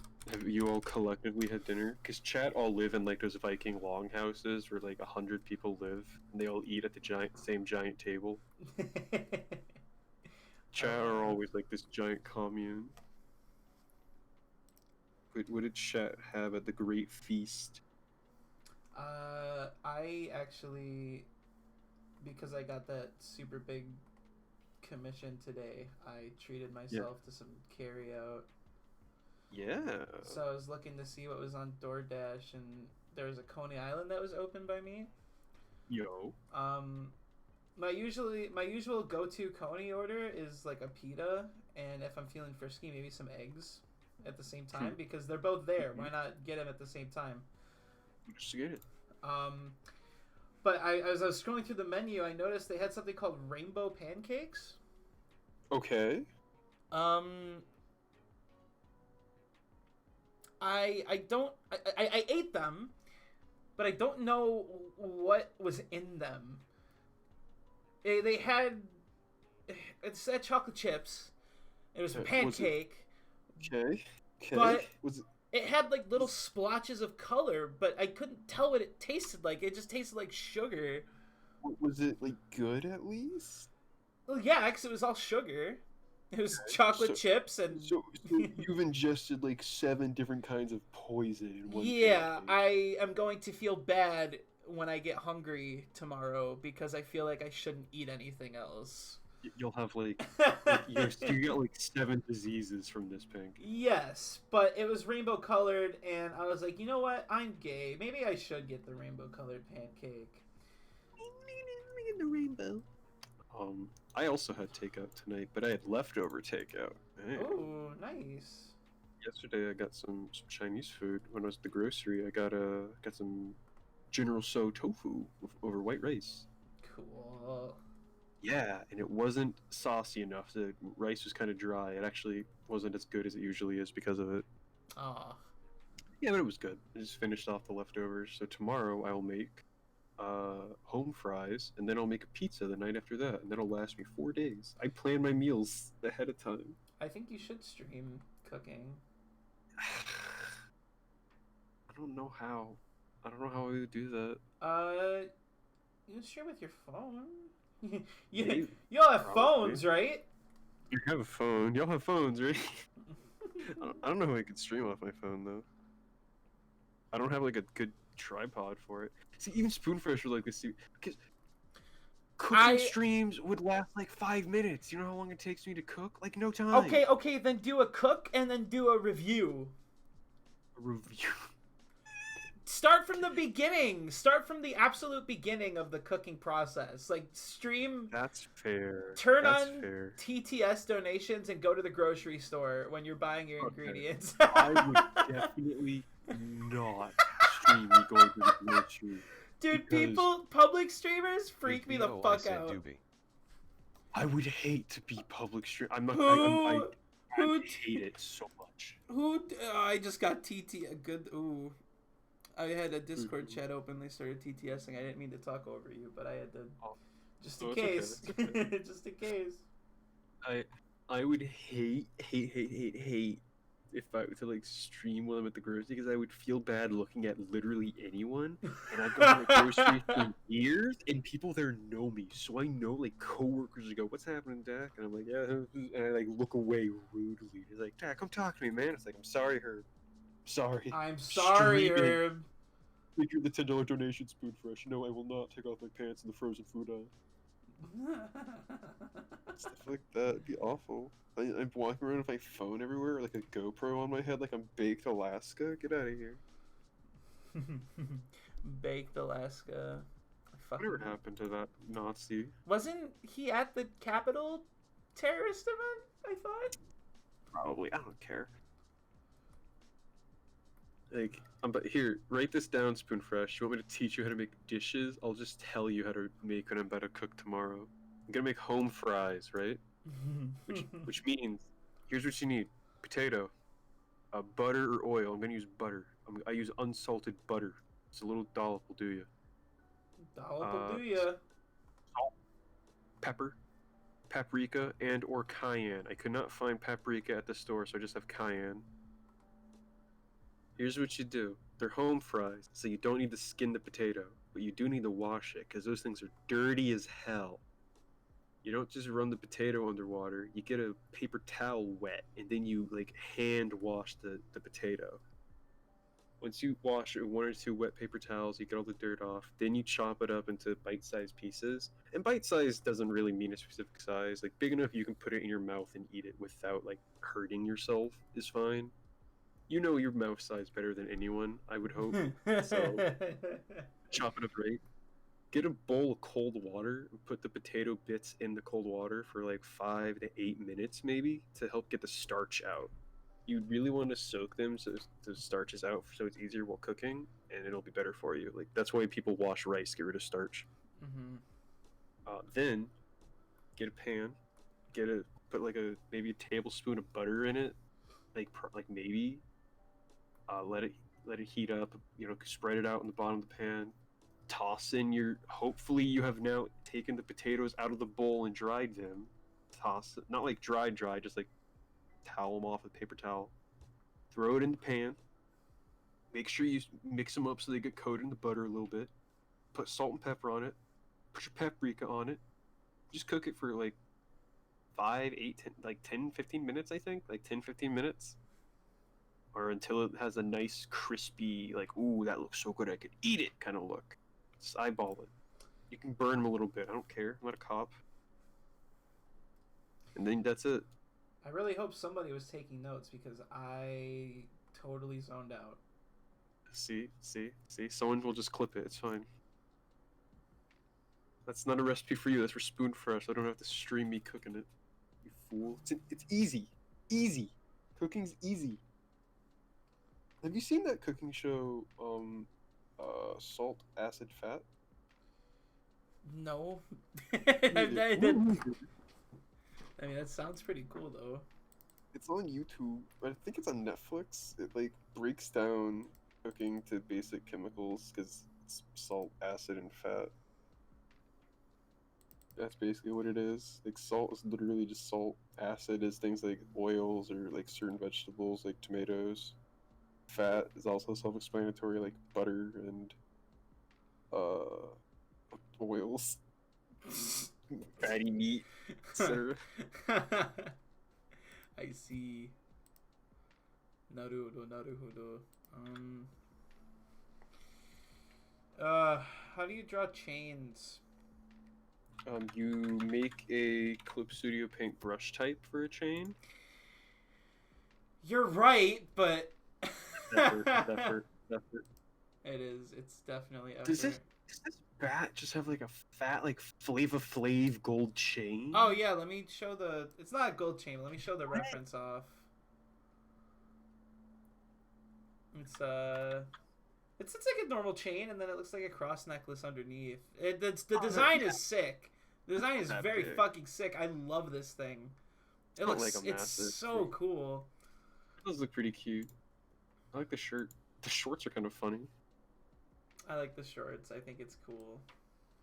I do not own a single pair of shorts. Really? Yeah, I just don't wear them. I've just never been a shorts person. Understandable. I might have a pair of swim trunks somewhere, which I bought last time I went to the beach because I needed them because I didn't own any shorts. I got there and bought them there. I understand. Yeah. I mean, I was never a shorts guy either, voluntarily, until I just kind of got over the fact that I have big thighs, and I was like, okay, I'm just gonna look like this in shorts. But then I ended up finding cool shorts to wear. You started the shorts bit like the Family Guy. I do not like the Godfather movie bit. I just don't wear shorts. How could you say that? I know they're comfy and easy to wear, but so are like sweatpants. Like I don't see the need for shorts. That's such a good bit. I don't like Family Guy, but it's a really. But good it's a bit, good frankly. bit, right? Like it's I don't. Good bit. I don't like It is. Family Guy either, but I do really enjoy that. Was that all like ad lib? That feels like it was ad libbed. I don't know if it was ad lib. Or- I think that I wouldn't be surprised if it was mostly scripted, but it felt like it was just a pretty good bit, frankly. Yeah. It's just a solid. I don't think a lot of shows do that much ad lib stuff, frankly. Cringe. They should. But then you end up with like Rick and Morty, True. which is like mostly ad lib, where they have whole episodes dedicated to just ad libbing stuff, and it's like, all right, they're doing another intergalactic cable or whatever. All right, guess I'll just skip this episode. Oh, rude. Well, I didn't really care much for the Mortimer show when I was what you call it, when it first came out. I think I have a friend who really liked it for some reason. I don't remember who it was. That friend's name was Dak, and they were actually a No, huge fan of No, Rick and no, Morty. don't do this to me. Take it back. Take it back. Take it back. Huge fan. Oh, And why do you actually, use this on your stream? I also know this person. They reached out to me a couple times too. And they're like, "Have you heard about this show called Rick and Morty? You seem like a really smart guy. I think you should watch it." And I was like, "Listen, I understand where you're coming from, but I try not to watch bad TV." I try not to watch bad TV. Listen, I've seen enough bad content in my day. I used to watch Game Grumps. I don't need more. Oh, I love. They're doing Danganronpa playthrough right now. I love watching it because of how angry they get at the fact that they're bad at the game. They're like, "Oh, this fucking sucks, dude. This fucking sucks." It's like, no, Aaron Hansen classic. you just don't Oh my read. It's been the same shit for years. You just don't fucking read. So good. It's like when for a while there, I wouldn't say I defended them, but I knew like the pain. It's hard to give good commentary while also paying attention to a game. Oh, right? absolutely. But when you're like an LPer, it's a lot easier than like a streamer, I think, because streamers have to focus on chat and stuff a little bit more. But when you're an LPer, who cares? Who cares? And you have another person there who can be funny while you're reading. I don't understand the idea of like you're playing a game that your fans really desperately want you to play because they think you'll enjoy it, and you start shitting on it not because of the fact that you don't like the game, but because you don't want to learn how to play it, and therefore it's bad. It's a mess. It's not great. You know. Also, Game Grumps are just kind of like. I mean, they've done a lot of good shit, and they've done some charity stuff, which is alright. Some have even said that they've atoned for being problematic in the past, i.e. Aaron saying the N-word a lot. Like 50 times in his car, like on stream with Susie and everything. In which Susie also said it too, while quoting Aaron said it, while both of them were laughing about it, like... Come on. Like, yeah. I'm not crazy about him. I feel good that like Barry has moved on. I like Barry's stuff. I actually haven't kept up with Barry. He's done a couple like interesting video essays talking about games he's like. Like he did a video talking about Mario Galaxy and how much he enjoyed that. That was fun. Oh, cool. I think Ross has moved on. I don't know what Ross is doing. Ross is actually streaming now. He streams. He does art in games and whatnot. Yeah. I think he mostly did VR stuff. Mm-hmm. VR chat streams. He made his own model, which just looks like him but a demon and wearing a Vegeta hoodie, which is like cool. Yeah. Cool design. I think it's pretty epic. God, it's so weird thinking about these characters They are. Shows how bad the internet is. These people whose works I've known since like middle school. Yeah. I've definitely not told you this, but I was very big on middle school and I was big on Newground in middle school. Big middle school head over here. Huge fan. The biggest. Been talking for hours and streaming. I was big on Newgrounds in middle school. Oh. Uh-huh.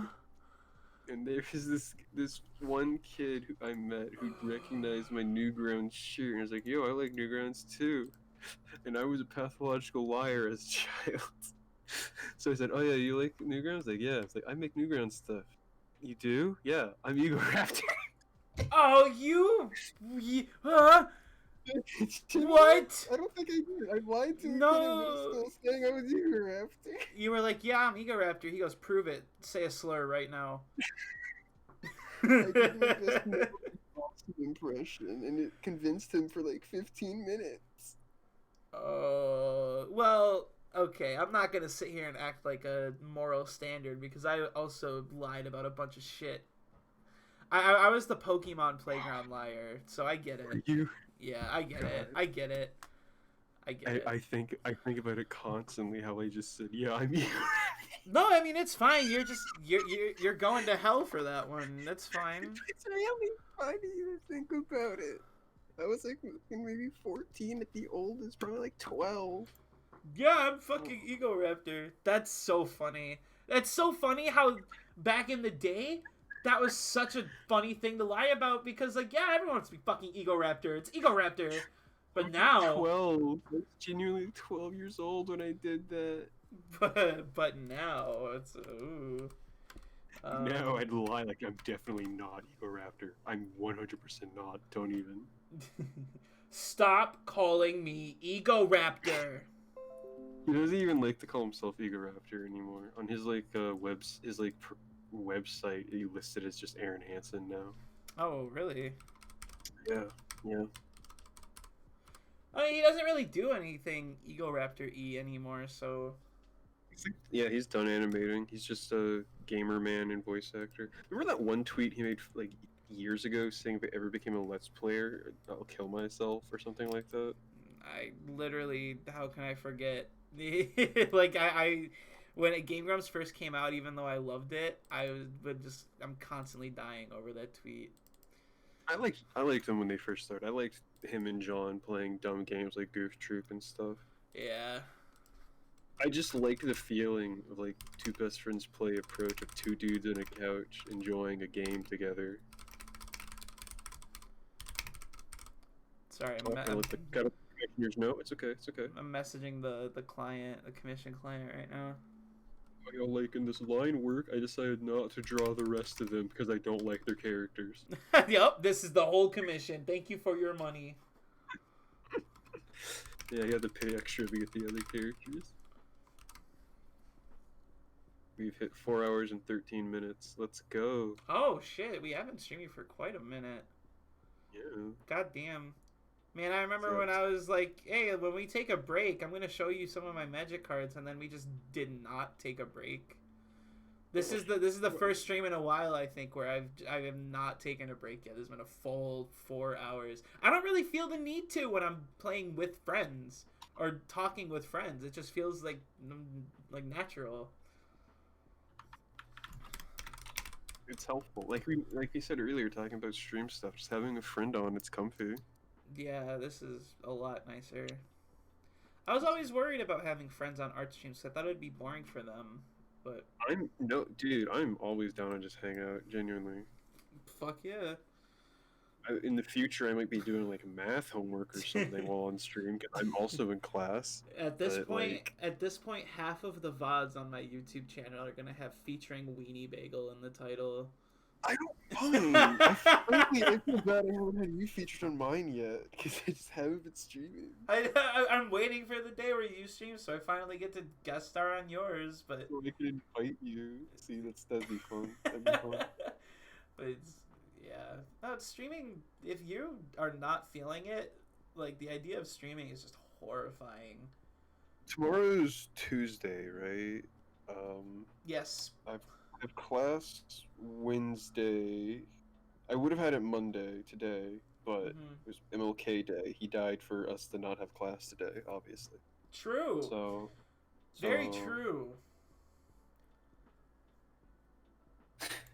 So That nice silence. Thank you for making that. someone sent me a message. Okay. I'm not Well, just trying okay. to make very bad clips for us out of context. No. While you're reading the message, Spoonfresh said in chat, there was this one kid in elementary school that talked to me and my friend about games we never played, so we started making shit about secrets in the game. We did that too. Excellent. We crafted this insane tale about a wild secret in San Andreas about taking a boat to a secret island. Yes! That's Yes! good. I'm glad I'm not the only person that did this. There is this kid in our high school, I'm not gonna name names, if you know, you know, I told like everybody this fucking story, who was he was the kid who would just unprovoked talk about how good he is at shit, specifically video games, and in this case specifically Dark Souls. Okay. We'd be practicing in band, and as soon as we're done with whatever song we were playing, he'd turn to the rest of the section and be like, yeah, so like the other day when I was playing Dark Souls, it was really cool. So me and my buddy, such an awful thing to do in hindsight, because he was probably just really excited. He was probably just really excited to talk to people about this game, and he knew we were all gamers, so like, okay. But we didn't know what to do to get him to stop. So we were like, one time he went to go talk to us about Dark Souls. We were like, we don't really play that anymore. We started playing Dragon Souls. And he was like, what? What's that? And we were, oh, this is so mean. We were like, dude, come on. You haven't heard of Dragon Souls? Are you fucking serious? Yes, yeah. Dude, you get like guns and shit. Like, what are you talking about? You haven't played it yet? That's basically what it was. You're like, dude, really? You haven't tried it yet? And we started coming up with all this shit about how like it was way harder than Dark Souls, and like it totally retconned all of the lore, and how it actually made everything so much better. Like it destroys all the lore. It's not even canon anymore. Yeah, but he was so. We thought it would like deter him, but then he was like, "This sounds so cool! I'm so excited to play this, dude! I'm gonna play this as soon as I get home." No. We completed our goal. He didn't talk to us about Dark Souls anymore, but he also just didn't talk to us anymore. Awful. Oh man. So bad. So fucking bad. Awful. Horrible. Horrible. I don't think I did anything. I never did anything like that. One thing I would do a lot of though back in middle school was me and my group of friends who we would talk about games together, and we would play like Minecraft on Xbox Live together. Let's go. We would all sit at a table and we would play like a tabletop game, but it's like a zombie survival story thing. I would DM lunchroom zombie survival game with your friends. Yes, let's You're go. in a room and you find this, like I grab the gun and shoot people. It's like, okay, like, we just do that every lunch. That's awesome. Thinking about it in hindsight, if I had Shane back then, I would have died, because I know people at other tables heard it. I know they did. God. Oh, it hurt. Dude, That that's was back when- awesome. That was back when I would go to like a friend's house or birthday party sleepovers, and he was like, "Hey, you want to play armor games on my computer?" I'm like, "Yes." Are you kidding me? Yup. Please, let's play Yup. some Let's play some Bloons Tower Defense, dude. Fuck yeah, dude. Let's play some VR Defender Y3K. Let's fucking go. Slap in the Sly Cooper game. Let's go, dude. I think the cringiest lunchtime thing I ever did was for like a week. I started like a One Piece watching club where we'd all try to get to the lunchroom relatively quickly so we could all get our lunch and sit down at a table big enough to hold our whole group, and we'd all pull up our phones and synchronize which episode we were on. But I made everybody start at where I was at, which was like episode 300 something. So it was so funny. Who's that character? Don't ask. Chopper's talking. Don't ask. Just shut the fuck up. Yeah. Shut up. Sora's gonna do something cool though. I don't know who that is. I don't care. Surprisingly, for how much of a nerd geek loser I think I am now, because I think it's funny to call myself that, I didn't get bullied that much. There was one instance where I got bullied. It was on a bus coming home from a marching band competition. And me and my buddy were just sitting and talking, and I had known this kid for forever, so we had a shit ton of inside jokes, and we were just saying inside jokes. And this kid, his name was Chris. I won't say his last name. Again, if you know, you know. He came up to me, specifically me, and he goes, "Dude, just shut the fuck up. You're not even funny." And at first, I'm like, you don't know what we're talking about. It's an inside joke. And then he... An influential moment. It is. It prepared you for streaming. That's what Twitch chat does. Yeah, it was influential for the wrong reason. Okay, so the follow-up to that, after he said that, we just started ignoring him, and he looks around the bus, he turns back around, he goes, "Oh yeah, well you're fucking fat. You're cool. You're a fucking fat ass." And I'm like, okay. And Cool. no one laughed, so we just went back to the back of the bus again. That's the only time I got bullied. Every other time, like, I got a lot of pranks and shit, but if you laugh with people and... Oh, I've told the freshman year band camp story before. I don't think I've told you, though. Freshman year... I haven't heard a band camp story. I haven't heard your band camp story. Every kid has one. Every kid has one, this. yeah. So my freshman year... band as a concept was really scary for me because you had to become friends with, like, we had a really big band, like 160, 170 kids in our marching band. So it's like, you join band, you have to now become friends with 170 people. That's how it's a cult. Yeah, I know. I was horrified. I made friends with my section pretty quick. And then on the final night of band camp is when the seniors do the big senior prank, and that's like a thing. I knew about it, and our goal was to stay awake so we didn't get pranked, but we did not do that. So I'm having a dream where I'm getting, like, chased down by something, and then a loud siren plays in my dream, and in my dream I wake, I scream, "Oh my fucking god," at the top of my lungs. I sound like girl in murder movie screaming bloody murder. So the next day I wake up, and everyone's just looking at me and laughing. And I'm like, what the fuck is going on? And you're like, dude, you just screamed you were getting murdered last night, my section leader pulls me aside and was like, "Listen, man, I didn't know you were going to react like that. I'm so sorry." And I'm like, "What are you talking about?" And then this other senior comes over and was siren? Yeah, so what they did, they explained to me what happened, because I genuinely did not know. They had a loudspeaker that they were wheeling around band camp that was insanely loud. And they were putting it right up to the cabin windows and playing a train horn. And apparently, the only reason why it was so funny to everybody else is because I was the only person who even reacted. And I just so happened to scream at the top of my lungs, insanely high pitched. Did you didn't like wake up though? You just thought it was a dream, right? Yeah, I know. I genuinely thought it was a dream. That's so weird. Yeah. So they pulled me aside, like, "Listen, man, we're sorry. You know, we didn't know." And I'm like, "Listen, we're so sorry we embarrassed you like that." You're like, "I wasn't even conscious for it, bro." Well, at first it was embarrassing. At first, it definitely was embarrassing because everyone was looking at me and laughing, but the fact that I eventually took it so well and just went along with it made me friends with a lot of the seniors who were quote-unquote bullies, and, like, because of that, they thought I was cool and left me alone. So I'll take it as a win.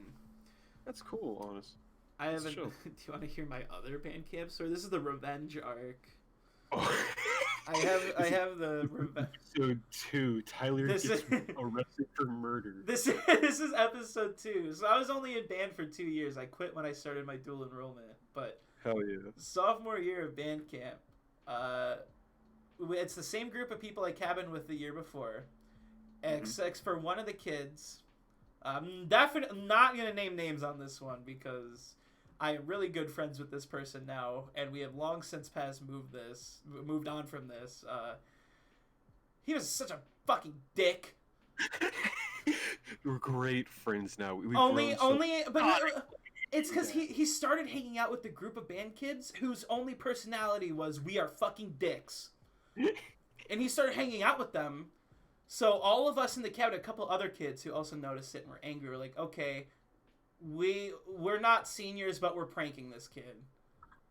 So my one buddy suggests to axe bomb his suitcase, put all of his clothes and belongings back into his suitcase and axe bomb it. Okay.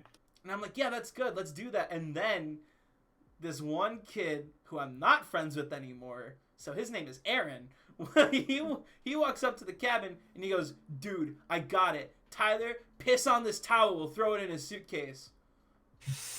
And I'm like, oh, fuck yeah. So I walk around the cabin and start peeing on it. And he goes, dude, I'll keep watch. And he's just looking at me peeing on this. I'm like, dude, you don't have to. No one's outside. It's fine. He's like, no. What if somebody catches you? And he's just looking at me pee. I'm like, okay, cool. You don't have to like watch me piss, dude. Yeah. So we piss on the towel. We throw it in a suitcase. And then we axe bomb it. Mm-hmm. And then we duct tape it shut. So he doesn't even know. Oh. But like we packed everything inside so we didn't have to open it again. We packed all of his stuff inside. So now he's got a piss towel and an axe bomb going off inside of his suitcase. Okay. But it's duct tape shut, so you can't smell it. I feel like he would notice. Nope. He noticed the duct tape, and we told him that was the prank, was that it would be duct tape his suitcase. And this is the part that makes me feel so fucking bad. This was the night before our final day, and like the final day is you perform your show for your parents, and then you go home. Okay. So the next day, we do the performance, and he comes up to me, the kid who I peed in his suitcase. He comes up to me and he gives me a hug, and he's he goes like, listen, man, I know I've been a real dick.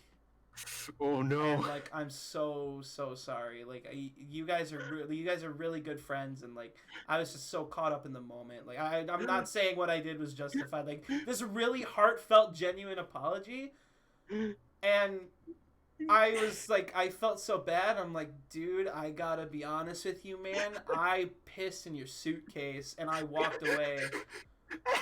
Because what are you supposed to say after that? You had like a genuine like Seinfeldian sitcom ending where you give it like, oh, I got him so good. You're like, listen, man, you're such a good friend, and I've been so wrong to you, and I really want you to know how much I appreciate you. And you George was saying, like, I piss in your suitcase. Oh, it was so bad. But the ending to this story is I find out a couple of weeks later we were all planning to get together at his house for a LAN party, and he had to text me and be like, I really hate to say this to you, man, but my mom said you can't come over. And I'm like, why? Does she know about the suitcase? It's in my suitcase. And he's like, yeah, because I made her clean it up. I'm like, you fucking asshole. Ugh. This was our sophomore year, so 15, 16-ish? Jesus Christ. 15-year-old, he's not cleaning up his own piss suitcase. Come on. Well, I mean, it's my piss suitcase. It's my piss that's been fermenting in there for the entire night, the entire day in the hot sun, and then the entire ride home, which was like 2 hours. And then, however long it took them to get the duct tape off. And China. High school. Okay, this is a high school story of something I did that I don't think is evil on that level, but definitely like sounds like some sitcom shit. I agree, Spoon. I wanted to say that before you started. Just throw away the whole suitcase. Yeah, just fucking toss it. What's the point? So I mentioned earlier I dated a good bit in high school. I was around the block a few times. I was very likable in high school. Yeah. So Yeah. This was about a close friend of mine who had a big crush on me, actually. Mm-hmm. I think about this a lot because I think it was one of the rudest things I've ever done.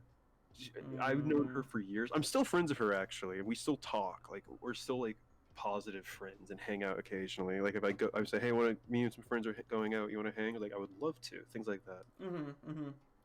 Like, 2 years, I was one of the only dudes who would talk to her and treat her normally because she just like art. She would like draw and she like warrior cat stuff. It's like, yeah, whatever, it's cool, it's Let's fun. fucking go, warrior cat. I know, right? So I would talk to her and I was friendly and whatnot, and she developed a crush as teenage girls do.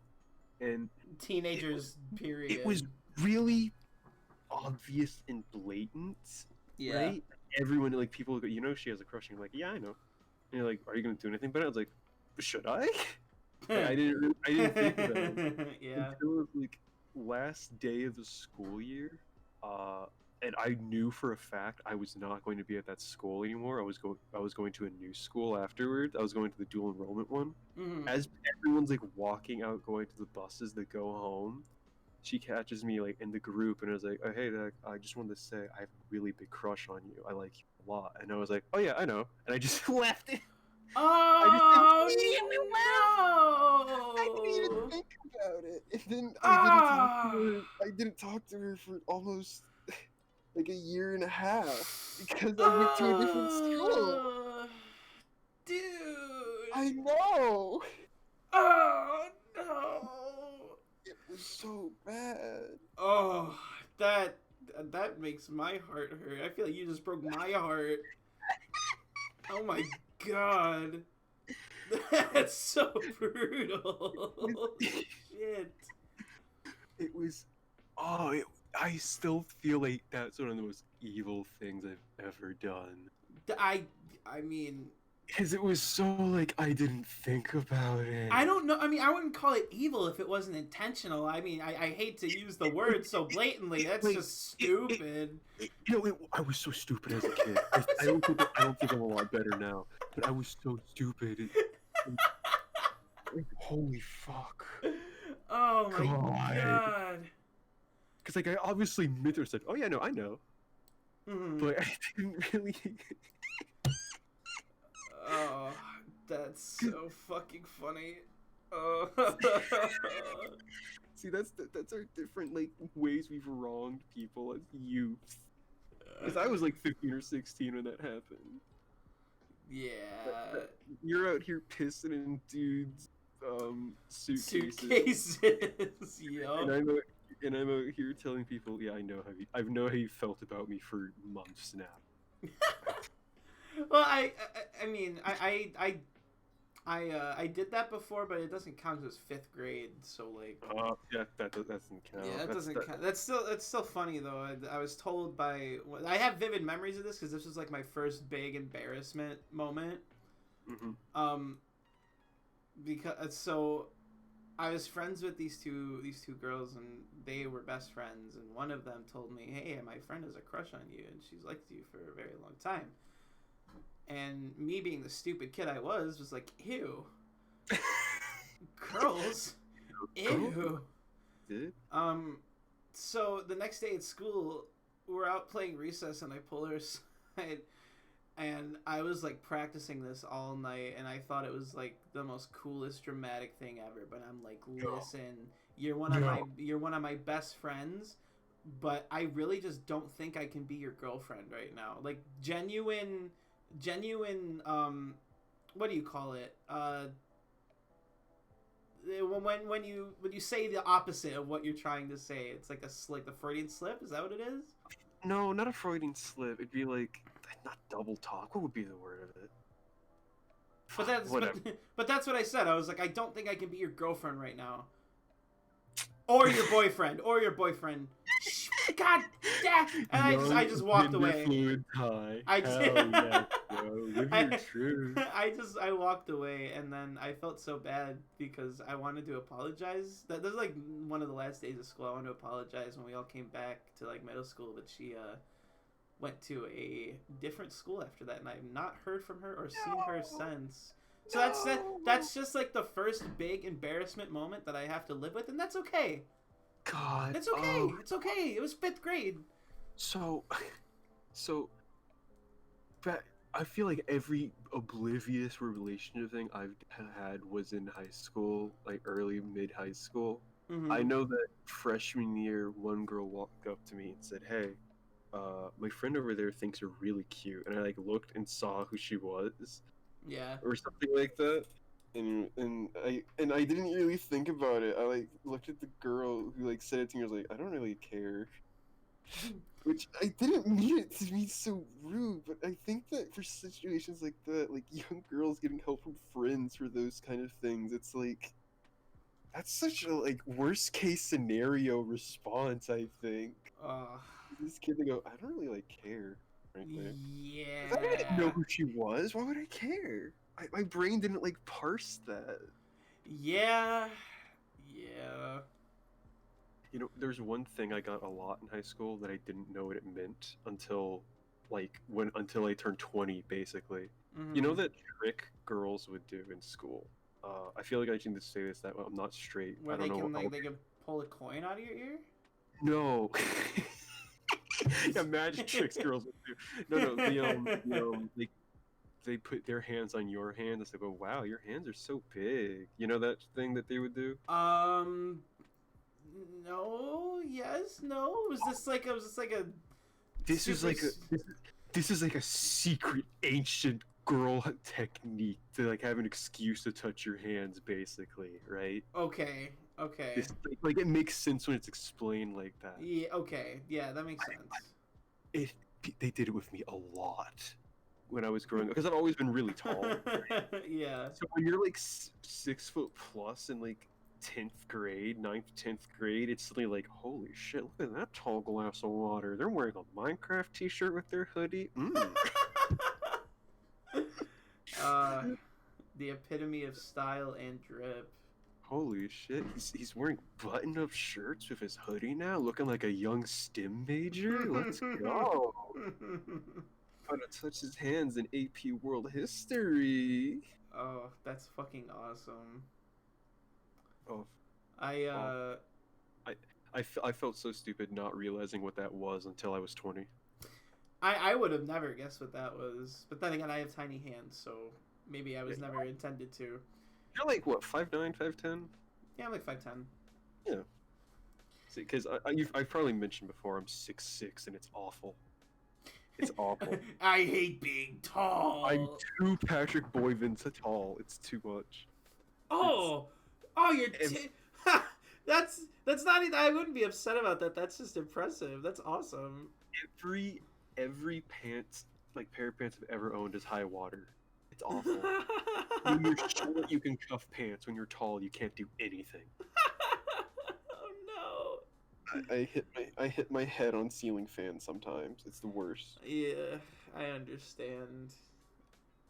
This is a good art stream. This is good art happening. This is technically the break. I'm taking a break, even though we're probably gonna end the stream at midnight. But like, I'm taking a break. I'm enjoying talking about embarrassing stories. Welcome to the podcast, everyone. Yeah, here's the fucking art podcast. I've got another one. Oh, let's hear it. This is from middle school. This was my first ever relationship. Mm. It lasted a week. Okay. I had asked this girl out that I really liked, and initially she said, "No, I kind of like someone else right now." And I'm like, "Okay, that's fine." Same night, she messages me at midnight. I was like, "You know what? No, I think we should go out. I think I really like you." I'm like, "Okay, cool, yes." So the next day at school, she doesn't talk to me at all. Mm-hmm. I cannot get her to talk to me at all. But we get home from school and we start talking over the phone. And that happened for the entire week, where we would talk like all night on the phone, and then during the day it'd be nothing. It's like, interesting.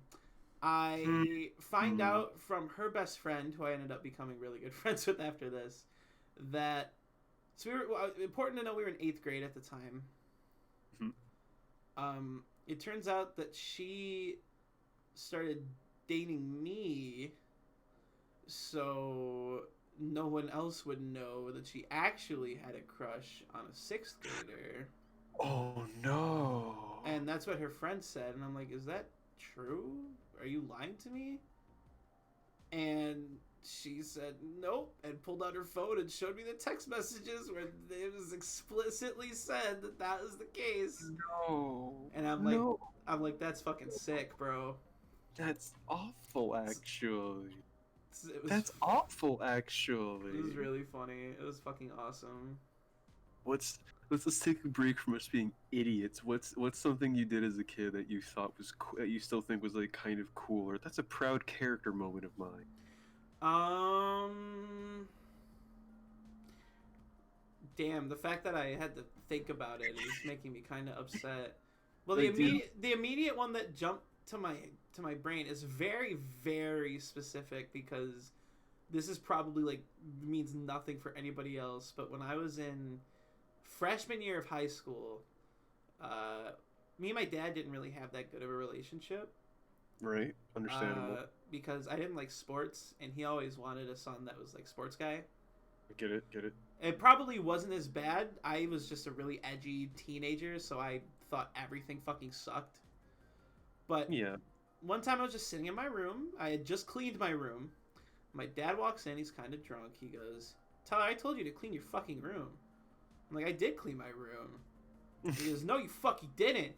And he pulls me off of my bed by my collar and my shirt. And I had never, ever, ever... I was never, like, scared of my dad. Right. But I never really... I felt like it would be disrespectful to, like, defend myself. Right. If something like this ever were to happen. Except for this one time, I don't even know why. I just got so mad that I grabbed him by the collar of his shirt, and I threw him into my closet. And I'm like, "Don't ever fucking touch me again." And he just we broke the closet door. He had to fix it before I moved out. But he just got up. He's like, "What the fuck is wrong with you?" And left my room. But ever since then, relationship with my dad has been fucking awesome. You've always kept your room clean since then? I've always kept my room clean, but like, it was almost like we had a new understanding between each other. Like, my dad and I have never fought since then. And that was in high school. It was like first year high school. I think that is something that in some cases, like, I don't think that was a healthy realization. Definitely no, not how. That's why I'm saying like, I don't like that. That's how it happened because I was just so angry over probably something that was nothing. For a lot of older dudes in this situation, right? They're going to be like, I've realized that while they may not be the exact kid I hoped for, they're still like all right. He can still defend himself, even if he's not like a jock. Like, he can stand up for himself, and I think I guess with that kind of mentality, that's kind of a switch they need flipped, basically. Yeah. Sometimes you gotta kick your dad's ass. That's all. But I didn't want to, and I've never looked back on that. I've never looked back on that situation as something positive. Like, especially like, yeah, what Spoon said, it's real, but it's not healthy. Like, yeah, I don't think it was healthy, and my dad is still like that towards my siblings. But not with me at all. Like, we have not fought over anything, and he actually is like willing to listen to me talk about. So like before, he was always like, "What do you know? You're a kid. Why are you trying to talk about stuff?" But now, you know, we actually have nice, meaningful conversations and like all this stuff that just did not happen before. It's strange, the kind of things that make parents realize their kids' maturity, I think. Yeah, I guess so.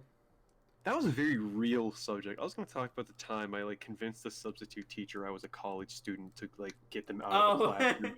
That was completely different. I'm so sorry. That was just the first thing that came to my mind because like I don't. We're having bonding moments on your stream.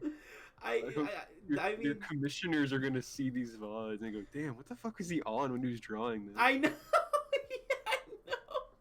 We're talking about like card games and ska. Why the fuck are they having heart-to-hearts about their childhood? It's okay. You can look at my persona while we have real heart-to-heart conversations. I am. I don't even know if you've seen mine, actually. Hold on. I don't think I have seen yours. I'll send you the reference for it. I'll find it somewhere. When I was younger, I wanted to be an engineer for a while, right? Mm-hmm. So I took engineering classes in high school. I took 3 years of it, and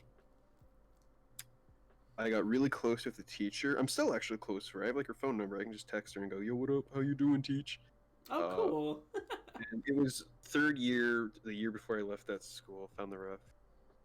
Oh, thank you, Spoonfresh. Hell yeah. I was distinctly taller, right? Yeah. And I had some facial hair. I had like big sideburns. I looked weird. That was when I was wearing button-ups and hoodies, so I kind of looked like I could pass for maybe a college kid. Maybe. Yo, this looks sick. Yeah, damn, you hear that, my wife. Oh, I love it. This is so cool.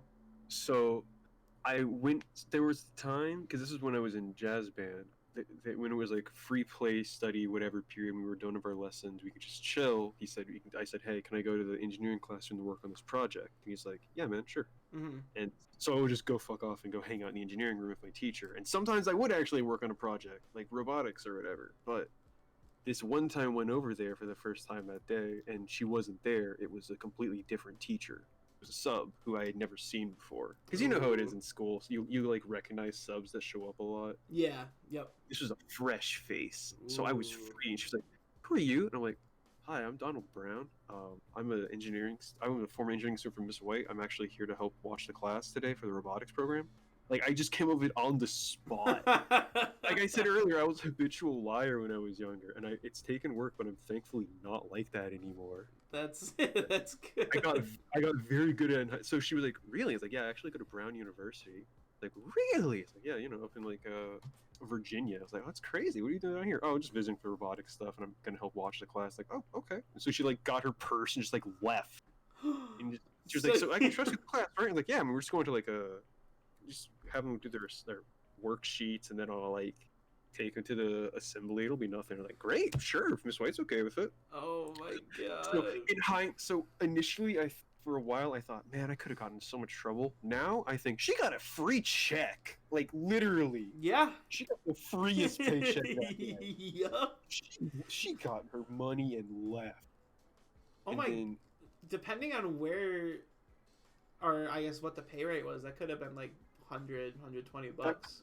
could have been incredible. I don't know, but I know it was free on her part. And for me, it was just she left, and like one guy in that specific period who has known me since middle school was like, "All right, Dad, cool. So we don't have to do any work." And I was like, "No, I'm actually going to give the work to Miss White. So you should fucking do it. What are you talking about?" Oh my god, that is no pretty one cool. no one got anything done, and she couldn't blame the substitute because Mhm. I didn't tell her what actually happened. No one did. Oh my god. It was a treat, frankly. I think about it a lot. Like, I just got away with that. I mean, that's a pretty solid thing to get away with. I don't know. I didn't gain anything from it. Why did I do it? It's weird. I think, I mean, that's pretty solid. I guess It's not. It's not. I bonded with my father. It's. It's. I lied I to a teacher. but it's still. I mean, it was cool. It's a cool outcome. I like it. Are there any random things from school days that you just think about sometimes? I do have fond memories of my sophomore year in high school. Okay. I was taking, or actually, this would be my junior. No, this would be my sophomore year, second semester. I was taking tech class for the 4th time, not because I failed, but because you were allowed to take it as many times as you want, and it would count for credits each time. Okay. Because there was just so much stuff to do, and you could only do like a little bit of it each semester. So by the time I got to the 4th time, the teacher was like, "You can just do whatever you want. Just like pick a module and like do something with it." So I picked animation, and the whole semester I worked on this animation that was like, I wanted to do frame by frame, but then I realized that I probably couldn't do that without loads of practice, so I made like a puppet rig in Flash, and just animated this like really, really shitty. It was my own original character. He was just doing shit. He was like running around and punching the air and shit. And I put Row Fight the Power behind it. Oh, that's fun. And I turned it in. And the professor, he pulled me aside and he's like, "I just want you to know that out of all of the animation projects I've received in my years here as a teacher, that blew my mind. I think that's the best project I've ever seen." That's really cool. And yeah, but a year after I go back, I watch it, and I'm like, what the fuck? Like, this is awful. What the fuck was I doing? This is all like, this isn't even all on one. This is so inconsistent. It's like, if I had the willpower, I would reanimate it and like, but not to improve it. I'd want to recreate it as close as I could. I wish I still had the file somewhere. You know what? What? I did a lot of the work for it on my laptop. I might have it on my laptop somewhere. I'll have to see if I can find it. But yeah, it was very, very bad. And I emailed him a couple years ago to ask if he still had the file somewhere. Because he said he was going to keep it for, like, the rest of his time to use as an example. Yeah. And he said he lost it, like, the year after Oh, that. So, that like, sucks. so if I don't have it, it's just gone. That hurts. Yeah, I'm not looking forward to it, but we'll see. We'll see. Maybe I can find it somewhere. Back in like middle school, second year, there was this one art teacher. I've had a couple art teachers over the course of my life because the American public school likes us to do art, but doesn't pay for art classes that well. True. True. Had a really dope art teacher in elementary school. I mentioned earlier, in my senior year of high school, I tutored at my old elementary school, and I got to meet a lot of my old teachers and like talk to them after like years of not seeing them anymore, and like seeing how they impacted me, and seeing my original art teacher still there was so cool. That was such a nice thing. Oh, that's awesome. Yeah. Yeah, he was so dope, and he was like, I was actually just gonna retire this year. It's so cool to see you again. I'm like, yeah, man, no, you impact, etc. Oh, Back that's in awesome. I wanted to do art for a long time when I was younger. I don't know if I've told you this. I love art, obviously, Mm-hmm. and I drew a lot as a kid. I wanted to be an animator back in elementary school. Oh, cool. All of elementary school, I loved Chowder. Chowder made me want to be an animator. Dude, fuck I love yeah. Chowder seeing- rocks. Seeing the like still pattern on moving images made me think of animation as more than just like what cartoons are, and as an artistic medium, because I realized how much experimentation could be done in the most minute of details. I was Exactly. like, Yeah. this is so cool. I would love to be an animator. A teacher said that wasn't a real job, so I dropped that dream. Ah. But then I wanted to do comics, so I would draw little comics in classes all the time. Mm-hmm. And I did a lot of art. And this one middle school teacher had us do a project in class where it's like take some still lifes and draw them on these big pieces of butcher paper. And I drew like a lamp in the class, some animal like horn bones, and I think a bowl of fruit, like just basic things that they had sitting around for drawing. Yeah. Yeah. And I just thought, I turned it in and thought nothing of it. And like 2 months later, he took me aside of class. Like, listen, I'm sorry I didn't tell you this, but I did enter that still life you did in a contest. I'm like, why didn't you tell me that? And I was like, well, I kind of forgot. Anyway, you got like second place. I'm like, really? Oh, that's awesome. I didn't even like try though. If you told me that was a potential, I would have done more. What? Like, I was kind of mad about it. My mom was really happy to see that. Like, we drove up to the mall to see where they're all displayed. And she was like, look at this. Oh, that's awesome though. Even I might still have it actually. yeah, like if the you could find it, that would be sick. It's probably all busted and stained, and it's gonna look scratchy as hell, because there was a period where all my lines were really scratchy and rough because I thought it looked cool. I didn't do like straight solid lines. It was like like messy looking. Hey, I mean that's a look. It was something. I think that kind of stuff looks cool. Yeah, I don't know. I think I prefer like nice solid thick lines now though. I still doodle sometimes, but only like on post-it notes and with a Sharpie. I like doing that. Yeah, fuck yeah. Mm. That's super fun. I want to get more sticky notes so I can do sticky note doodles too. I used to do them all the time at my old job because we just had a shit ton and like nobody else used them for anything, so I just had them all over my desk. But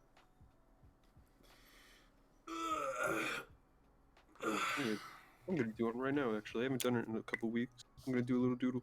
hell yeah. I'm gonna doodle Q from Street Fighter. Oh, that's gonna be sick. Oh definitely, yeah. Bro.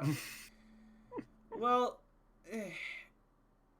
I mean, I hate to cut us off early. I know we've only been talking for like 20 minutes, but you know, Yeah, we just started hanging out. it's getting to be close to midnight, so I think I'm going to start doing my end of the night thank you so I can call the stream. I do have class tomorrow. You're gonna thank your mom on stream. Well, fuck yeah, I'm gonna thank my mom on stream. I'm gonna Better thank your mom on stream. thank everybody who followed. Better. Cheer 'em. Oh shit. Wait, how many? Okay, I see. Okay, I was like, I didn't get notifications for those people, but they followed like 2 days ago off stream. I understand. I don't know why people follow off stream. I mean, some people just don't want their names read. I get it, but Some people. I'll thank them anyways. Hell yeah. We have a couple. So we have Jesse the Giant VR. Thank you for the follow. Sick. Guillermo del Torta. Thank you for the follow. Zeke the Fuzzy. Thank you so much. There's those furries coming in, bro. I'm telling you. XD Wolves. Thank you very much. Another one of them. Another one of them. Hot Witzer.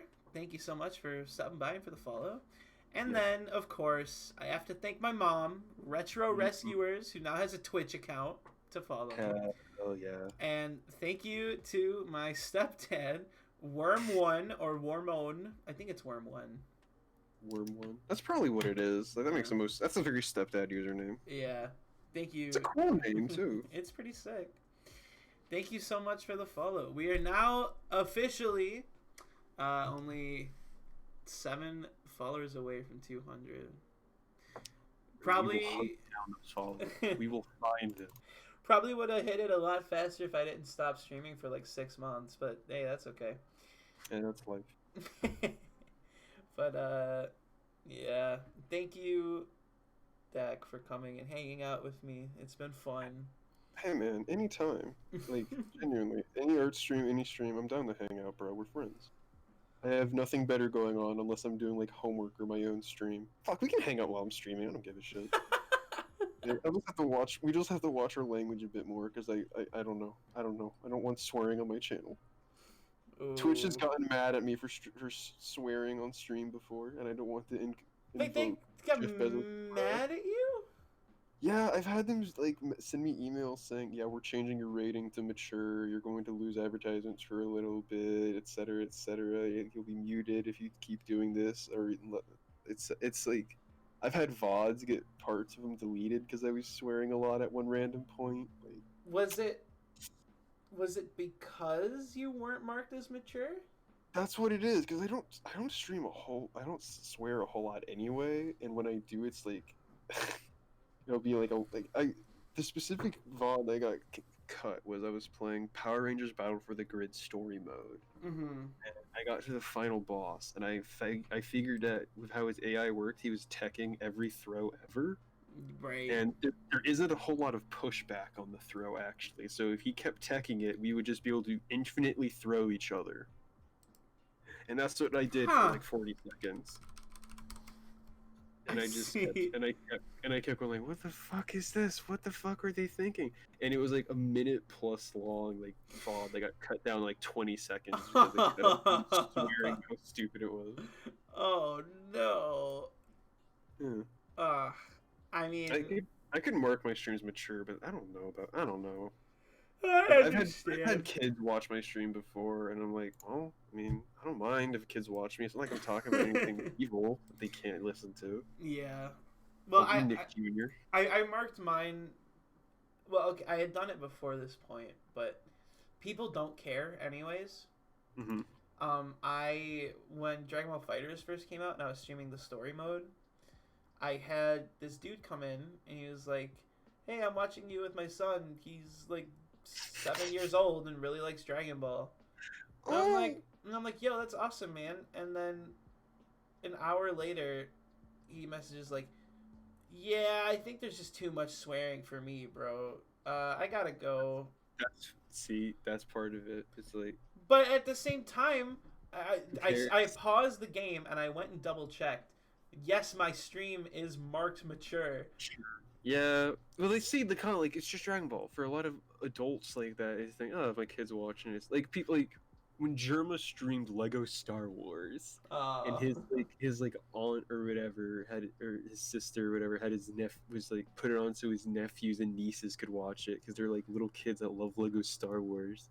They talked to him later. He's like, yeah, we turned it off because you were swearing way too much. Oh no. No, that's so bad. It's bad. It's bad. I should probably just mark my stream mature, but we're about to hit 5 hours. Have anything to say in the last 8 seconds? 3, 2. Peanut butter jelly time. Okay. There you go. Shit. Well, I mean, perfect 5 hours. I think this is a good place to end it. Yeah, it is Second. actually. I can go pee. I would like to do that. It's been Yep. 5 hours. since I got up. Go pee and figure out when you want to stream so we can hang out on yours for a change. We can do Darkstalkers. Yeah, if you're not too busy tomorrow, we can try to do Darkstalkers or something. I don't know. I can probably do it after class. When do your classes? Yeah, we'll figure it out off stream. It's fine. Okay. Okay. I'll do homework too, so we'll be good. All right. Sounds good. Peace And hey, out. chat. Oh. Don't forget to follow him on Twitter, both his art account and his normal one. And there should be a button in the description for the Discord for the stream. It's true. Wait, I don't see the Discord button actually. You don't have the Discord button up. You've got Nightbot who advertises it. You don't have a button in the description. I could have swore I had a button. I gotta go check. Did I get rid of the button? You might have. Oh, I did. I did. Exclamation point Discord in chat if you want to join. It's kind of dead, but I post in there when I'm going live. So I'm also in there for, I don't know. That shouldn't impact your desire to join it. yeah, I have celebrities in there. So Oh yeah. looks like if you were smart, you would come and join. You know, maybe we'll become your best friends. You'll get clout. That's all I'm saying. You never know with these Discord things. Get clout? What fucking clout? Well, just give it a couple months of furry art, bro. It's gonna start hitting. We'll see. I did have a couple of furries follow me on Twitter today because I used That's hashtag part. Forsona. What you do is you draw gift art of a big furry, and then they'll retweet it if it's good enough. But your art is because it's very nice. Well, thank And you. maybe they'll follow you back, and you'll definitely get other followers from people doing it. That's how you network. Again, you just hit that niche. You got to power game this online presence. I'm hitting my microphone. I'm so angry. I fucking guess so. Well, this is nice. Do you want to plug yourself at all before you leave? Twitch.tv/Weeniebagel. Follow me so you can have more followers than just Tyler's mom. True.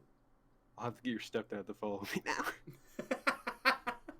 I'll get my whole family to make Twitch accounts and have them just follow you. Yes. Not Ask me, them just games you. they want to see. Ask them what games they want to see. I'll play them for them. I'll probably ask you to play Madden or Fortnite or something. Yo, I would play Madden. It'd be awful and I'd hate it. I'd just go like, let's go Broncos. Let's go Broncos. Hit him, Peyton. You still got that cannon? Terry Bradshaw. These are football names. Football man. I don't know any of them, man. I don't know. Alright, I don't even. fucker, go pee. I'm gonna. God. I'm trying. Alright. Fucking dad. Ooh. Good night, friend. Oh, they left. They fucking left. Okay. Well, that was quite the stream. We got a bit done on that commission. That kind of did my plugging for me, so I don't really have to do anything. Next stream is Friday. Depending on the progress I make on this commission throughout the week, it might be more commission work because we're getting closer to finishing it, or it might be a video game. What video game? I don't know.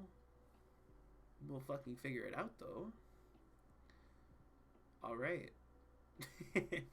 I'm going to pause the music so we can do a clean audio transition to the outro. Thank you, everyone, so much. I will see you next time. I love you. I also have to pee. Bye.